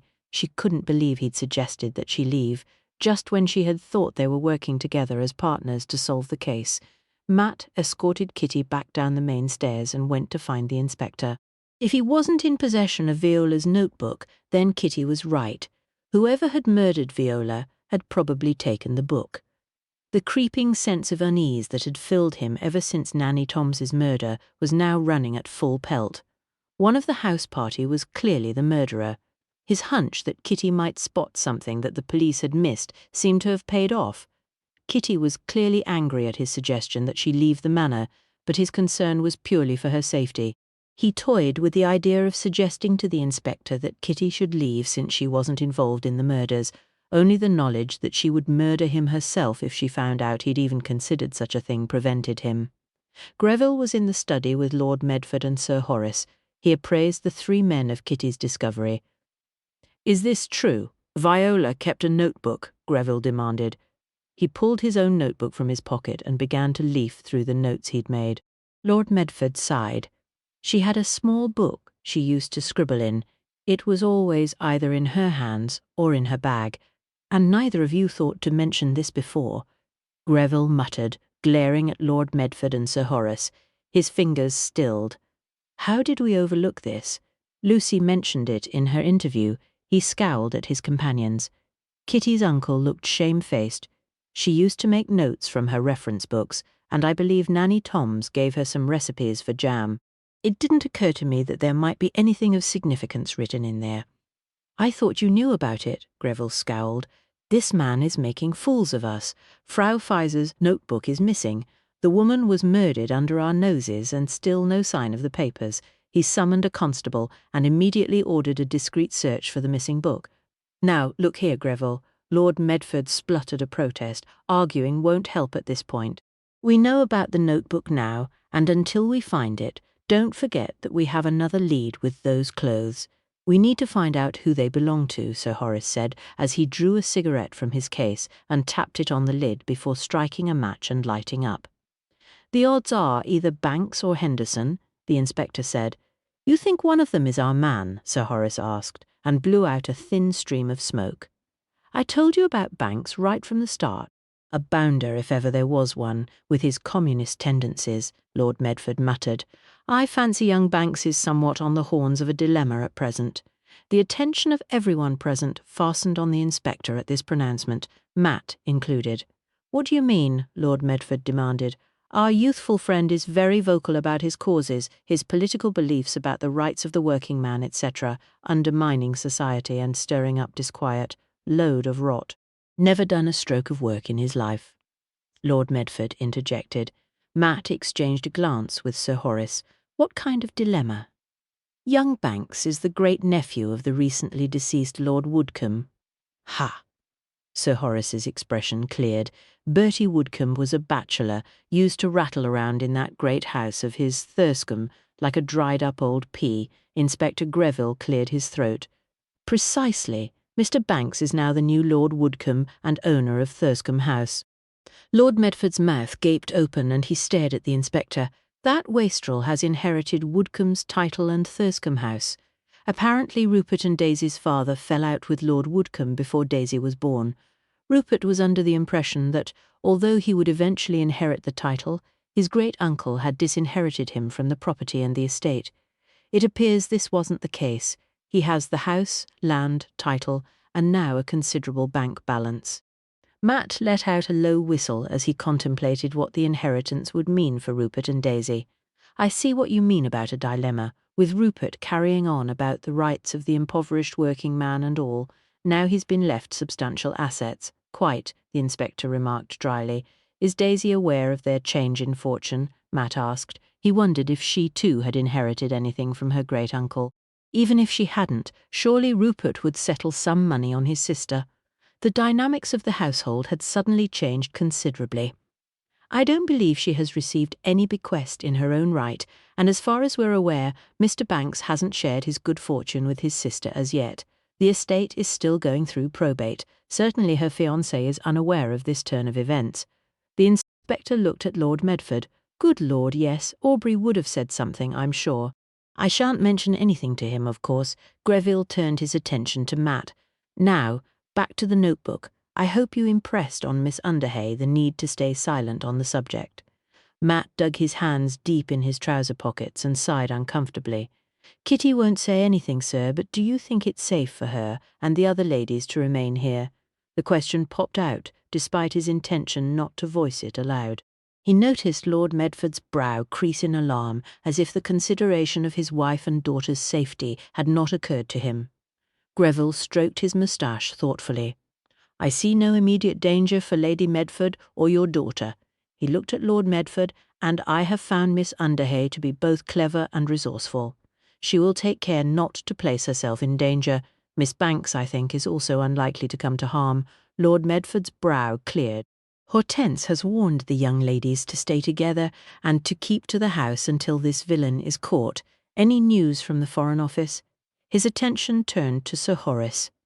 If you mean, is there any indication that an enemy of the country has received those papers, then there is no news. This is a good thing by now. If there had been a leak then, one of our people would have heard a whisper. Sir Horace extinguished the remains of his cigarette in the large crystal ashtray on Lord Medford's desk. The long case clock in the hall struck the hour. I'll leave you to prepare for dinner. I'll talk to Banks and Henderson tomorrow about the contents of the bonfire. I don't think it will do any harm to leave them to worry for the evening. Inspector Greville collected his hat from the hook on the back of the oak study door.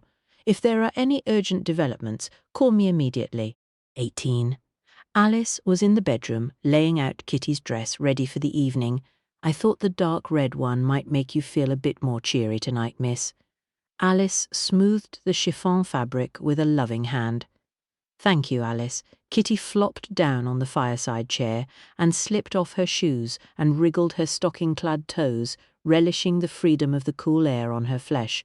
Shall I go and run you a bath, miss? Put some of them smelly bath salt things in? Alice offered. I am so glad you came with me. Kitty smiled at her maid. Dimples flashed in Alice's thin face. It had half been exciting. That's one way of looking at it. She found the girl's bubbly enthusiasm for life infectious. The gardeners told Gladys you found a man's clothes in a bonfire by the tennis courts. They didn't set that fire either, miss. Oh, Kitty asked. No, miss. Alice straightened the dressing-table set. They had raked all the rubbish up in a heap and put it in the barrow, as Mrs. doesn't like smoke getting into the house, so they was going to wheel it further away and burn it. Mr. Golightly was fair put out. He'd had to leave his barrow to go with your aunt round the rose garden. So whoever wanted to get rid of the clothes must have seen the debris and spied an opportunity. Kitty frowned. She wondered if Inspector Greville was in possession of that information yet, and whether she would get a lecture from Matt about interfering if she mentioned it. I'll go draw your bath, miss, or else you'll be late for dinner. Alice slipped out of the room, closing the door behind her. Kitty closed her eyes and leaned her head back against the chair. weariness washing over her. She shouldn't have been so angry when Matt had suggested she return to Dartmouth. She knew he had merely wanted to protect her. If she were honest with herself, she was a little frightened by recent events, but at the same time she had never felt more alive. Being at the hotel doing the same work, day in, day out, made her feel trapped. Since Matt had arrived and they had become embroiled in their joint adventures, she had felt as if she had a purpose, as if her wits were finally being properly utilized. She had also been enjoying the closer relationship with Matt, and if she was being honest with herself, hadn't hated it every time Daisy referred to him as her boyfriend.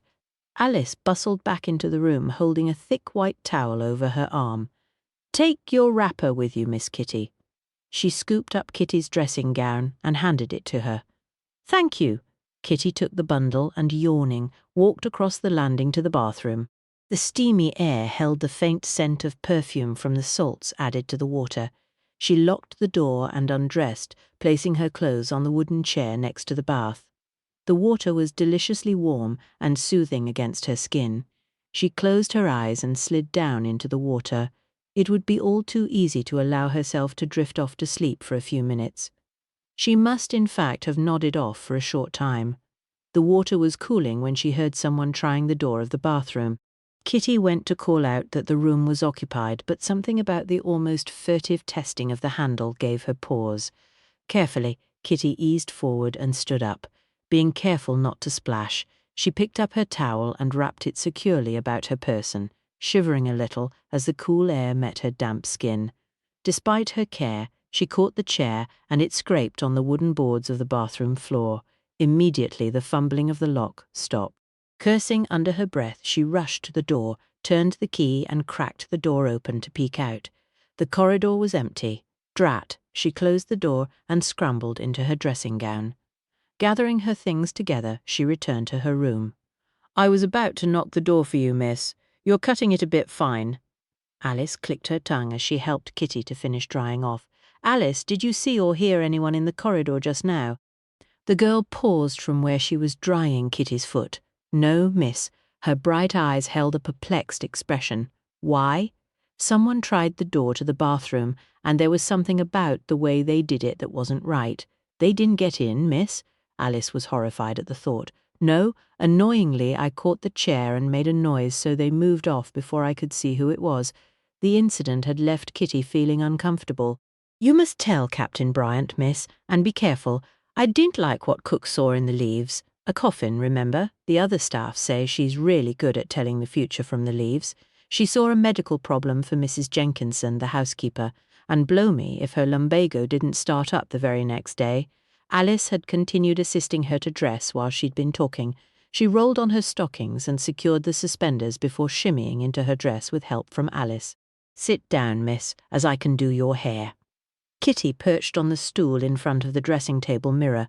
I wonder what they hoped to achieve by entering the bathroom. Alice's reflection in the mirror revealed a troubled expression. "I don't know, but I don't like it. Seems to me that whoever killed Miss Viola and Nanny Toms is proper off his nut. He must think as you know something if he was trying to get in the bathroom. He could have held you under the water and drowned you. That might be what become of that poor soul they found in the lake. I seen a picture about that the other week." Her forehead creased in concentration as she finished styling Kitty's hair. "There, just your earrings now, miss, and I think you're ready." Kitty obediently took the elegant gold earrings that Alice was holding out and fastened them on her earlobes. "The dinner gong will be going in a minute." Alice stepped back as Kitty stood and slipped on her evening shoes. "Alice, I want you to be careful. Make sure that you lock the door if you leave the room to go downstairs, and if you're in here later, lock yourself in. Only open it when you hear my voice." Kitty picked up her wrap. "I will, miss." Alice nodded earnestly. Kitty was relieved to see her cousin walking along the corridor towards the stairs when she left her room. She didn't want to be alone just at the moment. "You look smashing, Kitty, so calm and unruffled." "I wish I was more like you," Lucy said. She smiled and linked arms with her. Her cousin was dressed in a dark grey chiffon dress in a sleeveless style, not dissimilar to her own, with a silver diamante ornament sparkling in her dark hair. "Thank you. So do you, and I assure you these events have unnerved me quite as much as you." They made their way downstairs together and headed for the sitting room. Might just about have time for a quick drink before dinner. Lucy winked at her as they entered and released her arm. I have a feeling we may need one. Everyone was already assembled and most of the party had a glass in their hands, so Lucy quickly made her way to the drinks trolley. Matt stood near the French doors, now closed for the evening. For a second, Kitty forgot she was still a little cross with him as his gaze met hers. Some men suit evening wear, and she had always thought it suited Matt. His lean frame appeared to advantage in a dinner jacket, and he lost the slightly rakish look he favoured in his everyday clothes. Looking more polished and elegant, she moved to join him at the window, and he bent his head to lightly kiss her cheek in greeting, sending a frisson of electricity through her body. You look very nice, he murmured in her ear, and heat rose in her cheeks at the compliment. Thank you, Alice. Suggested I wear something a little cheery this evening. She caught Lucy grinning at her from near the fireplace and hastily turned her face away from her cousin. The dinner gong sounded from the hallway, and there was a rustling of satin and clinking of glasses as everyone moved towards the dining room. Kitty caught hold of Matt's sleeve as he prepared to follow the others. Now don't lecture me, Matt, but someone tried to get into the bathroom just now while I was in there. She kept her voice low so the rest of the party wouldn't overhear her as they trailed at the back of the group. I take it this wasn't simply someone hoping to bag the bath, he asked. No, it was odd, quite surreptitious, as if they knew I was in there, and I don't know, I can't explain it. It sounds silly now saying it out loud. He placed a comforting hand on hers. I understand. You aren't the kind of girl given to paranoid imaginings. I don't like it, though. I meant what I said earlier about you returning to Dartmouth. I want you to be safe. They lingered in the hall for a moment as the others all went to take their places at the table. Why would I be in any particular danger, though, Matt? You should be more at risk than me. I got you into this mess, and I'm not going to leave you in it. Besides, Lucy really does need me here. He heaved an audible sigh. All right, old thing, but I'm not happy about it. Please stay on your guard. Her spirits rose at the familiar endearment. I will. She risked a quick kiss on his cheek and darted into the dining room, leaving him to follow her. Like lunch, dinner passed in a sombre fashion. Lady Medford appeared determined that they should avoid all mention of the murders or her husband's missing documents. Rupert was still uncharacteristically silent. Sir Horace and her uncle were discussing politics in Europe. Lucy and Daisy were planning a trip to a party at the home of a mutual friend in a few weeks' time. Her aunt was talking about the best time of year to move rhododendrons, while Mr. Henderson shovelled overloaded forkfuls of food into his mouth and nodded in agreement. Aubrey seemed lost in his own thoughts, merely jumping or wincing every time Henderson's knife scraped the china dinner plate. There appeared to be a consensual air of relief when the last of the dessert dishes were collected and they were free to leave the room. Her aunt, as usual, summoned the ladies of the party to the drawing-room for coffee, while her uncle proposed port in the library to the gentlemen. Kitty dutifully accompanied her cousin and Daisy as her aunt led the way. Matt gave a quick farewell squeeze of her fingers before departing with the rest of the gentlemen. Muffy appeared and curled up next to Lucy as Lady Medford dispensed coffee in dainty china cups and saucers, along with a mini-lecture on sticking together until the maniac was caught. "It's pretty horrific, isn't it?" Daisy said as she sipped her drink. "One of us could be the murderer." Lady Medford snorted. "Don't be ridiculous, Daisy dear. This latest corpse shows it must be the work of an outsider." "How so?" Lucy asked. "The theft of your father's papers may be coincidental. If Nanny got up in the night to prevent an intruder, then he could have attacked her. But what about Viola and this vagrant?" Lucy frowned. "The vagrant was apparently killed before all this began. This maniac could have seen the miscreant up to no good. And Viola," Lucy continued, "he obviously tried to break into the house once more. He could have thought Viola had jewels or money in her room. She may have awoken as he was robbing her." Lady Medford leaned back, a pleased expression on her face. Lucy exchanged a speaking glance with Kitty. "Oh, stop, just stop, I can't bear it." Daisy jumped up from her seat and slammed her cup and saucer down on the tray, making the crockery jangle. "Daisy dear," Lucy tipped Muffy from her lap and went to comfort her friend. Daisy's body trembled as Lucy embraced her. It's so awful, everyone looking at everyone else, and I know that beastly policeman thinks Rupert did it, and that is just too awful for words. A sob burst from Daisy's lips. Oh, Daisy, I'm sure he doesn't. Lucy steered her to a seat. Lady Medford snorted. Of course he does, if by some chance it's not a vagrant, then he'd be a fool if he didn't suspect him. Mother, well, if it isn't a maniac, though I strongly believe it must be, then Rupert must be a suspect. I'm sorry, Daisy dear, but you must face facts. Daisy fled from the room, her handkerchief pressed to her mouth and tears streaming down her cheeks. Now look what you've done. Lucy hurried after her, Muffy at her heels. Well, really, Lady Medford huffed. Kitty swallowed the last of her coffee. She could well understand Daisy's distress on her brother's behalf. And you, my dear niece, do you think Rupert is the man, or do you agree with me that it must be an outsider? Her aunt asked. You seem to be privy to the inspector's thoughts, unlike the rest of us. I don't know Inspector Greville's thoughts. I'm sure he is taking all possibilities into account. For a wild moment, Kitty considered whether her aunt might be capable of murder. She had opportunity, possibly motive, and she was certainly tall and strong enough to be capable of the act. Humph, I'm not seeing much sign of progress in the case. Really, with all of us terrified for our lives, it's a wonder Sir Horace has not put his foot down. I'm certain the inspector is doing all he can. We are not party to all the discoveries he may have made, so cannot see any progress, but Sir Horace, of course, is better placed, Kitty said. Her aunt appeared to ponder her reply. Kitty decided to seize the moment and try to tackle her aunt once more about her mother's visit.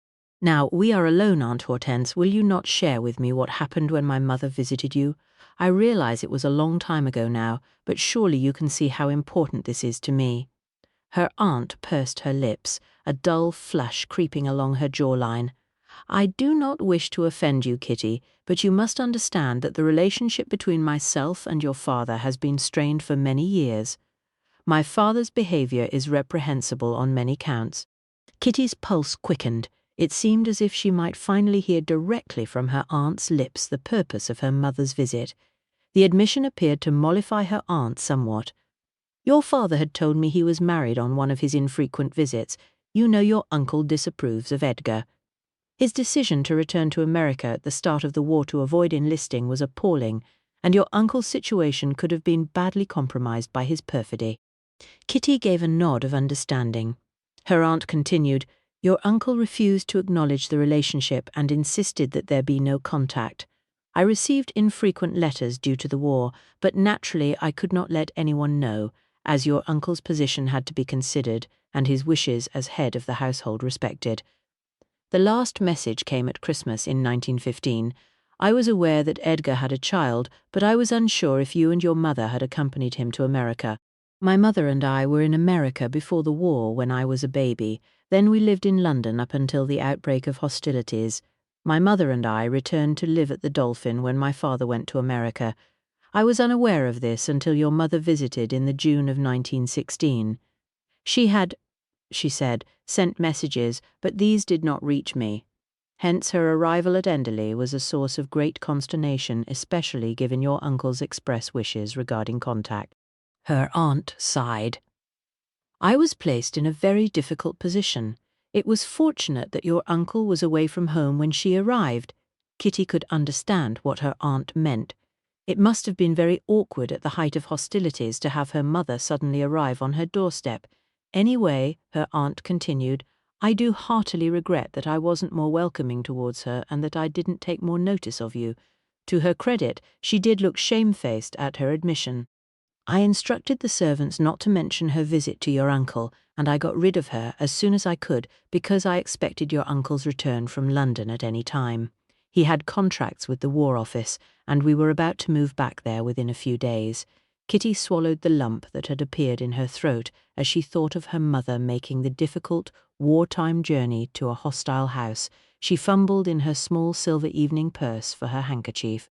I appreciate this is distressing for you, and I confess I am ashamed of my part in the affair. But I did not know your mother had gone missing until I heard from your father asking that I reconcile myself with you for your sake, if not for his. Her aunt reached across and gave her free hand an awkward pat. Kitty blew her nose. I do understand. Your mother had letters from your father with her, photographs of you as a family. She had left her marriage lines and your birth certificate at the hotel. That would be why we couldn't find any letters or photographs from my father when she disappeared. We thought it was strange, but of course she had them with her. Kitty realized she now had the answer to something that had puzzled her for years. She had regular contact with Edgar, as regular as it could be at that time. Sometimes several letters would arrive all together if there had been delays due to shipping and bombing. Her aunt shook her head. You were very young then, and Lucy was only an infant, but it was a terrible time with the Zeppelins and the war losses. Kitty thought of Matt. He had suffered terribly at the front. The effects still haunted him.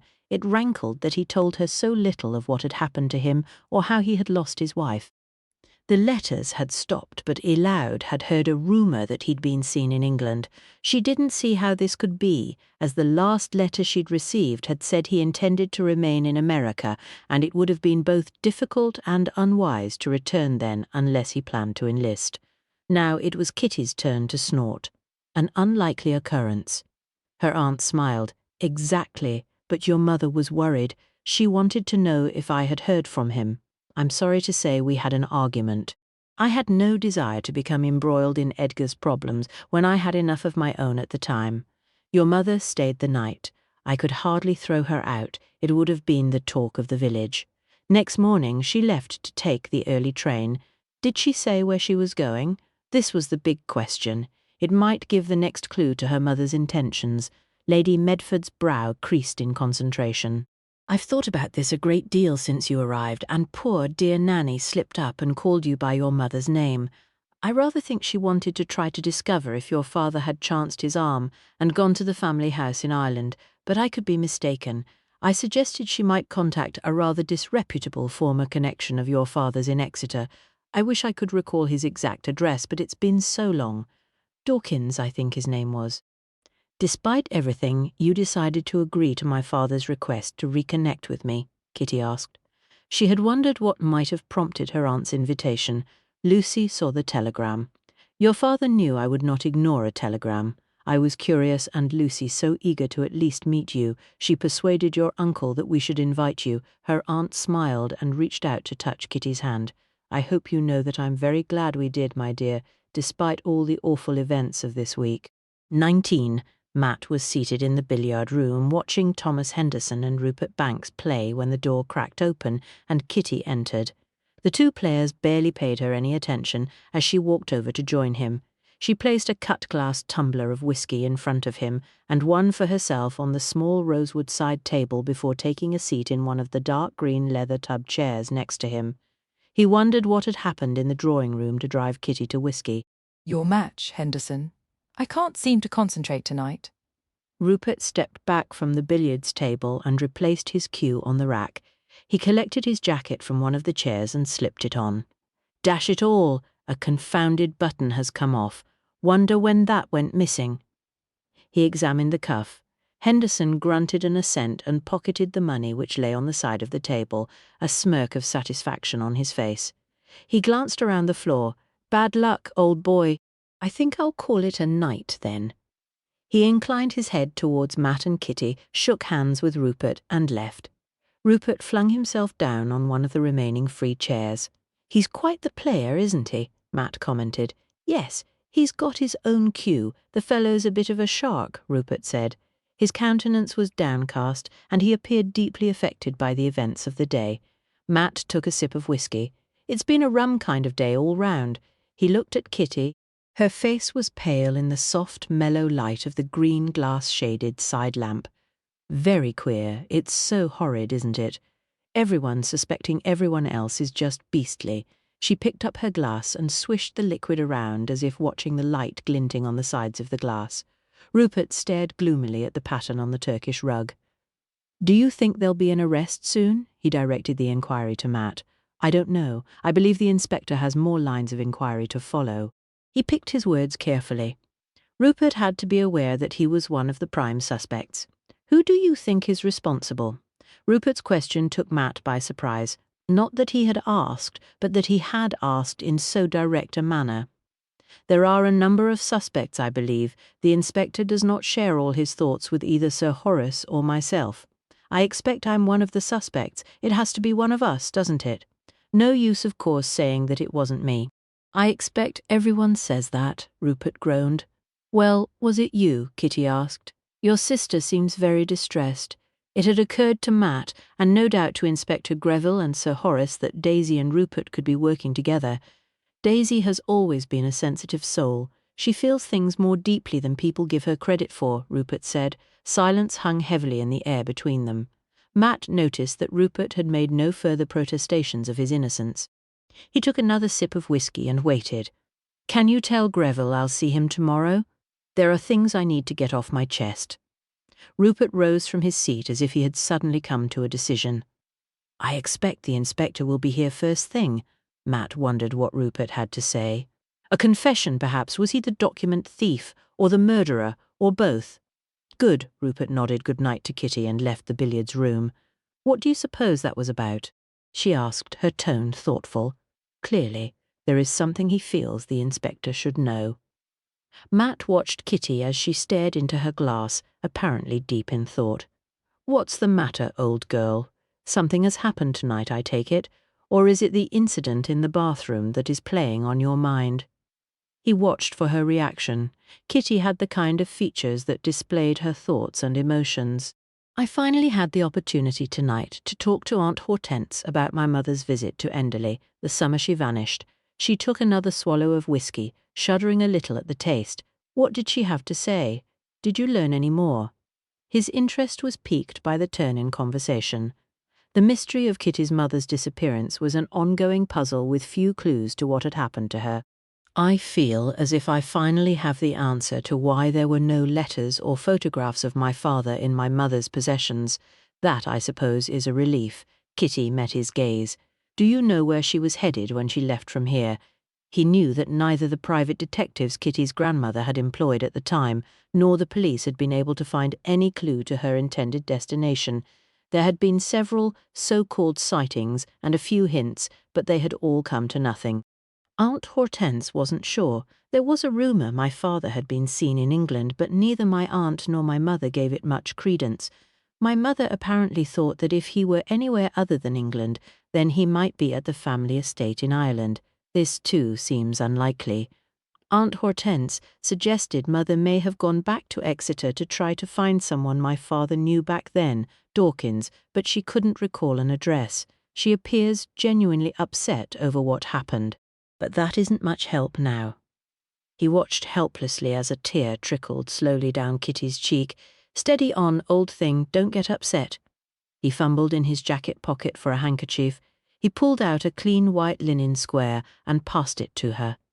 "Thank you." She dabbed carefully at the corners of her eyes and gave him a watery smile. "I don't know why I'm getting upset.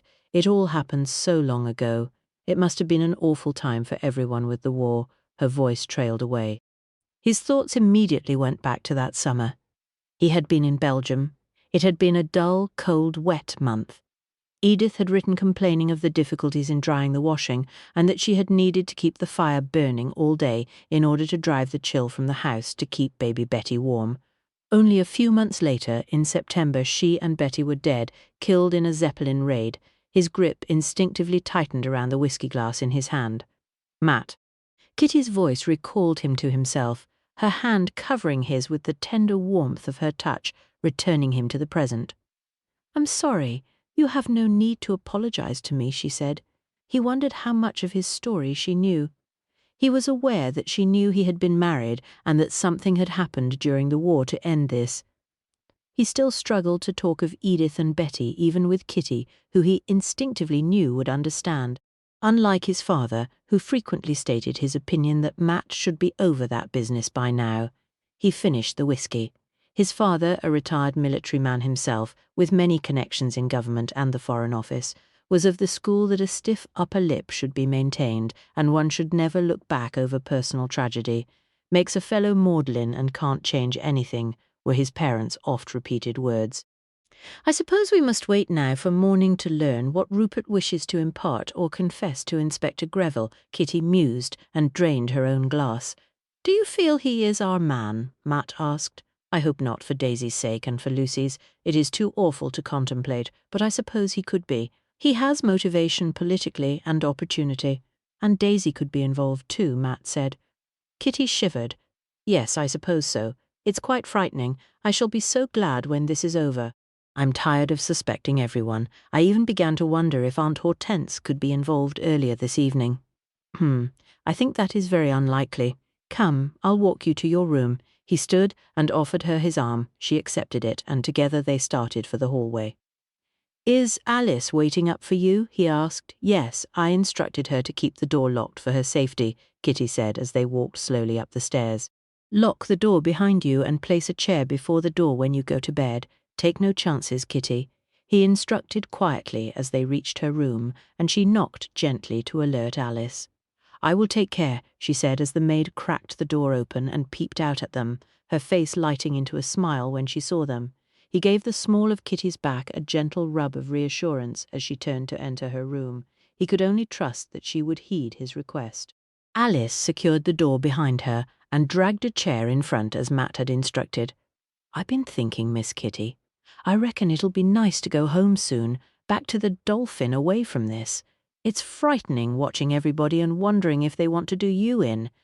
I suppose they don't really show you that side of things at the cinema," Kitty mused as she unclipped her earrings and dropped them into the small china tray on her dressing table.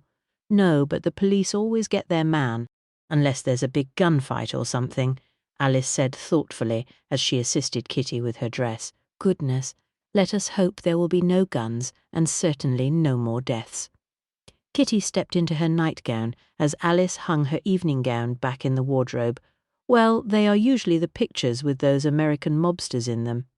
Kitty's thoughts immediately flew to her father and his entanglements with various unsavory characters on the other side of the Atlantic.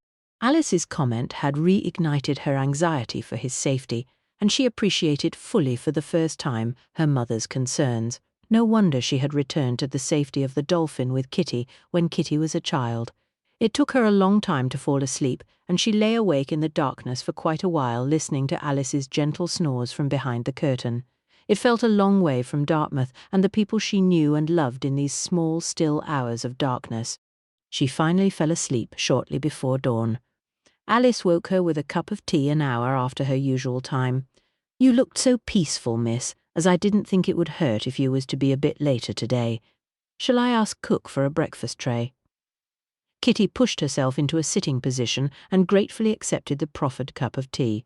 "No, I'll take breakfast downstairs. I don't wish to inconvenience cook or Mrs. Jenkinson. Has Inspector Greville arrived yet?"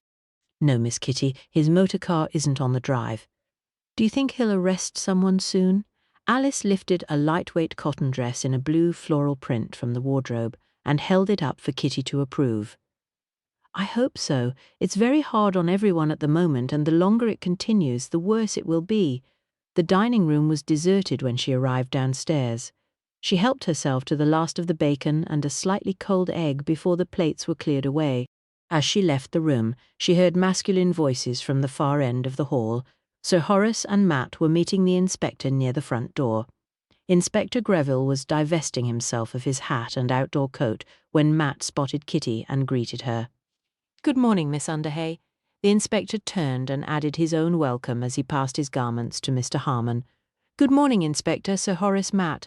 She smiled at all three men. "Inspector Greville, I must speak to you." Rupert came hurrying towards them, a determined expression on his face. Sir Horace raised his eyebrows at the intensity of his approach. "Would Lord Medford grant us the use of his library once more, do you think?" the inspector asked. "His lordship is working at the laboratory with Mr. Aubrey, sir. He has said you may avail yourself of any room you require." Mr. Harmon replied and disappeared with the inspector's hat and coat. Kitty hovered around the edge of the group as they started towards the library. "Come on, Matt," murmured in her ear. She tagged along after them and slipped into the back of the room next to Matt as the inspector took a seat opposite Rupert and waited to hear what he had to say. Her heart thudded in her chest as Sir Horace perched on the corner of the library table. Surely Rupert was not about to confess to being the killer. "Right then, Mr. Banks, what is it you need to tell me?" Inspector Greville was poised with his notepad and pencil, Rupert hunched forward in his chair, his brow set in a determined crease. "The clothes you recovered from the bonfire in the garden? Those were mine." Inspector Greville squiggled some hieroglyphics on the page, his face impassive. "I see, sir. It was a stupid thing to do, but I panicked.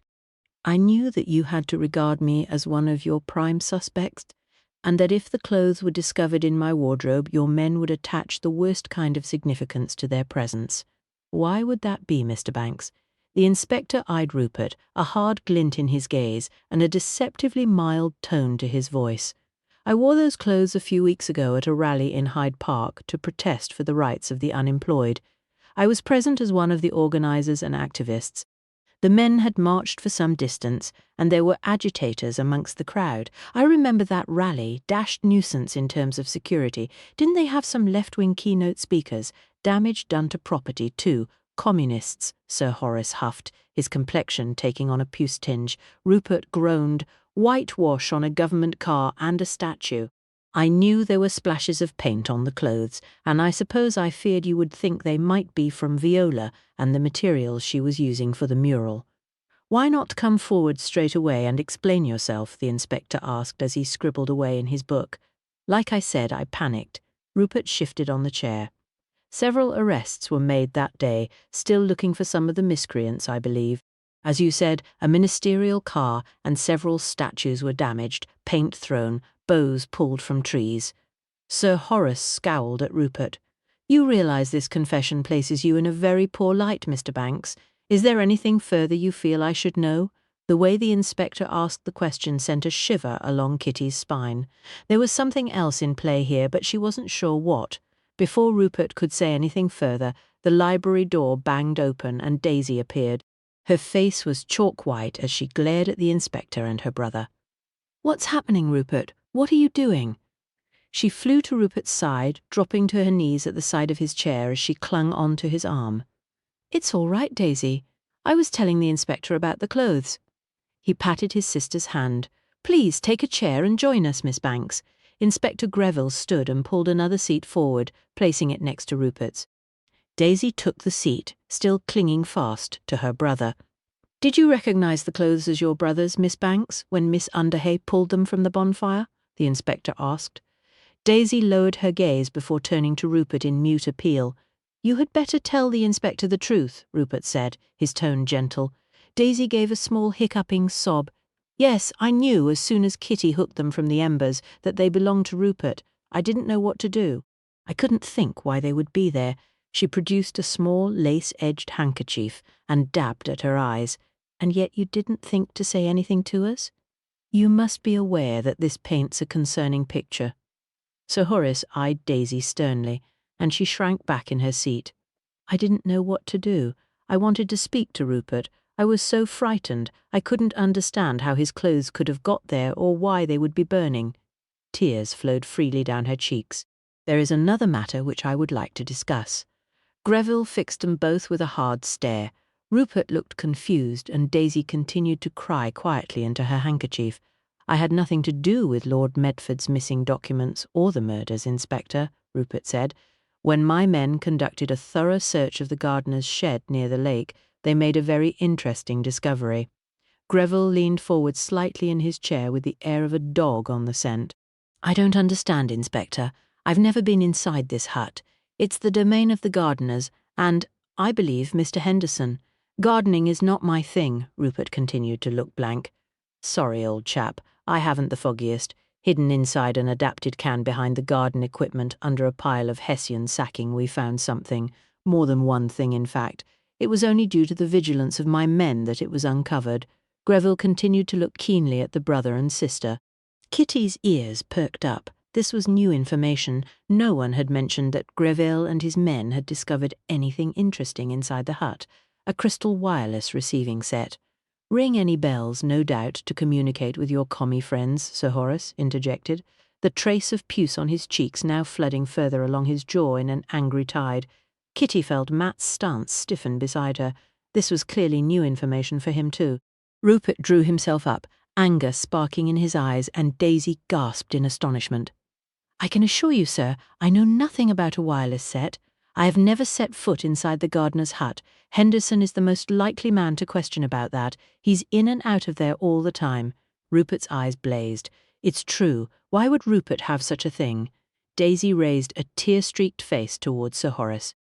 To sneak around at the dead of night, dressed in black, to send secret messages or to receive instructions, spreading civil unrest. Perhaps to organise handing over the formula, Greville mused. No, Rupert wouldn't. You can't possibly think such a thing, Daisy protested. Rupert, tell them. Tell them. 20? What did you make of that? Is he our man? Kitty asked once they were out of earshot in the garden. Rupert had been taken away from the house under escort to Inspector Greville's temporary police station at the public house in Newton St. Sire's. Daisy had collapsed weeping, and Aubrey had been summoned from his work to sit with her until she was calm again. I'm not sure. He does have motivation and opportunity, and Greville has to fully explore the line of questioning, I suppose. Matt strolled alongside her. She tugged her cardigan more closely around her. The weather had changed to become duller and more overcast, and it felt as if rain was likely to be coming in. I take it that you were unaware of the discovery of the wireless receiver set, she asked. Greville doesn't take Sir Horace or me fully into his confidence, although it sounded as if Sir Horace had been in on that discovery. Matt smiled at her. No, I suppose he doesn't have to tell us, really. I'm just nosy. I like to know everything that's going on. Daisy seems frightfully upset, he mused. Well, he is her brother. They both appeared genuinely shocked about the wireless, though.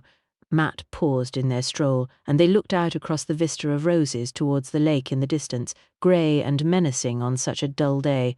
Either that, or they are good actors. She could be his accomplice. I suppose the inspector will wish to speak to Mr. Henderson and Mr. Golightly. They are the ones who have used the hut and the garden more than anyone. She couldn't see that the elderly, very grumpy gardener would be the type to send messages to an enemy. Yes, that is why we are none of us to mention the wireless set. Aubrey is not sitting with Daisy simply to ease her mind. He is also there to ensure that no one learns of the inspector's discovery until he is ready to share it. They started to walk once more. Fine specks of rain pattered onto her cheeks and left dark marks on the pale blue knit of her cardigan. We had better return to the house. Kitty speeded her steps to match Matt's longer stride. They reached the front door at the same time as Thomas Henderson. He was dressed for his gardening work in heavy boots and dark twill trousers and jacket. I say, is it true young Banks has been arrested? Henderson accosted them as soon as he saw them. The shoulders of his jacket were damp from the rain, and there was a faint whiff of manure that Kitty suspected came from his boots. I'm not sure that he has been charged. I believe the inspector had some questions he wanted him to answer. Kitty knew Matt had chosen his reply carefully. Not a bad billiards player, young Banks, but all this political nonsense, rights of the unemployed and all that stuff. Wouldn't put it past him to have stolen those papers, Henderson said as he scraped the mud from his boots on the iron attachment at the side of the stone doorstep. You believe he may have attacked Nanny Toms and Viola? Kitty asked as he bent to unlace his boots. Or killed the man found in the lake? Now, I didn't say that, though if he was the one that stole your uncle's papers, then he could well have killed them. He didn't like Viola, and he's a fit, strong young man. Agile, too, got all the fire of youth, and with his communist leanings, well, I reckon an arrest will happen soon enough. Wouldn't be surprised if his sister wasn't involved, too. Mr. Henderson drew off his boot and began to undo the other one. I suppose so, Kitty said. It's so awful, though, isn't it, to think that someone one has come to know could be capable of such dreadful things? Henderson finished unlacing his boot and drew it off, leaving him standing on the step in his stockinged feet. I suppose so. Good job. He paid his billiard debts last night. He smirked and collected his boots, ready to place them inside the hall cupboard where her uncle had said he could keep his things. I wonder which little bird tipped the inspector off. He cast a sly glance at Kitty. I suppose we can sleep safely in our beds, though, tonight. Kitty and Matt watched as he stomped away down the hall. Kitty shuddered. Such a charming man. I thought he and Rupert were quite good pals with their billiard games. Henderson certainly spent more time with him than with the rest of us. Matt frowned. He knows he is under suspicion himself, so I expect this is an opportunity to throw more aspersions at Rupert to deflect attention from his own activities. He is not yet out of the woods, but he is right to assume that things do look bad for Rupert. Lucy was in the drawing-room with her mother and Muffy. "Oh, Kitty, is it true? Have they really arrested Rupert?" she asked. "I do not believe he has been arrested, but he has been taken to assist the police with their inquiries. He has admitted that the clothing we found in the bonfire was his," Kitty said as she took a seat on the sofa beside Lucy. Matt crossed over to the French doors to stare out at the rain which had started to beat more heavily against the glass. "I was afraid that might be the case. Poor Daisy is distraught. She became quite hysterical. Aubrey had to be called to sit with her." Lucy stroked Muffy's ears as she spoke. "That girl lives for drama." Kitty's aunt gave a dismissive sniff. "I hope you're not pining for that young man's company." She gave Lucy a sharp glance. Lucy looked unhappily at Kitty. "I can't believe Rupert would steal Father's papers or that he would ever harm anyone. He certainly would never betray his country." "Darling, you've seen those dreadful political pamphlets he kept trying to show your father," Lady Medford said. "Just because Rupert cares about the working class and the fate of the unemployed doesn't make him a thief or a murderer," Lucy protested. "True," Matt turned to face Lucy. "Oh, please, that boy and his sister." Lady Medford shook her head as if despairing of her daughter's taste in friends. Matt strolled over to one of the wing-backed armchairs near the fireplace and took a seat near Lucy. "He asked you to marry him, didn't he?" She blushed, deep crimson as her mother pounced. "He did what? Oh, Lucy, really, please tell me you refused him." "Mother!" Muffy barked at the sharp note in her mistress's voice, and Lucy moved her hands to soothe her pet. "Well, darling, really, what chance of happiness would you have with that boy?" Lady Medford tutted. "No money or prospects, probably already a criminal record." "I dare say that's what put the inspector onto him. You were not aware then, Lady Medford, of Rupert's inheritance?" Matt asked. This information immediately caught her attention. "What inheritance?" "Rupert is the new Lord Woodcombe and has inherited the Thurscombe estate." Matt flicked a piece of lint from the knee of his trousers. "Lucy, is this true?" Kitty's aunt turned on her poor cousin. "Oh, Mother, yes, it's true. It's a terrible dilemma for Rupert. He did not expect to get the estate. He doesn't really want it, but has to think of the men and women working there. We had an argument about a few things, and I turned him down. We were never that serious, you know. This business gets worse and worse." Lady Medford glared at her daughter. Mrs. Jenkinson had entered the room whilst they had been talking, and was clearing the remains of the morning tea tray from the side table. "I wish we knew more of the identity of the man in the lake," Matt mused. "It must be the man who was here begging a few weeks ago." There was a crash of china as Mrs. Jenkinson staggered with the laden tray. Her pleasant middle-aged face had paled. "Mrs. Jenkinson?" Lady Medford looked at her housekeeper. Matt leapt to his feet to take the tray from the woman's shaking hands. "Are you feeling all right?" He placed the tray back on the table and steadied the trembling woman, guiding her to the seat he had just vacated. "I'm so sorry, sir, my lady." The woman pressed her hand to her lower lip. She appeared to be on the brink of tears. Kitty's gaze met Matt's, and she recalled how jumpy the housekeeper had been ever since there had been any mention of the vagrant. She slid from her place and knelt at the woman's feet. "My dear Mrs. Jenkinson, whatever is the matter?"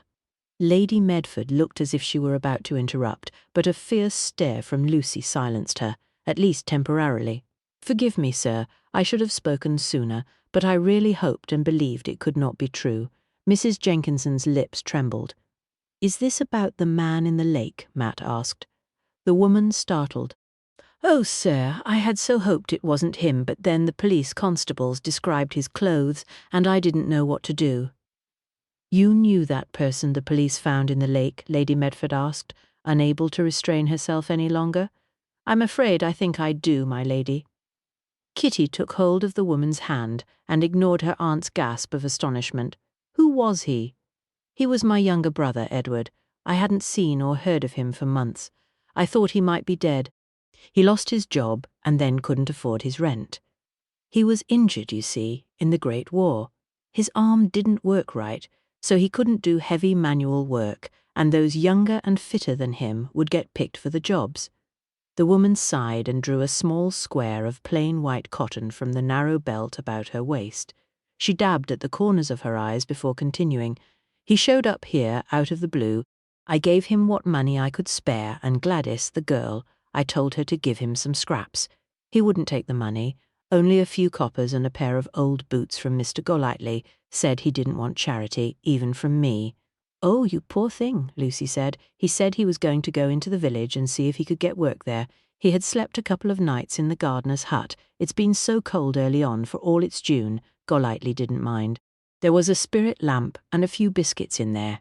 He didn't do any harm. The woman turned tear-filled eyes upon her employer. Of course not. He was your brother, Lucy interjected, before her mother could speak. I thought he'd moved on. I didn't think that it was Edward they'd found. I had convinced myself it must be some other unfortunate soul. A sob broke from Mrs. Jenkinson's lips. We must let Inspector Greville know about this, Matt said. Mrs. Jenkinson nodded and hurried from the room, leaving both the tea tray and a stunned silence behind her. I'll go and telephone. Matt went out into the hall. Oh, goodness, what a thing! Do you think Edward was Viola's face at the window? Lucy asked. But if he was, then surely Golightly would have said something when he and Mr. Harmon went out to look for intruders. Unless, like Mrs. Jenkinson, they believed he had already moved on to the village or were engaged in conspiring to keep his stay in the hut a secret, knowing that he was harmless, Kitty said. A shiver ran along Kitty's spine and the fine hairs at the nape of her neck stood on end. Everything appeared to be leading back to the gardener's hut and the lake. When the drawing-room door reopened, she looked up, expecting to see Matt. Instead, Thomas Henderson sauntered into the room. I just passed the housekeeper woman crying in the hall. Extraordinary behaviour and no gong for luncheon yet. What's happened? Kitty eased herself back into her seat. Mrs. Jenkinson has just learned that the man the police found in the water was her younger brother. She watched Henderson closely to study his reaction. By Jove, how extraordinary. His face gave away only surprise. Lady Medford glowered at him. Quite, I really do not know what this house is coming to. The gong sounded from the hall, summoning them for luncheon. Mr. Henderson barely had the patience to wait for his hostess to rise and lead them into the dining room. Kitty followed behind with Lucy. Muffy danced along at Mr. Henderson's heels. Muffy adores that man. I really don't know why, because I don't think he's at all an animal lover, Lucy confided. He probably smells of food, Kitty whispered, making her cousin giggle and lightening the atmosphere left by the latest revelations. The telephone call to Inspector Greville took Matt longer than he had anticipated. It took the constable at the inn some time to find the inspector. The housekeeper's brother, eh? Well, well, Greville remarked, she appears genuinely distressed. I believe she had convinced herself that our body must be that of someone else, and that her brother had already moved on. I'll send a constable to collect her. It would be better if she came here and could make certain of the identification from the couple of personal possessions he had about his person, a handkerchief and a ring. I would wish to spare her the sight of her brother in such a poor state. Matt swallowed the bile which rose suddenly in his throat as he recalled the bloated, disfigured expression on the dead man's face. Yes, that would be best, I think. She is in her room, and I believe the cook is with her. Poor woman. I'll send a car straight away. The sooner the identification is settled, the better for all concerned. Greville sounded thoughtful. Has there been any breakthrough with Rupert Banks? He wasn't sure if Greville would tell him anything, but he couldn't resist asking the question. Kitty's curiosity must be rubbing off on him, as normally he would be more circumspect in his enquiries. We expect to return Mr. Banks to Enderley in the next few hours. The reply took Matt by surprise. Is he not our man, then? There was a short pause, and Matt guessed the inspector was calculating how much he should reveal. Let's say he still could very well be our man, but I don't have enough to make it stick, and I still don't have those papers of Lord Medford's yet. He's our best fit at the moment, and you know what they say about giving a man enough rope. When we discovered the crystal set, we also discovered a button which matched with one missing from a jacket belonging to Mr. Banks. I see. You hope he may convict himself if he returns to the house? Matt asked. He recalled Rupert mentioning his missing button. Could he have been covering his tracks, or had Henderson taken it and planted it in the hut? I think we may help matters along a little. I have some ideas. And if our man should be innocent, perhaps the real culprit may be lured into the open. That sounds dangerous, Inspector. There was a deep sigh at the other end of the line. These are dangerous times. 3 innocent people are already dead. If those papers are not recovered soon, with events in Europe moving as they are, then more lives could be lost. Matt knew only too well the implications behind the loss of those documents if they were to fall into the wrong hands. The inspector, too, remembered all too well the horrors of the last conflict. Do you feel that Banks is our man? There was another pause. There is a lot of evidence, but it is mainly circumstantial. There is opportunity, and there could be considered a motive given his ideologies, and yet Inspector Greville broke off. It could have all been planted to set him up as our man, and as you say, we have nothing to absolutely convince a jury that he should hang for the murders. Matt peered around over his shoulder at the empty hall to ensure his conversation was not being overheard. He was fairly certain that the others were all at lunch, but there was still the matter of the servants. I would appreciate you keeping the information about Mr. Banks's return to yourself at present. If it transpires that he is not our man, then there is still a murderer on the loose, of course. Matt ended the call. The hall had remained empty throughout his conversation with the inspector. From the dining room he heard the chinking of crockery and a few faint snatches of conversation. He couldn't face joining the rest of the party just yet. The implications of his conversation with the inspector weighed heavily on his mind, and he headed outside. A smoke in the fresh air should calm his nerves and clear his head. Matt stepped outside into the cool, damp air. The rain had stopped, although the sky remained a dull gunmetal grey. He lit a cigarette and inhaled deeply. Was Rupert Banks the killer? Or was it someone else in the party? If it was Rupert, then did he act alone? Was Daisy or even Aubrey involved? He leaned his shoulder against the brickwork under the lee of the stone canopy above the front entrance and watched the trail of smoke drift languidly skyward. As he stood there, he became aware of the distant sound of female voices arguing. He put out his cigarette and went to investigate. As he rounded the corner of the house, he saw the young housemaid, Gladys, embroiled in a debate with a plump older woman. Gladys Best, as I live and breathe, I swear you go looking for trouble, ideas above your station, that's what you got. First poor Nanny Thoms, then you goes and gets involved with that brother of Mrs. Jenkinson, and that foreign woman's shoes. Now, this book. The older woman paused for breath, and Matt stepped forward. I'm sorry, I don't mean to intrude, ladies, but did I hear you mention a book? His pulse quickened when he saw what Gladys held in her hand, a small black leather-bound notebook. Gladys flushed a fiery red, and the other woman pinked. It's the furrin woman's notebook, sir. Glad found it this morning when she went to light the drawing-room fire. She glared at the hapless Gladys. Where did you find it, Gladys? Matt held out his hand to take the book. It was in the coal scuttle, sir. The big copper one in the drawing-room. I'd filled it a day or so ago. 'Tis heavy when it's full, and I don't like the coal place. 'Tis full of spiders, so I fill the scuttles to the top, so I don't have to go so much. Gladys sucked in a breath and carried on, her words tumbling over themselves. Well, I knowed it would be running low by now, so I hauls it out, and in the bottom was this book. 'Tis all black with coal dust. She offered it to Matt by the corner. I told her she should bring it right to you, or give it to that policeman.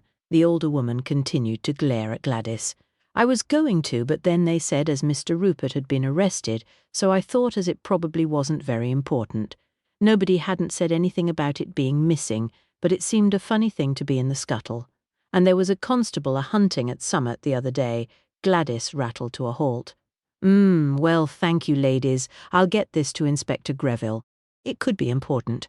Gladys preened and the other woman pursed her lips in disapproval. Once they had returned to the kitchen, Matt pulled out his handkerchief and wrapped it around the notebook to try and remove the last of the coal dust. He flicked the small, black, leather-bound book open to look at the last entries. Unsurprisingly, the last couple of pages were gone, clearly torn out, leaving only the ragged edges behind. He muttered an oath under his breath and tucked the book inside his jacket pocket. Why place the book in the coal scuttle? Surely, after removing any incriminating pages, the book could have been left anywhere within the house. The pages had probably been burnt on the same fire, but the book would have been difficult to get rid of unless it was supposed to be a temporary hiding place. Or if Rupert had taken the book, then he could have burned it on the same fire in the garden where he'd tried to destroy his clothes. The rain started up again as he headed back, deep in thought, towards the front door. 21, Kitty went in search of Matt as soon as luncheon was over. She had expected him to come to the dining room once his call to the inspector had ended. His absence bothered her, and she wondered where he had gone. Matt? She eventually discovered him in the billiards room, moodily practicing shots. A cigarette smouldered on the edge of the crystal ashtray on the side table. "You've missed lunch? Aren't you hungry?" He leaned across the table, lined up his shot, and struck the ball with his cue. The balls plinked against each other before disappearing neatly into the various pockets. "I had things on my mind." Kitty closed the door to the billiards room behind her and took a seat in one of the leather tub chairs. What did the inspector have to say? She crossed her stocking-clad ankles neatly in front of her and waited for his reply. He's sending a constable with a car for Mrs. Jenkinson to make a formal identification of her brother. Matt walked around the table, retrieving the balls from the pockets before setting them up ready for another shot. "And what else?" Kitty asked. She watched through narrowed eyes as he continued to focus on his trick shot. Gladys found Viola's notebook this morning at the bottom of the drawing-room coal scuttle. He took aim once more, scattering the balls across the bays. In the coal scuttle, how extraordinary, are the pages all there? Matt straightened, his gaze still fixed on the table.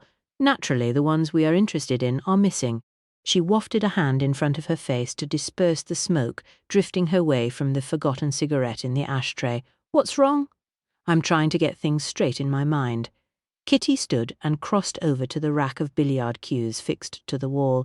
"And what is it you are struggling with?" She surveyed the cues before selecting one. "What are you doing? I'll give you a game, it might help you think." The corner of his mouth quirked upwards. "You can play billiards. I was brought up in a hotel, remember? Rack them up." He moved to follow her instructions. "I don't remember the Dolphin having a billiards room." Kitty laughed. Grams had the table removed when she renovated a few years ago. She felt it was lowering the tone and encouraging a lower class of guest. Matt grinned. "Does she know you can play?" "Don't be fooled by my grandmother or my great-aunt Livy. Mickey, the maintenance man, taught me, but Aunt Livy and Grams can both play too." "Let's see what you're made of, then." He stood aside to allow her to break. They each played some shots, focusing on the game. Looks like I'm playing a billiards professional, Miss Underhay. Maybe you should take on Mr. Henderson. You could relieve him of some of Rupert's money," Matt suggested. Kitty straightened up after taking her shot and looked at the rack of cues. "He certainly has a very nice cue." Henderson's cue was placed at the end of the rack. His monogrammed black case stood beneath it on top of a small polished rosewood trophy cabinet. Matt took his turn and potted a ball. He told Rupert he could have turned professional.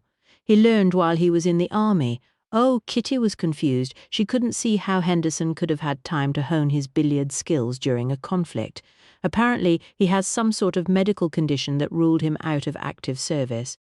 He spent the war in supplies, organizing supply chains and counting tins of corned beef. Kitty couldn't fail to hear the note of cold derision in Matt's voice. "I suppose someone has to do it. An army marches on its stomach, after all. At least that's what I'm told. It seems odd now, though, that he has quite a physical job, although of course there is a fair amount of desk work too, drawing up the designs, I suppose." She studied Henderson's cue. "This is an expensive piece, top maker. Beautifully made." She stretched out her hand to touch the handle, admiring my cue. She almost dropped her own cue at the unexpected stentorian sound of Henderson's voice. She hoped he'd only heard the latter part of the conversation as he'd entered the room.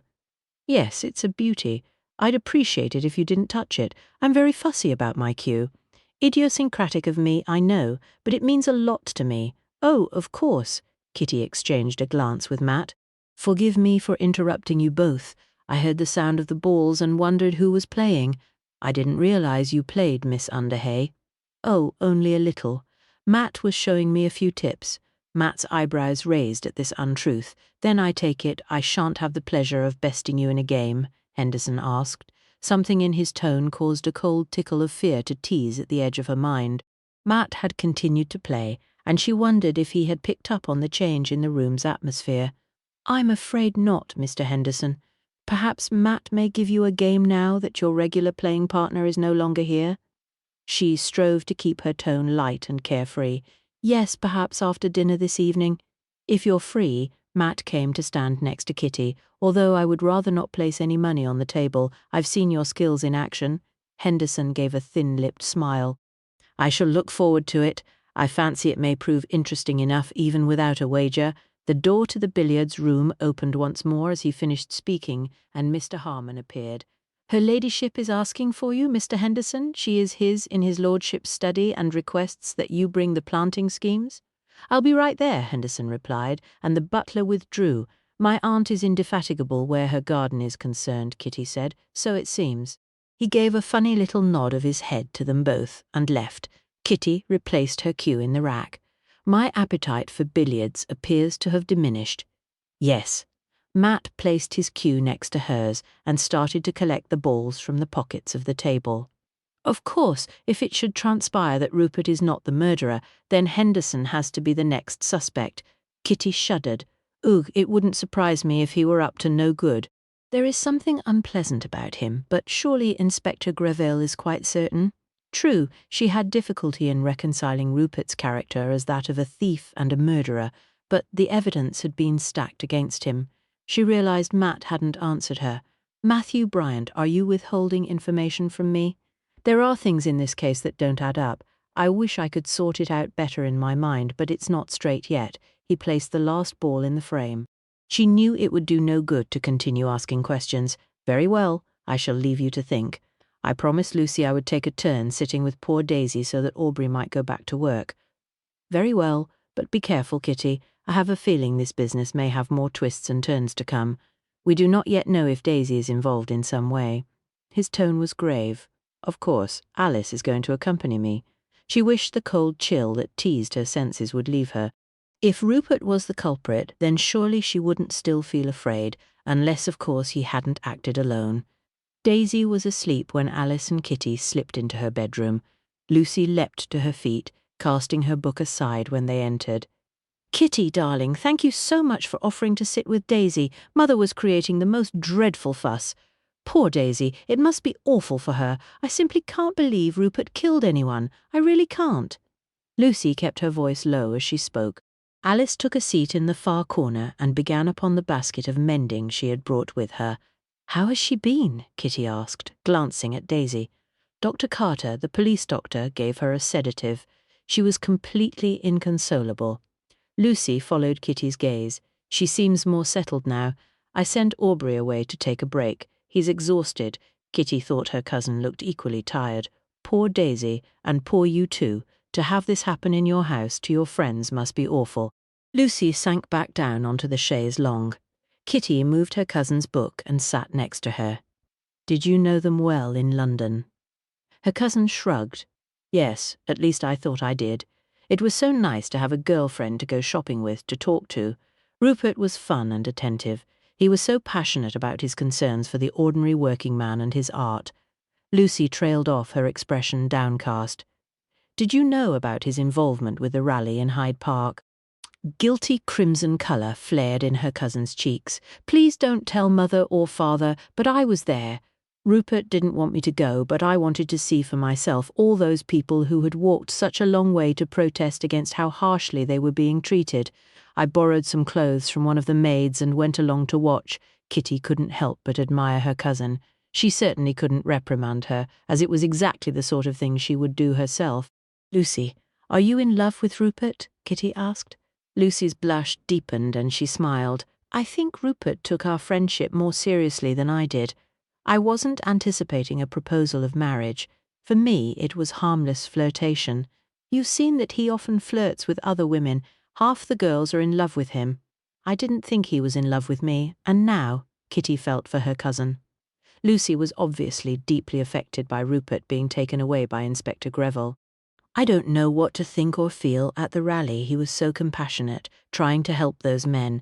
I just feel certain that the man I know would not and could not be capable of such terrible things. Daisy stirred in her sleep. I should go. Muffy will want her walk. She kissed Kitty's cheek. Thank you for trying to help us. I'm so happy Uncle Edgar persuaded Mother to invite you here, despite everything that's happened. Daisy shuffled and resettled as Lucy left the room.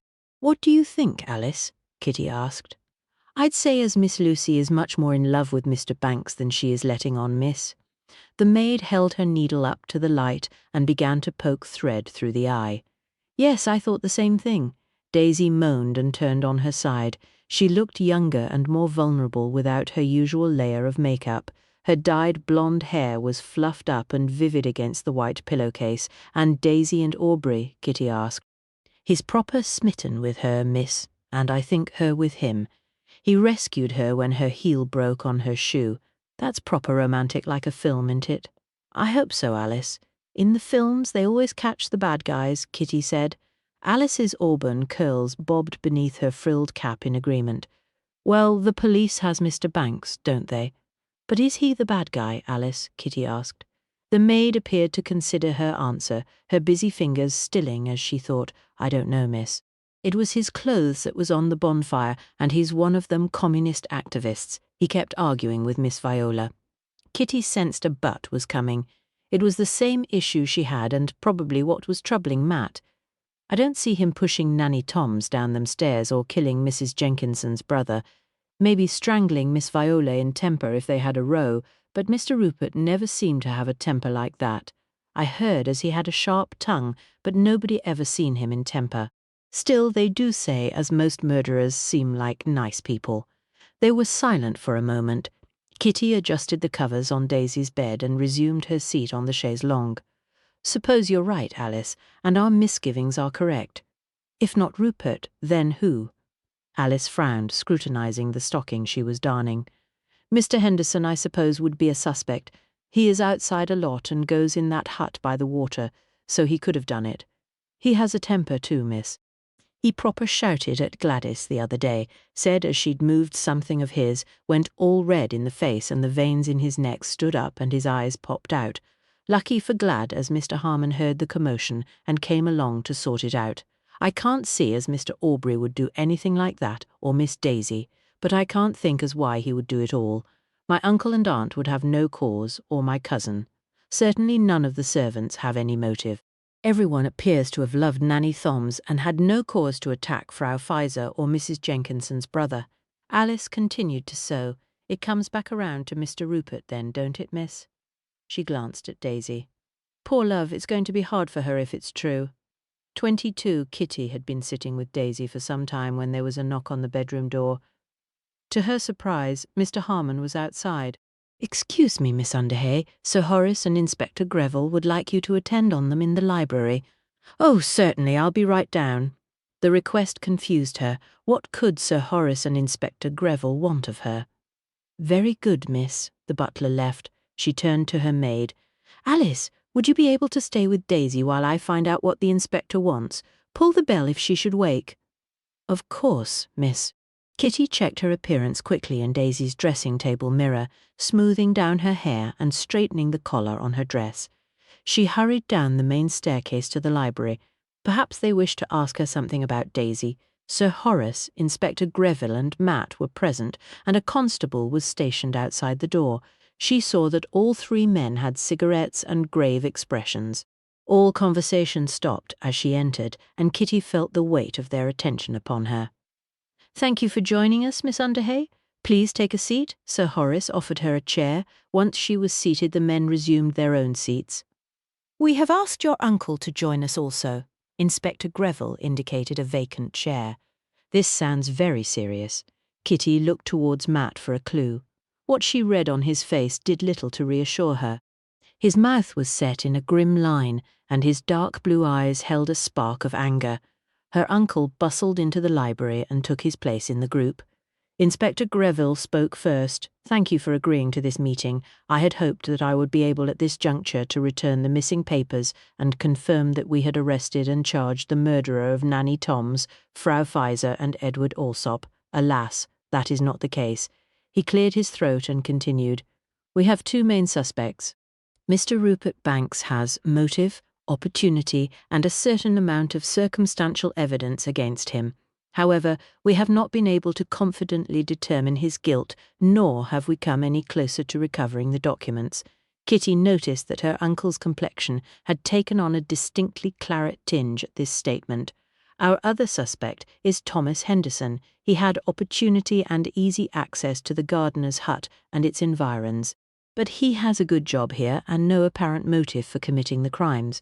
However, the background information we have dug up on him suggests that he could be into some shifty dealings. In what way, Inspector? Kitty asked. One of his past jobs was for a marquis. There were also a series of robberies at that estate shortly after his departure. The family silver and the lady of the house's jewellery were targeted, and the thief seemed to know exactly where to go. Her uncle looked increasingly perturbed at this new information. If you know all this, then why can't something be done? Haul him in for questioning or something. See what you can shake out of the bounder. Sir Horace patted him on the shoulder. You know it's not as easy as that, old chap. Wish that it was, would save us all a lot of work. Again, it is quite circumstantial, and unlike Banks, Henderson's motivations are less clear-cut. So, what happens now? I presume you have a plan, and that's why we're here, Kitty asked. She could see the dilemma before them. Something had to be done, and soon they couldn't hold Rupert forever without charging him, and they couldn't keep the story from the press for much longer. If they allowed everyone to leave Enderley, then the papers might never be recovered or the killer caught. We need to force our man out into the open. We have to assume that the theft of the papers and the murders are connected. Our man wants those papers desperately, and will stop at nothing to keep hold of them until he has delivered them to his paymaster. If anyone threatens him in any way, then those people have been removed. Sir Horace paced about the room as he spoke. If this man is as dangerous as you say, then what if someone else gets hurt, or worse? Kitty asked.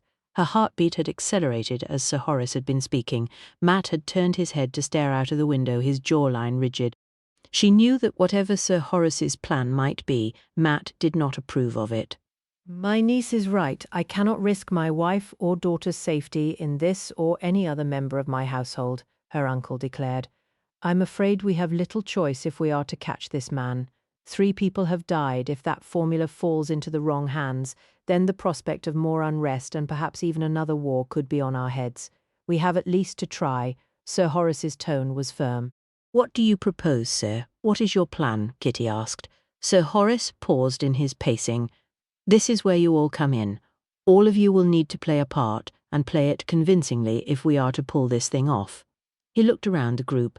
She could feel the tension emanating from Matt's direction, even though he stayed silent. She wondered where the inspector could possibly hide his men without causing suspicion.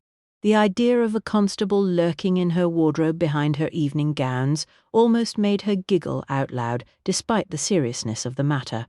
Rupert Banks will return to the house this evening. We will let it be known that we have new information which will lead to an arrest very shortly. It is important that both he and the rest of the house believes that he has been cleared of all suspicion. If he is our man, this should force his hand. Lord Medford snorted, but was ignored by Sir Horace as he continued to outline his scheme. Aubrey will discover new and updated test results. Without this, the formula is useless. There will, of course, be an increased police presence around the house and grounds. Inspector Greville spoke quickly. Bait. Lord Medford nodded approval. But surely the killer won't fall for that?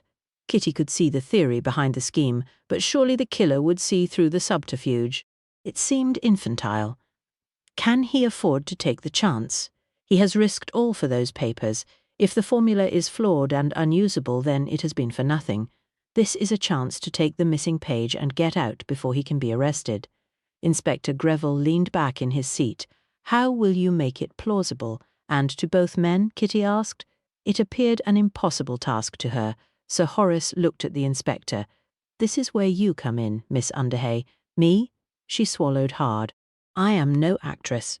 Matt stood and walked away from the group, keeping his back to them. She could see his fists were clenched and his spine rigid. Mr. Banks appears to find you plausible and sympathetic as a source of information. He, like Mr. Henderson, believes you to have inside knowledge about the progress of the case. Inspector Greville looked at her. We know from the events at the Dolphin that you have courage and a cool head. Captain Bryant has noticed that Henderson has been hinting that you may know things about the murders or the theft. Banks seems to confide in you.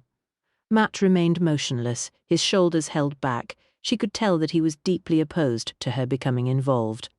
I don't understand. What do you think I could do? She asked. Aubrey will let it be known that the formula is useless without the extra paper." Sir Horace stroked his chin thoughtfully. "You will hint to both men that the inspector intends to make an arrest very soon. He has a witness that could transform the case. Our man has eliminated all other witnesses. He cannot afford to be identified at this point when he is so close to escape. But won't Aubrey or my uncle be in danger then? Surely the formula will be in the laboratory safe, and they are the only ones who can gain access. We have considered that. The timing for this is important. Banks will return any time soon. Aubrey will be working late in the laboratory tonight. He will not be alone. It should be easy to introduce the idea of an imminent arrest either before or during dinner. As a trusted source of information, backed up if needed by Lord Medford, they will have no call to doubt your veracity. Our man should be tempted to take the bait and try the laboratory to secure the missing document. The inspector met her gaze. "Is that all you need me to do?" Kitty didn't underestimate the risk. It sounded a small task, but no one knew how the killer would react. "I still think it would be better for me to undertake the task instead of Kitty." Matt spoke at last. "Henderson is suspicious of you and would probably realize this is a setup. The same goes for Banks. You are recognized as official in the minds of the house party. Miss Underhay is not." Sir Horace was firm. Kitty rose and went over to Matt. "I understand your concern, but I'm willing to take the risk." The inspector and Sir Horace seemed to have considered all the dangers and planned accordingly. "You will be here too." She touched his arm, willing him to soften. "I won't be here. The inspector feels it will be better if I stay out of the house while the game is afoot." His eyes blazed, bewildered. Kitty turned to Inspector Greville. "Who else will be present? Sir Horace, will you be there?" The older man shook his head. "Part of the story is that both I and Captain Bryant have been called to Newton St. Cyrs to review the new information and interview the witness." Kitty's heart began to race once more. "I see then who will be present, Uncle." Lord Medford rose and took her hands in his grip gentle but firm on her fingers. "Yes, I shall be present, my dear. You shall not be unprotected. Captain Bryant and Sir Horace shall not be far away either, just not in the house." The genuine concern in his expression as he clasped her hands in his gave her a degree of reassurance. "I still cannot approve of this venture." Matt turned to her uncle. "I appreciate your vigilance, sir, but I'm sure you can see the risks." Her uncle sighed. "I wish there were another way, but this is the safest route at hand to capture a killer and recover the formula." "I am prepared to take the risk, Matt. I understand the dangers, but my role is very small, and I have good company to protect me." She wished he would understand. He knew that capturing this man was important. Yes, she was scared, but at the same time she felt more alive than she had for a long time. Fear and excitement tangled together in her stomach. Matt's jaw was set, and a fine pulse ticked in his cheek. "Are you determined on this, Kitty?" "Never more so." Matt could tell from the determined tilt of her chin and resolution in her gaze that he would not be able to deter Kitty from her course. "Then there's nothing more to say." He clasped his hands behind his back and turned away. He couldn't fully explain why he felt so strongly about Kitty placing herself in jeopardy in this way. In principle, her role was small, but if the murderer thought she was trying to trick him or thought she knew something, then he might try to dispose of Kitty as he had the others. The incident of the bathroom door concerned him. He did know, however, that once she had made up her mind, there would be no chance of changing it. Sir Horace coughed. "It is almost 5. Rupert Banks will be returning to the house soon, and I believe dinner will be at 7:30. Medford, will you let her ladyship know that Rupert will be rejoining the party? And perhaps ask your daughter to give Banks's sister the good news of her brother's return. If Banks is the man, then his sister may be involved also." Kitty's uncle agreed. "Very well, I believe Lucy was going to relieve my niece's maid of her duties." "I would like to ensure Alice's safety," Kitty said. "Of course, my dear. Once you have dressed for dinner, I suggest you send the girl downstairs with the rest of the staff and instruct her to remain there until you are ready to retire. She can then accompany you upstairs." Sir Horace turned. "Captain Bryant, will this address some of your concerns for Miss Underhay's safety?" "Thank you, Sir Horace. It was the best he could hope for. At least Kitty would be accompanied. She would protect Alice, and the maid would protect her." Lord Medford patted Kitty's hand once more. Come, my dear, we shall find your aunt, and then I shall escort you to your room. She gave Matt a glance and left the room, accompanied by her uncle. We are chancing a great deal on this plan. Sir Horace glanced at the inspector and proffered both Matt and Inspector Greville another cigarette from his case. Matt accepted and took a light. His chest hurt from the amount he had smoked during the day. Normally he would only have 1 or 2 cigarettes in the course of a week. It was a clear sign that his stress levels were raised. "What if it doesn't come off, sir? What if the bait is not taken?" he asked. The inspector sighed and blew out a thin stream of smoke. "We cannot keep these people here much longer. Henderson is already packing to leave to commence his next job. Banks wishes to return to London for meetings with his bank and his solicitors. He has to deal with his inheritance. No doubt his sister will accompany him. If we're to catch the culprit, then it's now or never." Matt coughed. The cigarette smoke was acrid in the back of his throat. "Where are the men to be positioned this evening? Sir Horace and 2 officers will be inside the laboratory. There is an officer upstairs in the house, concealed in an empty guest room. 2 other officers will move into position downstairs once the house has retired for the evening. There will be yourself and 1 other stationed outside in the grounds ready to cut off any attempted escape. Outside the main entrance by the gatehouse there is another officer positioned in case our villain gets that far," Inspector Greville explained. "That is quite a commitment of manpower." The inspector and Sir Horace were clearly loading everything onto this last throw of the dice. He could only hope it would be successful. Alice was busy in the bedroom when Kitty returned. "Miss Lucy told Miss Daisy as her brother was coming back this evening. Is that right, miss? Have the police let him go?" Alice asked. Kitty took a seat on the wing-backed armchair in front of the fireplace. "Yes, Alice, the inspector has some new information that he thinks might finally allow him to make an arrest." Alice paused in her bustling to capture her auburn curls and fix them more securely under her cap. "That's a good thing, then. Be better for Miss Daisy and Miss Lucy if it ain't Mr. Rupert. It's about time as they caught the villain who murdered Miss Viola and Nanny Thoms and poor Mrs. Jenkinson's brother. I agree, it will be good to have the matter settled. However, in the meantime, Alice, we must be careful. This maniac is still at large. My uncle requests that when I go downstairs for dinner this evening you must go to the kitchen and stay with his staff. I shall ring the bell when I'm ready to retire, and you can accompany me upstairs. Until this man is safely behind bars, he feels responsible for our welfare as his guests." She had considered how much she should tell Alice of the plans, and had judged it prudent to stick to the official story. "Oh dear, does that mean it still might be Mr. Henderson or Mr. Banks, then? Or is it somebody else?" Alice asked. "I don't know. I think Sir Horace and Captain Bryant have been asked to go to the police station this evening. Something about a new witness." The girl's face brightened. "That might mean as your aunt is right, then. Like she's been saying all along about a stranger. We could go home soon, then, once this bloke is caught." "I don't know, Alice, but my uncle wants us to continue to be cautious." The maid nodded. "Very well, miss." She reached into the wardrobe. "Which dress do you want for dinner tonight?" Kitty frowned. "I think the black one." Alice's eyebrows rose and her lips pursed. Kitty knew she didn't approve of her choice, but she had very practical reasons for choosing that particular gown. Alice hung it on the outside of the wardrobe and scrutinized it. "Are you sure you wouldn't rather wear the red or the green, miss? This one is a bit dowdy for what might be your last dinner here." "No, that one is fine." It was the oldest of her gowns and a little dated. There was a small stain on the bodice which had to be hidden by a brooch, and it was a little shabby. However, it was also cut more loosely, so if necessary she could run and move in it.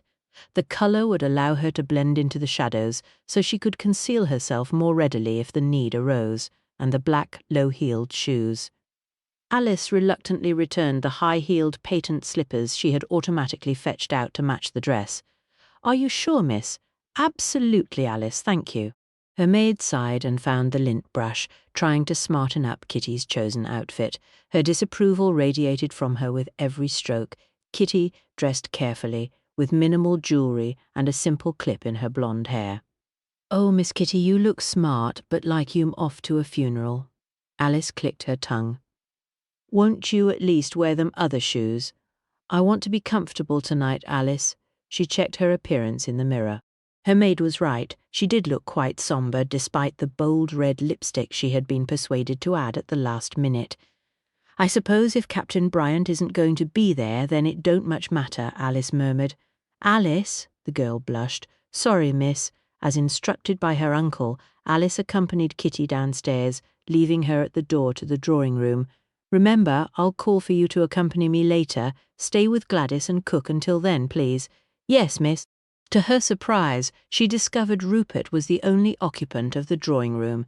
He stood in front of the French windows nursing a cut-glass tumbler of whiskey. Her pulse quickened. Rupert, how lovely to see you. I hope they managed to sort everything out. He turned at the sound of her voice. Yes, the black sheep has returned. Despite his smart evening dress, Rupert appeared tired with shadows under his eyes. Daisy will be so happy to see you. She's been terribly upset. Kitty moved over to the drinks cart to pour herself a small sherry to settle her nerves. She hoped the others would come soon. Yes, I went straight up to see her. I believe she is intending to join us for dinner. Aubrey has been frightfully good to her, as have you all. She told me that you and your maid had joined Lucy in sitting with her. Thank you for your kindness. He appeared genuinely grateful for their attention. Daisy is a sweet girl. It was the least we could do. The door opened as she spoke, and Thomas Henderson entered with Lord Medford. Ha, Banks, good to see you back off the hook then, eh? Jolly good. Henderson offered him his hand, while her uncle went to the drinks trolley. I hear they may have someone else in the frame. Her uncle proffered a glass to Henderson. Yes, Matt said he had to attend the temporary police station at Newton St. Cyres with Sir Horace. Something about the police interviewing a new witness. She felt rather than saw the reactions of Rupert and Henderson to her casual comment. There was something going on as I left. Rupert's brow creased. Perhaps that was it. Maybe that was what convinced them to let me go. Her aunt entered the room accompanied by Lucy, with Muffy trotting at Lucy's heels. The little dog immediately went to Henderson and sniffed happily at his ankles. I see they let you out. Her aunt looked at Rupert. Mother! Lucy reproved and slipped her hand into the crook of Rupert's arm to steer him away from the group. Aubrey and Daisy were the last to join the gathering. Daisy looked frail, her complexion pale against the harsh blonde of her hair. The emerald satin of her dress gave her an unhealthy pallor. Aubrey kept a solicitous arm about her waist as he steered her to a seat before bringing her a small glass of sherry. Rupert and Lucy immediately joined them as the gong sounded, summoning everyone to the dinner table.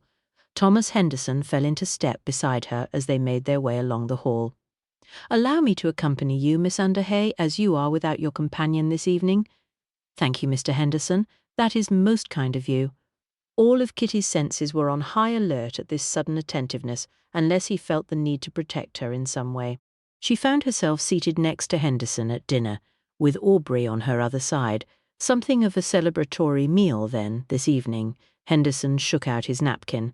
I suppose so, as Rupert is back with us and the police seem certain of making an arrest at last. I expect we shall all be allowed to go soon. Kitty placed her own napkin across her lap. Everyone ignored me when I said it had to be some stranger, but it looks as if I was right. Her aunt signalled the staff to begin serving. Quite so, my dear, Kitty's uncle agreed with his wife. I'm simply relieved that they found this witness. I wonder who it could be and what they saw, Rupert mused as they started the soup course. Everyone knew it couldn't be you. The whole idea was horrid, simply horrid. Daisy shuddered. I shan't feel at all safe until they have whoever did this behind bars, Lucy said. It will certainly be a relief, Kitty agreed. Her nerves felt as tightly strung as piano wire. It was much more difficult than she had imagined trying to keep her voice and expression neutral, and all the time watching Rupert and Mr. Henderson for any sign that they might be the culprit. I hope that Inspector Greville recovers your documents too, my dear. Lady Medford placed her soup spoon in her empty dish and looked at her husband. I remain cautiously optimistic. Still, those papers would not be as useful to the thief as he might have thought. Oh, what do you mean, Papa? Lucy asked, her eyes wide with astonishment. Her father tapped his finger on the side of his nose. Let us just say that when Aubrey and I went back over the test results, we discovered a flaw in our premise. We've solved it now, of course, but without the readings from the tests, those original documents are worthless. Absolutely, Aubrey agreed. The formula is hopelessly unstable without the adjustments, and the flaw is tricky to spot. It's taken us a lot of time to unravel it. Sounds as if someone is in for a nasty shock then, if they try and use that formula. Mr. Henderson patted his lips dry with his napkin as the maid removed his empty soup bowl. 23. Of course it has made a lot of extra work, but it is a relief to think that the papers the crook filched aren't as useful as they would have thought. Lord Medford beamed approval as a plate of lamb cutlets was placed before him. I suppose Sir Horace will be pleased, though, Kitty asked. Yes, indeed, he intends to take the papers back to London tomorrow, I believe, once this case is wrapped up and they make the arrest. The proposals for more investment need to be approved by the Cabinet. There will need to be more samples made on a larger scale for testing. Sadly, Daisy, my dear, you will have to excuse Aubrey for this evening. Oh, Daisy turned a bewildered gaze towards Aubrey. Her lower lip trembled into a pout. I'm very sorry, my dear, but after dinner I need to finish the last part of the transcription and note the final test results ready for Sir Horace's return. Everything must be absolutely in order for him to present to the Cabinet. Aubrey stammered an apology to his fiancée. Lord Medford added his weight to the discussion. It can't be helped, Miss Banks. This is vitally important work, and Sir Horace has had his return to London delayed for long enough by these terrible events. Daisy didn't look very happy about Aubrey abandoning her for his work. I thought we could have celebrated a little tonight. Now Rupert has been cleared. Chin up, Daisy, old girl. Lucy and I can keep you company. Kitty is at a loose end too, I suppose, with Captain Bryant called off to assist Inspector Greville. Rupert reached out and patted his sister's hand. She gave him a wan smile. Oh, of course. I don't know how long this business at Newton St. Cyres will take. Matt didn't say much about it, but he did seem quite excited. I wonder who the witness might be. Kitty smiled at Daisy. Will you be working late too, dear? Lady Medford inquired of her husband as she speared a potato with her fork. Got to pop over to see Sir Horace and bring him back later on. Still, Aubrey can handle everything. It's just a few details to finish off. A couple of hours should have it all done and in the bag. How very tiresome, Lady Medford declared. It has to be done, my dear. Inspector Greville feels it is important that I verify some information, and it will save him sending Blunt and Bryant back in a police car. Dashed if I know what he wants from me, though. Kitty's heart speeded in alarm. What had happened to his promise to stay and protect her? Now it seemed she would be alone. Something must have changed. She had to admire her uncle's cool demeanour, however. She wished she could tell who around the table was taking in all this information and if they believed it. Did you gain any idea about who they think the murderer might be, Rupert, while you were with the inspector? Daisy asked. He shook his head before taking a sip of wine. Nothing. There was a telephone call, and then there was a lot of excitement. I was in a small room downstairs near the cellar, being watched over by a constable. I didn't hear or see anything, I'm afraid. The pub is next to the railway line, and the trains tend to be quite inconvenient for eavesdropping. That dreadful policeman. He should never have arrested you. There was no evidence. He was simply clutching at straws. Daisy clattered her cutlery down on her plate. Steady on, old thing. I wasn't arrested, you know, just answering some questions, that's all. Rupert attempted to soothe his sister. I must admit, I'm absolutely alive with curiosity, Lucy said. Didn't Matt give you any clues at all, Kitty? Kitty's cheeks pinked under her cousin's bright-eyed gaze. No, nothing. He was called away so suddenly he didn't tell me anything. I just got the impression there had been a real breakthrough from a totally unexpected source. How very vexing. Lucy frowned and slipped Muffy a titbit from her plate. I would have thought you would know more than the rest of us. I'm sorry to disappoint you, but as I said, Matt really doesn't tell me everything. She gave a small dismissive shrug of her shoulders and flashed her cousin a smile. She noticed a half-smile on Rupert's lips at her comment. Had he taken the bait? I'd assumed you were in the thick of things after all. Weren't you the one who asked Captain Bryant to assist Sir Horace? Mr. Henderson helped himself to more wine. Matt is a friend. My grandmother employed him for a short time when we needed to ensure there was good security at the hotel. When my uncle's papers went missing, it seemed like a simple case of theft, and Matt is a private detective. So naturally I suggested he could be helpful. He is very discreet. He recently helped capture an international jewel thief. Kitty tried to keep her tone light and breezy despite her discomfiture at the turn in the conversation. A very good thought of yours too, Kitty, my dear. I believe Inspector Greville and Sir Horace have found Captain Bryant's expertise and discretion most helpful. Her uncle lowered his brow and fixed Mr. Henderson with a steely glare. Well, thank goodness this witness, whoever they are, has been found. The sooner this is all over with the better. Poor Nanny Toms, I still don't know how I shall go on without her, to harm a defenceless old lady. Shocking. Absolutely shocking. And Viola, not safe in her own room, Lady Medford muttered, setting down her knife and fork. Quite agree, Hortense. Don't know what the country is coming to these days, her uncle agreed.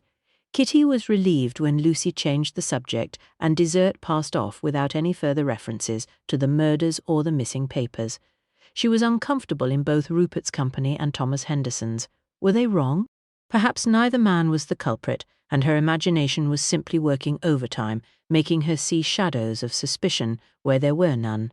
Her aunt led the ladies back to the drawing-room, where the usual tray of coffee awaited them. Her uncle had instructed Mr. Harmon to bring port to the dining table for the men. "Lucy, darling, close the curtains tonight. I feel a chill from the glass," her aunt directed, as she took her regular place behind the large silver coffee-pot. The grey chiffon of her gown, combined with the black feathers of her hair clip, gave the illusion of a large crumpled bird. Her cousin obeyed, and Muffy seized the opportunity to jump up on the sofa to await her mistress's return. "Oh, that wretched dog! She shouldn't get on the furniture," Lady Medford scolded. Lucy merely laughed and sat down next to her pet. "Don't fuss so, mother." Kitty wished they had left the curtains open. It was true that the weather had turned chillier with the onset of more rain, but she hated the closed-in sensation that came from excluding the outside. She wondered where Matt was, if he was somewhere in the grounds in the rain or lurking in the gardener's hut, perhaps. Although still cross with him, she didn't like the idea that he might be cold and wet somewhere in the dark. Lady Medford handed a cup of coffee to Kitty and poured a second for Daisy. "I'm sure Aubrey won't be too long over at the laboratory. It's a good thing they discovered the problem with the formula. I'm sure Sir Horace will be most relieved to take the whole thing back to London, and we can be done with it. I'll be glad when they make the arrest. Rupert and I need to return to London too. He has business with his solicitors over the estate." Daisy took a sip from her cup. "What will you and Aubrey do?" Lucy asked. "Aubrey intends to visit his mother as soon as he can be spared. I shall accompany him, and we shall see what transpires from there. I should like a September wedding." Daisy's heavily lipsticked mouth twisted in a wry smile. "Mr. Henderson is keen to be off as soon as possible too. He is expected at Cranmore House to sort out their orangery. I have all the plans I require, and the gardeners have their instructions for the coming seasons. The test beds have been most useful in confirming the soil types and the presence of bedrock." Kitty's aunt settled back in her chair with a smile of satisfaction. "I shall plant one bed in memory of dear Nanny Toms. What about you, Kitty? What shall you do?" "I'm so sorry your stay has been so eventful," Lucy said. "My grandmother will be expecting me. I dare say there will be plenty of work demanding my attention when I go back to the Dolphin. My Aunt Livy will be returning to her home in Scotland soon too, and I'm anxious to see her before she goes." Privately, the thought of returning to the confining world of the hotel with her mundane, day-to-day chores was a little depressing. "You must come and stay with me next time. A little sea air would do you good. You too, Daisy." She felt obliged to include the other girl. "Thank you. We should like that, wouldn't we, Muffy?" Her cousin stroked her pet and laughed as the little dog squirmed and attempted to lick her hand. "That's very kind of you," Daisy said. She placed her empty cup on the tray and stifled a yawn with her hand. "Do please excuse me. That powder the doctor gave me has made me so sleepy. An early night is in order then. I shall accompany you upstairs since I intend to retire early myself," Lady Medford declared. Daisy put up little resistance before agreeing that she did need to return to bed. They bade Lucy and Kitty good evening and left. Lucy turned on the wireless as they waited for the others to come and join them. The soothing, mellow tones of a piano concerto filled the room, easing Kitty's nerves. "Did you mean it when you said I could visit you at the hotel?" Lucy asked. "Of course it would be such fun to show you around Dartmouth. Plus, we have already had our share of murders, so it will be quite safe." Kitty smiled at her cousin, and Muffy. Lucy's own smile widened. Kitty laughed. Of course with Muffy. Rupert and Mr. Henderson entered the room as the girls were laughing. You two seem to be having a jolly time." "Where's Daisy?" Rupert asked. "She was tired, so Mother has marched her back to bed." Lucy extended her hand to invite him to take the spare seat beside her. "Aubrey has gone back to work, like the good soul that he is, and your father has just been driven off to join the group in the village. Maybe Sir Horace and Matt will have news when they return." Rupert took up the seat on the sofa next to Lucy. "Daddy has been so upset with the theft of the formula, and then Nanny Toms and Viola." Lucy twirled a lock of Muffy's fur between her fingers. Thomas Henderson helped himself to another tumbler of whiskey before taking up his usual place in front of the fireplace. "Dreadful business, the whole thing. Surprised the police didn't haul you off for questioning too, old chap. I mean, you had the opportunity for bumping off Mrs. J's brother, and you could have shoved Nanny down the stairs," Rupert drawled. Kitty noticed a small pulse ticking on Henderson's jaw. "I can assure you I was asked plenty of questions, the same as everyone else. Besides, I have no motive." He took a sip of whiskey. "Neither did Rupert," Lucy protested. The increase in her tone caused Muffy to wriggle and squeak in protest. "Of course not," Henderson blustered. "The authorities do not look with a friendly eye on my political beliefs," Rupert said. "So unfair. I wonder who the murderer really is," Lucy muttered. Muffy rolled back onto her stomach, a low growl emitting from her throat. "Muffy, darling, what is it?" Lucy asked as the dog stared at the partly open door to the drawing-room. "Is there someone in the hall?" Rupert jumped up from his place on the couch. "Who's there?" The dog leaped down and dashed out through the door. "Muffy!" Lucy leapt to her feet. Kitty's heart bumped in her chest as she followed the others as they went in pursuit of the dog. She hoped she hadn't heard one of the policemen secreted within the manor. If so, Lucy's pet could give the whole game away and their scheming could be for nothing. Where is she gone? She only usually runs away if she's stolen something. Lucy peered inside the deserted dining room. "The door to your father's study is locked." Rupert tried the handle. "The billiards room?" Kitty suggested. Thomas Henderson led the group into the billiards room, flicking the switch on the wall to turn on the light above the table. Immediately the huge brass-trimmed downlighters filled the room with a soft glow. Muffy came dancing towards them, tail wagging and looking very pleased with herself. "You naughty little beast, whatever are you up to?" Lucy scolded her pet. "What made her come in here?" Rupert asked as he looked around the room.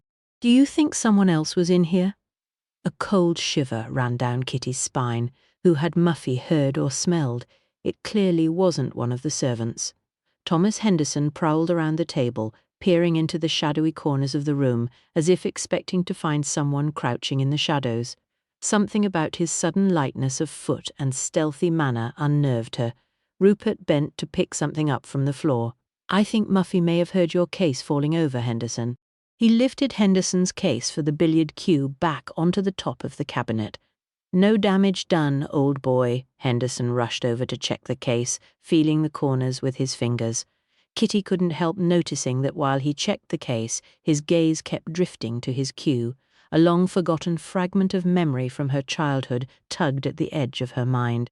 Suddenly she recalled Mickey, the maintenance man at the Dolphin, sneaking her into the billiard room and selecting a cue for her from the rack. She'd had to stand on a stool to take her shot. She remembered stumbling backwards and toppling off the stool. The cue she'd been holding had broken in 2 pieces, and she'd promptly burst into tears, convinced she would be shouted at.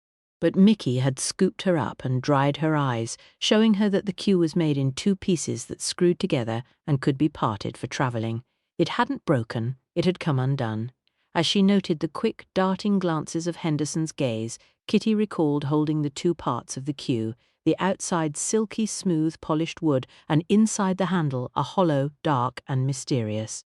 Mickey had told her many cues were solid wood, but that the hollow versions could be used to hide liquor in Prohibition America. The brass thread used to join the 2 halves popped out to reveal a compartment large enough for a small, slim glass flask or something else. "How fortunate that your cue was in the rack and not in the case, Mr. Henderson.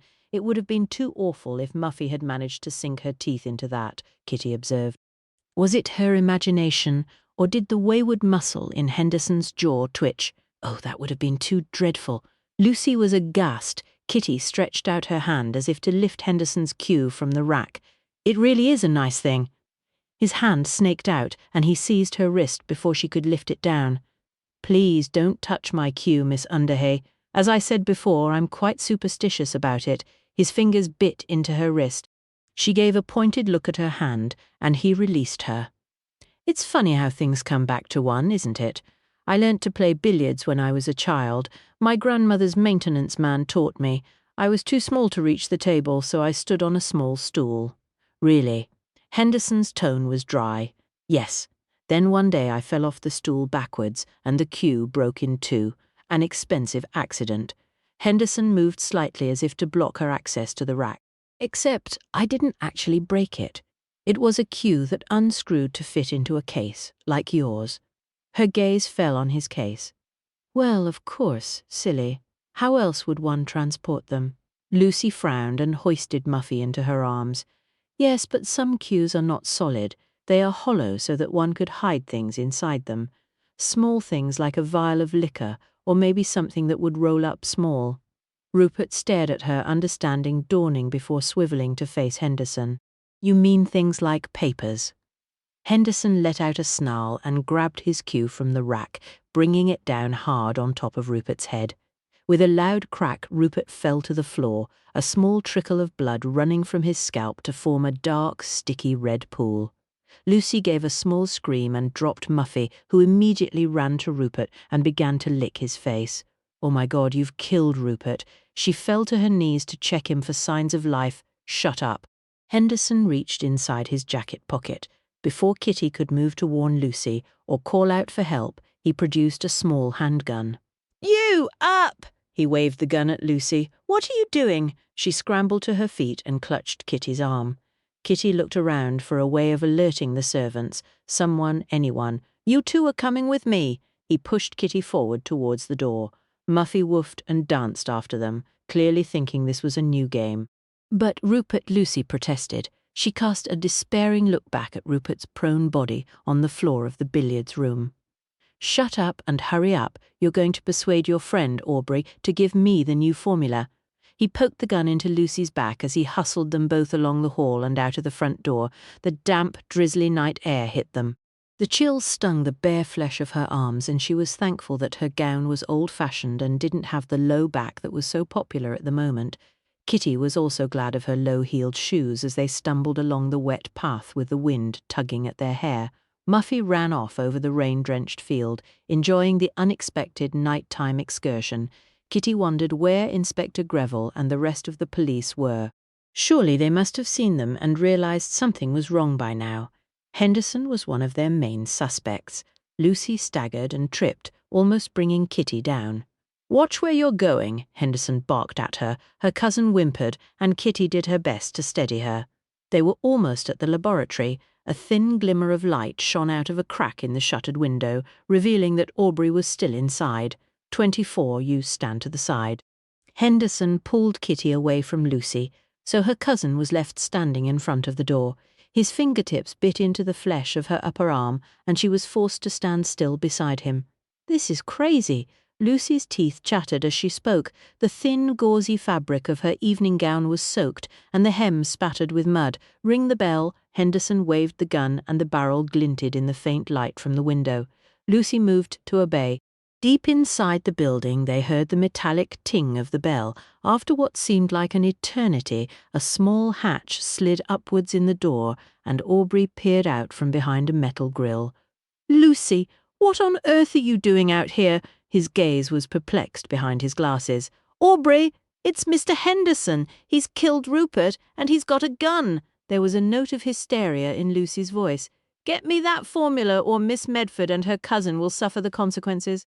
Henderson pushed his face close to Aubrey's and allowed him to catch a glimpse of the gun. Shall I open the door and you can come inside?" Aubrey's eyes widened and he stammered a response. "It's wet, and the ladies?" "I'm not that stupid. Go and get the documents now and pass them to me. I'll stay right here with Miss Medford and Miss Underhay. Any tricks, any movement from that police guard that I'm sure you have in there with you, and these ladies die." "Aubrey, please do as he says," Lucy begged. "Hurry." The hatch closed, cutting off the light source. Henderson motioned with the gun for Lucy to stand to the side. Kitty's heart banged against her ribs as they waited. Surely Aubrey could telephone and summon help. Or maybe there was another exit so they could be rescued. A minute later they heard the scraping of the bolts being drawn back and a key turning in the lock. The door opened a crack, spilling a slit of yellow light into the darkness. Aubrey's hand appeared with a large brown envelope. "The formula is inside. Let the girls go. Show me," Henderson commanded. He made no move to accept the envelope, which was being marked by spots of rain. He kept his gun trained on Lucy, and his other hand continued to grip Kitty's arm. The slit of light grew wider as Aubrey opened the envelope and revealed the contents to Henderson. "Seal it back up. Pass it to me and give me the keys to the laboratory." Aubrey froze for a moment, and Henderson increased his grip on Kitty's arm, forcing her to cry out in pain. The sound was enough to galvanize Aubrey into action, and he fumbled to obey. Henderson released Kitty just long enough to tuck the envelope inside his jacket before slamming the door closed on Aubrey and locking it with the key. He paused to twist the barrel of the gun beneath the telephone cable that ran alongside the doorframe, wrenching it away from the wall. "Right, this way." He stood behind the two girls and pushed Kitty in her back. "Where are we going?" she asked, as they stumbled forward once more. She thought she caught a glimpse of movement in a group of bushes near the house and wondered if it could be Matt. Her hopes rose momentarily. Then again it was so blustery, it might just have been the wind. "You know they'll catch you. You'll hang for all this. You killed my poor Nanny, Toms and Viola. Why did you do it? They had done nothing to you, nothing." Lucy was openly sobbing, tears running down her cheeks as he forced them along at a rapid pace towards the side of the house. "Ah, Miss Medford, your naivety is quite touching. They have to catch me first. Nanny Toms saw me leaving the study after I'd taken the formula. And as for that mad foreign woman, she had discovered the wireless set I kept in the hut. I knew someone had been out that night and heard me broadcasting. She'd written it all down in that blasted book of hers." He gave Lucy another push as she stumbled on a tussock of grass, snapping the heel from her shoe. "These are my best shoes." Lucy half hopped, half hobbled along. They were almost at the edge of the terrace now, and Kitty realized he was forcing them towards the side of the manor, where the cars were parked at the back of the tennis court. Her uncle's Rolls-Royce had gone to Newton St. Cyres, so there would only be the police car and Matt's motorcycle left on the gravel. In the distance she heard Muffy barking at something. Light blazed from an uncurtained window that she realized must be Mrs. Jenkinson's sitting room, where she allowed her fellow servants to sit after dinner was finished and the work was completed for the day. Surely now someone would look outside and see or hear them. Henderson grabbed her arm once more and pulled her to a halt. "Far enough for a moment, Miss Medford. We lose your company at this point, as you can be of no further assistance to me." Lucy's eyes widened in horror, and Kitty wriggled in his grasp. "Don't hurt her. She's done nothing to you." Her struggle to free herself only resulted in a painful blow to her head that made her ears ring and her cousin gasp. "Get the rope!" He indicated with the barrel of the gun, and Kitty realized there was a coil of rope looped untidily by the wall. He must have placed it there earlier in the day, as she was certain her aunt's staff would never have left such a thing lying around the grounds. He released her arm enough for her to collect the rope, tie her up.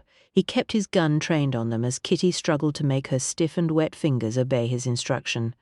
Her vision was blurred from the blow he'd dealt her, and nausea made her weak. "Pull that rope tighter." "I don't want her going anywhere in a hurry," he instructed, as Kitty bound her cousin's hands together behind her back. "I'm so sorry, Lucy," she apologized, as the rope bit into her cousin's skin and Lucy winced. "Stop talking, we haven't much time now," her feet. He waved the gun once more, and Kitty bent to loop the rope around Lucy's ankles. "Good enough," Henderson grunted. He pulled a handkerchief from his pocket and, balling it up, stuffed it into Lucy's mouth, causing her to gag. "That should keep you quiet for a bit." He gave Lucy a hard shove in her stomach, and she doubled up in pain and toppled helplessly onto the hard gravel surface. He caught hold of Kitty's arm once more, and she hissed with pain as he pulled her away from her cousin. That really wasn't necessary.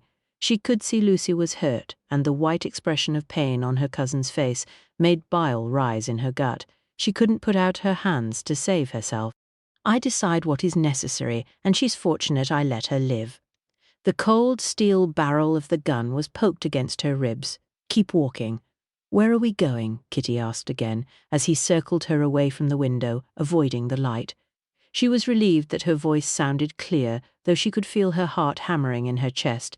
They headed away from the house back onto the grass towards the tennis court. Her hair was plastered to her head now, and water had soaked the back of her dress. "I'm getting out of here, and you are my insurance to make certain they let me leave. How far do you think you'll get? You must know Sir Horace has this place surrounded." Her head ached, and it was hard to find the words she wanted. Every step took her further away from the stream of light which promised people and safety. "I have a way out." He pushed her into a darker, shadowy area beneath a tree as the sound of a twig snapping up ahead made Henderson pause. They waited in the darkness. "One word, one squeak, and you're dead," he murmured in her ear. Her breath caught in her throat as they listened.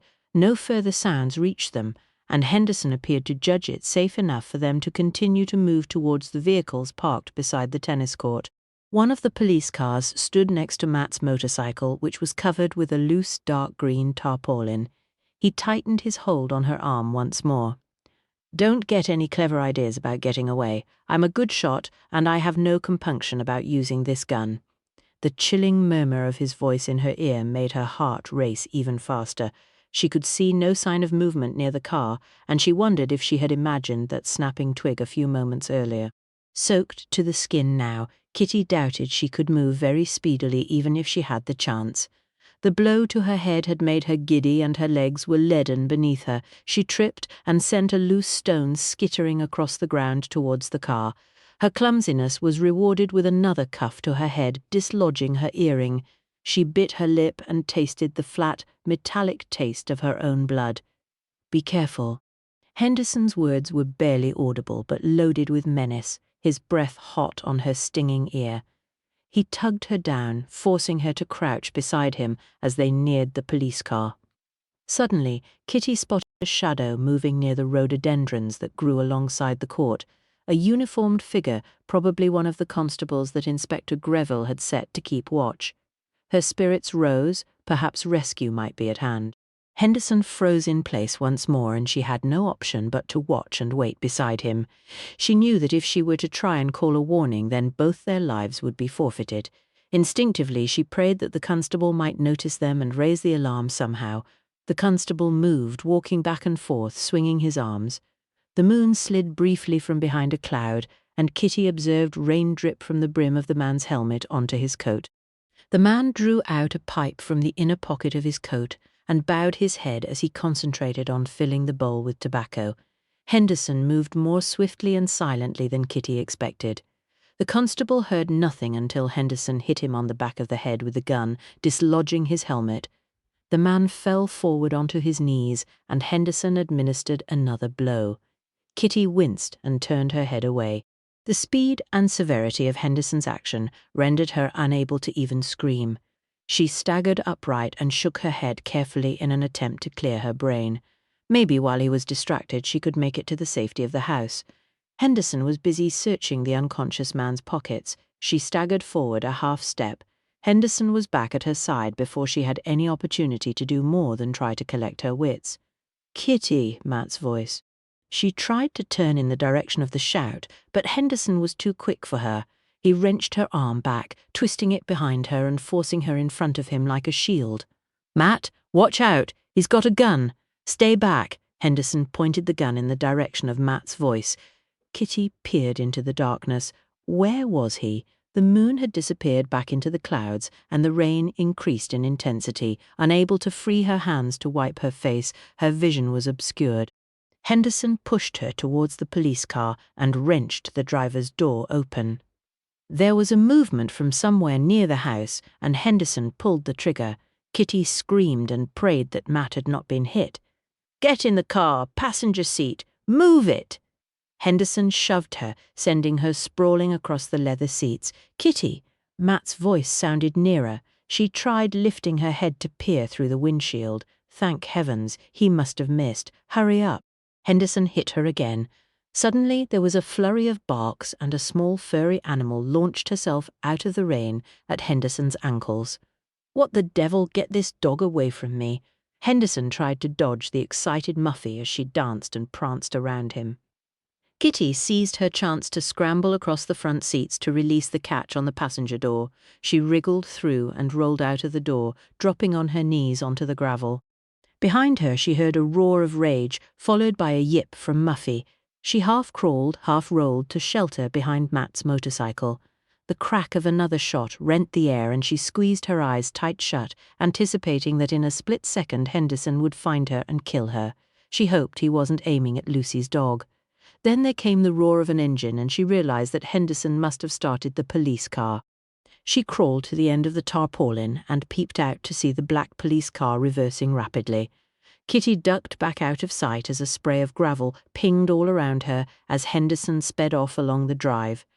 "Kitty, are you all right?" Matt hauled her to her feet and began to tug the cover from his motorcycle. Rain streamed from his cap and the upturned collar of his raincoat. "Yes, what are you doing?" "If I head across the grass on the bike, I can cut him off before he leaves the grounds." Matt jumped onto the cycle and fit the key in the ignition. Kitty smoothed her drenched hair back from her face. "Not on your own, you're not."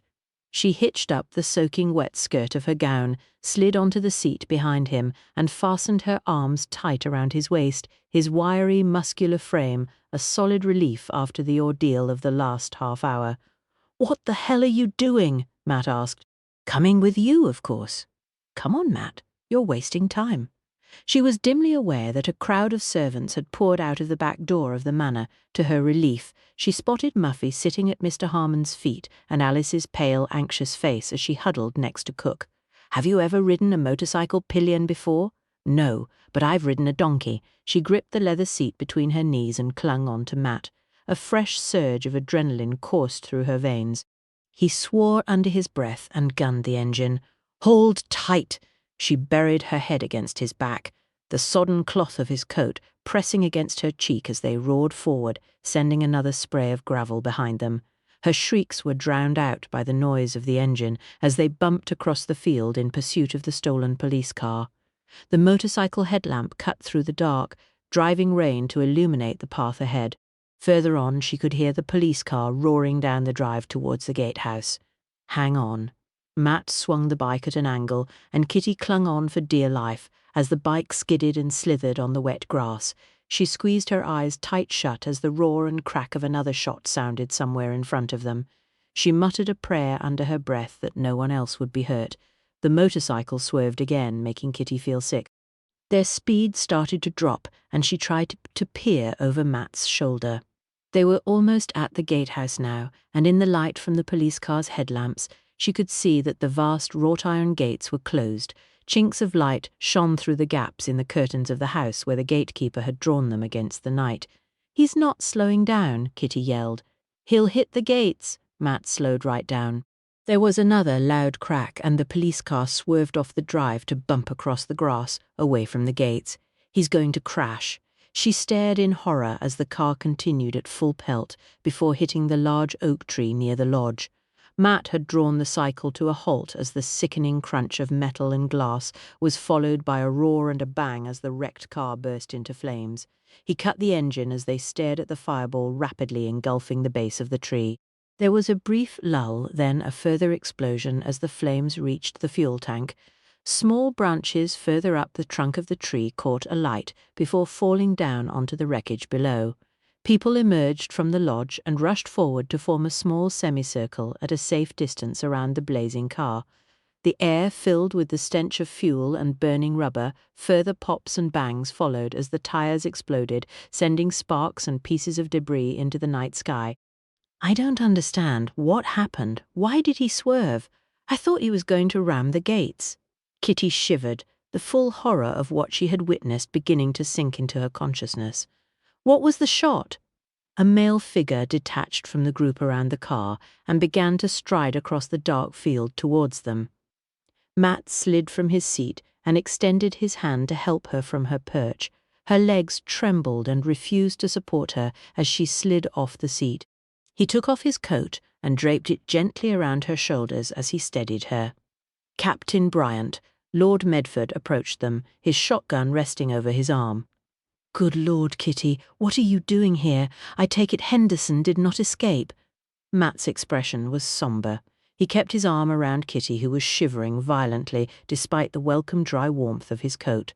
A grim smile stretched her uncle's lips. Shot out his tyres. Don't think Greville will be very pleased with the loss of a police car.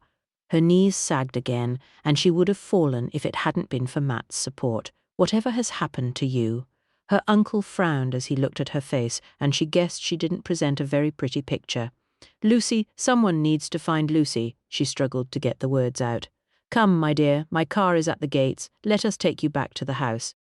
I should have told you of the change of plan, but I realized someone needed to secure the gatehouse exit to the estate. Her uncle helped Matt to support her across the field and past the small knot of people who were working to extinguish the blaze. I'll see you back at the house. Don't worry. Lucy will be all right. We found her before we found you, Matt said, as her uncle climbed into the back of the Rolls next to her and gave his chauffeur the signal to drive off. 25 Matt left the party from the lodge to finish extinguishing the blaze. From the moment the car had hit the tree he had seen, there was no hope for Henderson to escape. But for Kitty's quick thinking back at the manner, she would have been alongside him in the stolen car. She too could have died in that fiery blaze. He returned to his motorcycle and climbed onto his seat. Trust Kitty to have insisted on riding pillion after Henderson, he thought. There had not been time to throw her off, which had been his first inclination. He fired up the engine and set off back towards the house, this time taking a slower pace off the grass until he reached the driveway, anger at her lack of thought for her own safety built within him. If she had seen what he had seen and suffered a loss like he had suffered, then she would not be so cavalier. It was those left behind who suffered, for they had to carry on living. Dr. Carter's sporty little car was parked on the gravel when he pulled up. Lord Medford had lost little time in summoning attention for his niece and presumably his daughter. Inspector Greville had asked the doctor to be on standby in case of casualties, and it seemed his forethought had been a good call. Kitty had already been whisked away by Alice and the doctor when he entered the hall. Captain Bryant, the very chap, Lord Medford greeted him with a slap on the back and a hearty handshake. This way, my boy, a hot toddy is called for, methinks. Come, come, take that wet jacket off, Harmon. His host steered him into the study where a pale-faced Aubrey awaited him, accompanied by Sir Horace and Inspector Greville. Harmon hurried forward to peel his wet coat from his back and to hand him a blanket. The ride back without his great coat had ensured he was thoroughly soaked. Just managed to free young Aubrey and my constable from the laboratory, Greville remarked, handing Matt a small glass of a steaming liquid. The man Henderson coshed by the tennis court, is he all right? Matt asked. Sore head but alive, his helmet took the brunt of the first blow. He was lucky. They've carted him off to the infirmary at Exeter. Lord Medford helped himself to a drink. Matt took a cautious sip from his glass. And your daughter, sir, is she safe? Lord Medford's expression sobered. Bruised and shaken, nasty rope burns to her wrists and ankles and grazes all down her legs. But typical Lucy, she's more relieved that her wretched dog is safe. Dr. Carter has been busy. I've asked him to join us when he has finished with Miss Underhay. Mr. Banks has also been taken to the hospital in Exeter, but I believe he should make a full recovery. Inspector Greville's face brightened when the study door reopened, and Mr. Harmon appeared bearing a large silver platter of sandwiches.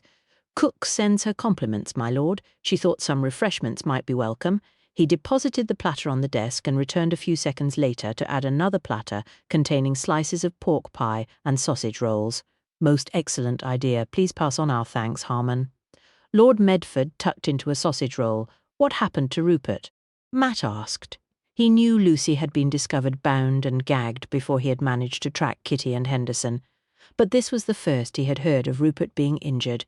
Henderson bashed him over the head with that billiard cue of his. Lucy thought he was dead.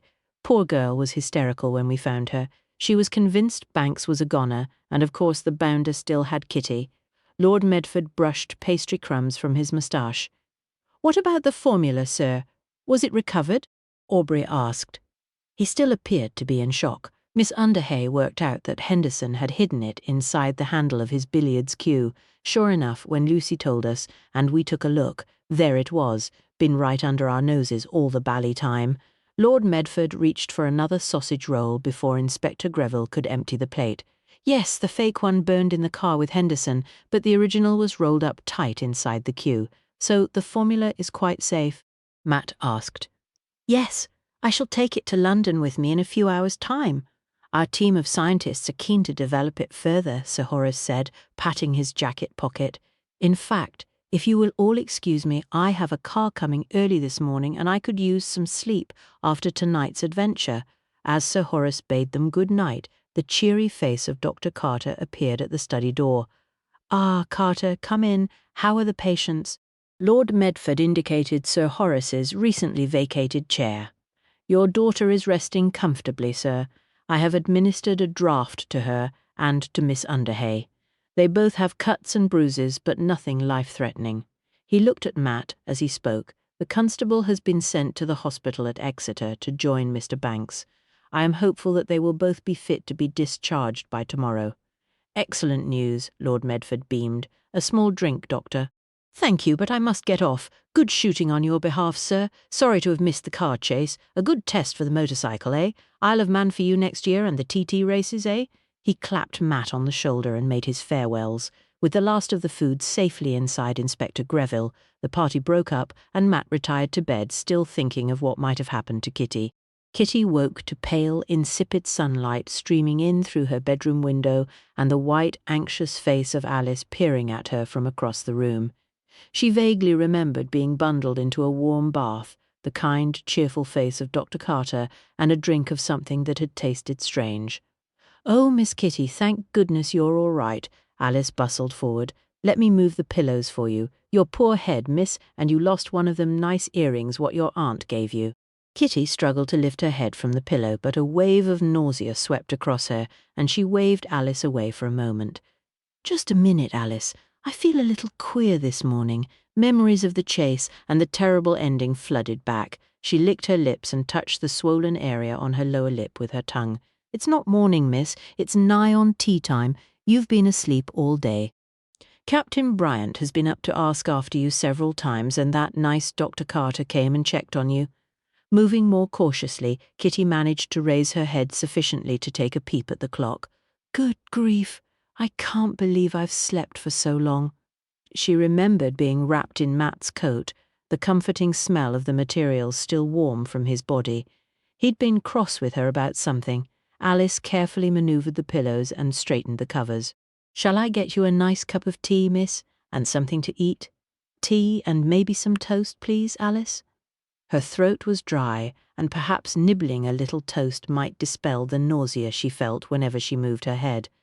"How is my cousin?" "Miss Lucy is all right, miss. Very shook up, and her arms and legs is covered with bruises and scratches. Most cross about her ruined gown and shoes." Alice smiled and bustled away to fetch tea. A knock came at her door shortly after she had departed. "Come in." She wasn't too surprised when Matt popped his head around the door. "Alice said you were awake now. How's the head? Sore?" She tentatively tried moving her arms and legs, a little like the rest of me. She couldn't read his expression. "Your uncle has recovered the papers. You were right. They were concealed in the billiard queue. Sir Horace has taken them to London by car this morning." She managed a weak smile. "Good. I'm sure Aunt Hortense will be pleased. They are gone from the house. You can come in, you know. Alice will be back in a minute with some tea, and as you can see, I'm perfectly decent." He grinned and stepped into her room, closing the door behind him. "Lucy will probably be along to see you in a while. She's been really worried about you." Poor Lucy. I hated having to tie her up like that, and then that brute pushed her over when he knew she couldn't do anything to save herself. Unexpected tears welled in her eyes at the memory.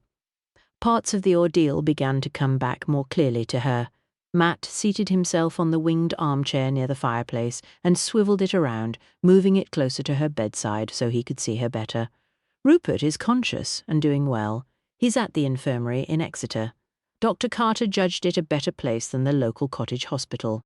They want to keep him one more night to be on the safe side. Apparently Henderson hit him with real force. Daisy and Aubrey have been to see him, but were only allowed a few minutes.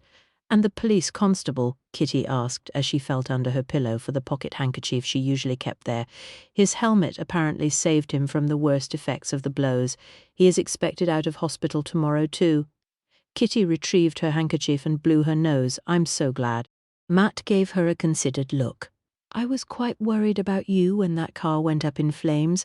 I kept thinking, what if you hadn't managed to get out when you did? It could have been you in that car. A delicate shudder ran along her spine. I asked myself the same thing. My guardian angel was clearly looking out for me. She tried to keep her tone light. She knew all too well that their adventures could have ended very differently. The risks you took, she interrupted him. I knew those risks and took them willingly. I would do so again if it meant that a cruel and vicious murderer would be caught and the security of my country could be ensured. He sighed and leaned forward in his seat. Kitty, you could have been killed then, at least I'd have lived first. You are the most obstinate woman I have ever met, Kitty Underhay. Then you need to meet more women. A tear escaped onto her cheek and she dashed it away. I won't be shut away in a bandbox to be treated like a doll, just brought out on special occasions to perform a trick or to look pretty. I have as much right to live my life and choose the risks I wish to take as any man. But you are not a man, Kitty. There are limits to what society accepts. I cannot talk to you when you are in this mood. I am not in a mood. I am merely attempting to make you see how unreasonable you are being. If I were a man, you would not be saying this to me. She swallowed hard. She would not cry. That is unfair, Kitty. His eyes sparked. Well, that is how I feel. She clamped her lips together to stop them from quivering and fought back a wince at the sore spot. He rose. Then there's nothing more to be said. Tears threatened to fall now like rain onto her pillow, but she turned her face away from him. No, nothing. There was a rattle of crockery at the door, and Matt opened it to admit Alice and her tea tray. Oh, Captain Bryant, good thing I brought an extra cup. She beamed at him as she entered and set the tray down on a small mahogany side table. It's quite all right, Alice, I'm not stopping. He forced a grim smile, and after a last glance at Kitty, turned and left. Oh, Alice started in surprise as the door banged shut behind him. What's got into him then? Kitty let out a sob, and Alice rushed to her side. Don't take on so, Miss Kitty. Is it your head? Shall I send for the doctor? No, I'm just being silly. She scrubbed her eyes with her handkerchief. Alice frowned, then went back to the tea tray. A nice cup of tea will see you right, and cook has sent some honey for your toast. She suited her actions to her words, and Kitty was soon propped up with a tray across her knees. Thank you, Alice. She felt rather foolish, and certainly not at all hungry, although to appease the girl's feelings, she forced herself to eat a triangle of toast with a smear of honey. Her maid returned the armchair to its usual position before the fireplace. She took up a basket of mending and perched on the seat. What was up with Captain Bryant then, miss? Alice asked before sucking the end of a thread and poking it through the eye of a needle with an expert touch. Kitty was not deceived by the innocent expression on her young maid's face. And is it any business of yours? She asked, trying to sound reproving. Alice's delicate features flushed right to the tips of her ears. I was just taking an interest, miss. I thought maybe it was a lover's tiff like you see in the pictures with Gary Cooper and Helen Hayes. He's been proper mithered about you all day. He has. She went off into a happy daydream. Matt is just a friend. At least she had thought he was her friend, and maybe could have become more than that. After their heated exchange of words, she was no longer sure that was still the case. Alice merely continued to look smug. Life is not like the pictures. Kitty tried glaring at an unrepentant Alice. The maid continued to darn, a small smile playing on her lips. There was another knock at the door, and Lucy appeared, elegantly attired in peach silk pyjamas and robe, with Muffy at her heels.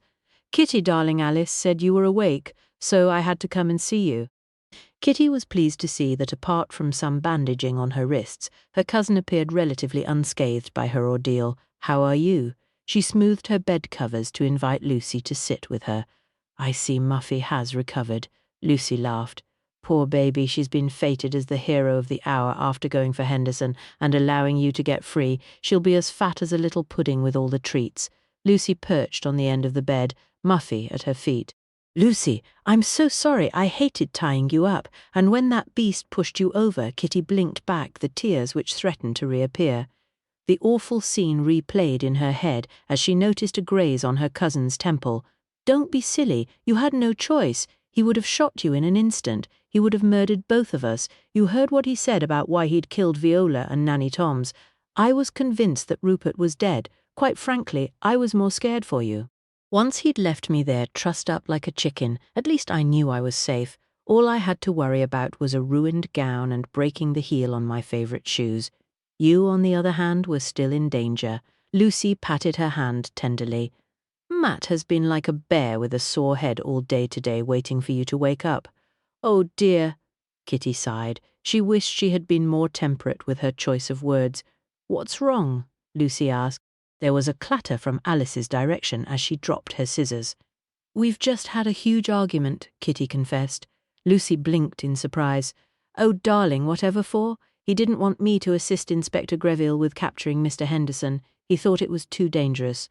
He would rather I stayed in some safe, boring little life, played the little woman and let the men take the risks." Her cousin sighed.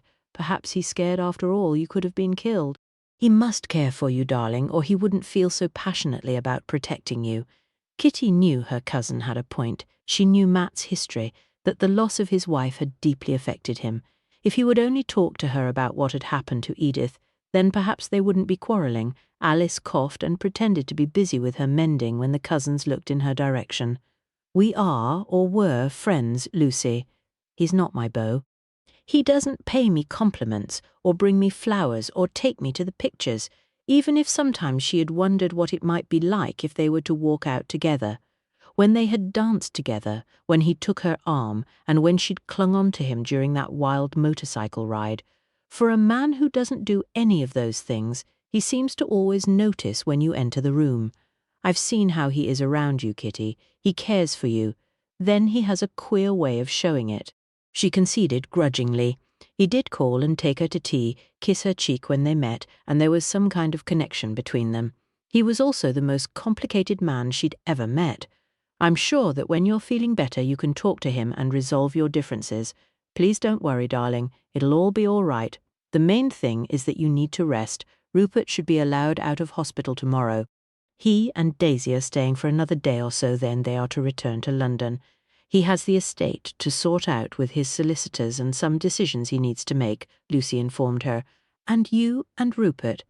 "Is there a you and Rupert?" Kitty asked. She knew her cousin cared more for Rupert than she had previously admitted. She'd seen her reaction when she'd thought he was dead. Lucy fidgeted and blushed. "I don't know. Rupert has a lot to think about. Inheriting a title and an estate has somewhat complicated his political ambitions." Kitty raised an eyebrow and winced as a sharp pain speared the back of her head. "I'm sure Rupert will still find time for you." Her cousin's colour deepened. "We'll see." A small photograph on Kitty's dressing table caught her attention. "Oh, is that a picture of your mother? She looks so much like you." Lucy rose and picked up the picture, studying it carefully as she retook her seat. "I like to keep it with me." The battered leather frame held a small photograph that must have been taken shortly before Ilaud disappeared. Kitty only had a few photographs of her mother, and until a few months ago had had none of her father. "Do you think you will ever find out what happened to her?" Lucy asked as she passed Kitty the photograph. "I hope so. It's simply that the longer she is gone, the harder it seems to find new clues. I have so few memories of her, and those grow weaker each year, and yet sometimes it's as if she is very close to me. Does that sound odd?" She wished she could explain what she meant more clearly. She could remember small things, the scent of her perfume, the sound of her laugh, her mother allowing her to brush her long blonde hair in front of the mirror before bed, yet sometimes it was difficult to recall her features, even though they were so like her own. She set the frame down on her bedside table. "What will you do when you return home?" Lucy pleated the coverlet between her fingers. "Aunt Livy is returning to Scotland as soon as her ankle and shoulder are healed. I expect Grams will wish to accompany her for a while. I shall take over running the hotel again while she is away." That dreadful heavy feeling resurfaced inside her, as if the responsibility of the Dolphin pressed against her chest, the weight of the ages pressing against her. Kitty sighed, despite the danger. The adrenaline rush of last night's events contrasted with the dreary repetitiveness of life as a hotelier. I admire you. You can do so much, be so independent. I shall be here with Mother, and she will run me ragged, no doubt, since there will be no Nanny Toms to fetch and carry for her.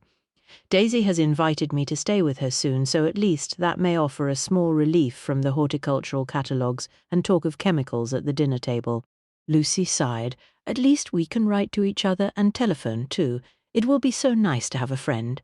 Kitty reached out to hug her cousin, wincing as the movement made her injuries ache. Lucy was as constrained by her life and her parents' expectations of her as Kitty was by her duties at the hotel. Yes, that will be lovely, and I shall come to stay with you as we planned. You must tell me how your search for your mother goes on. Perhaps Uncle Edgar may be able to recall something more. I know Mother has finally talked to you about your mother's visit here, so perhaps Matt will help you discover a clue.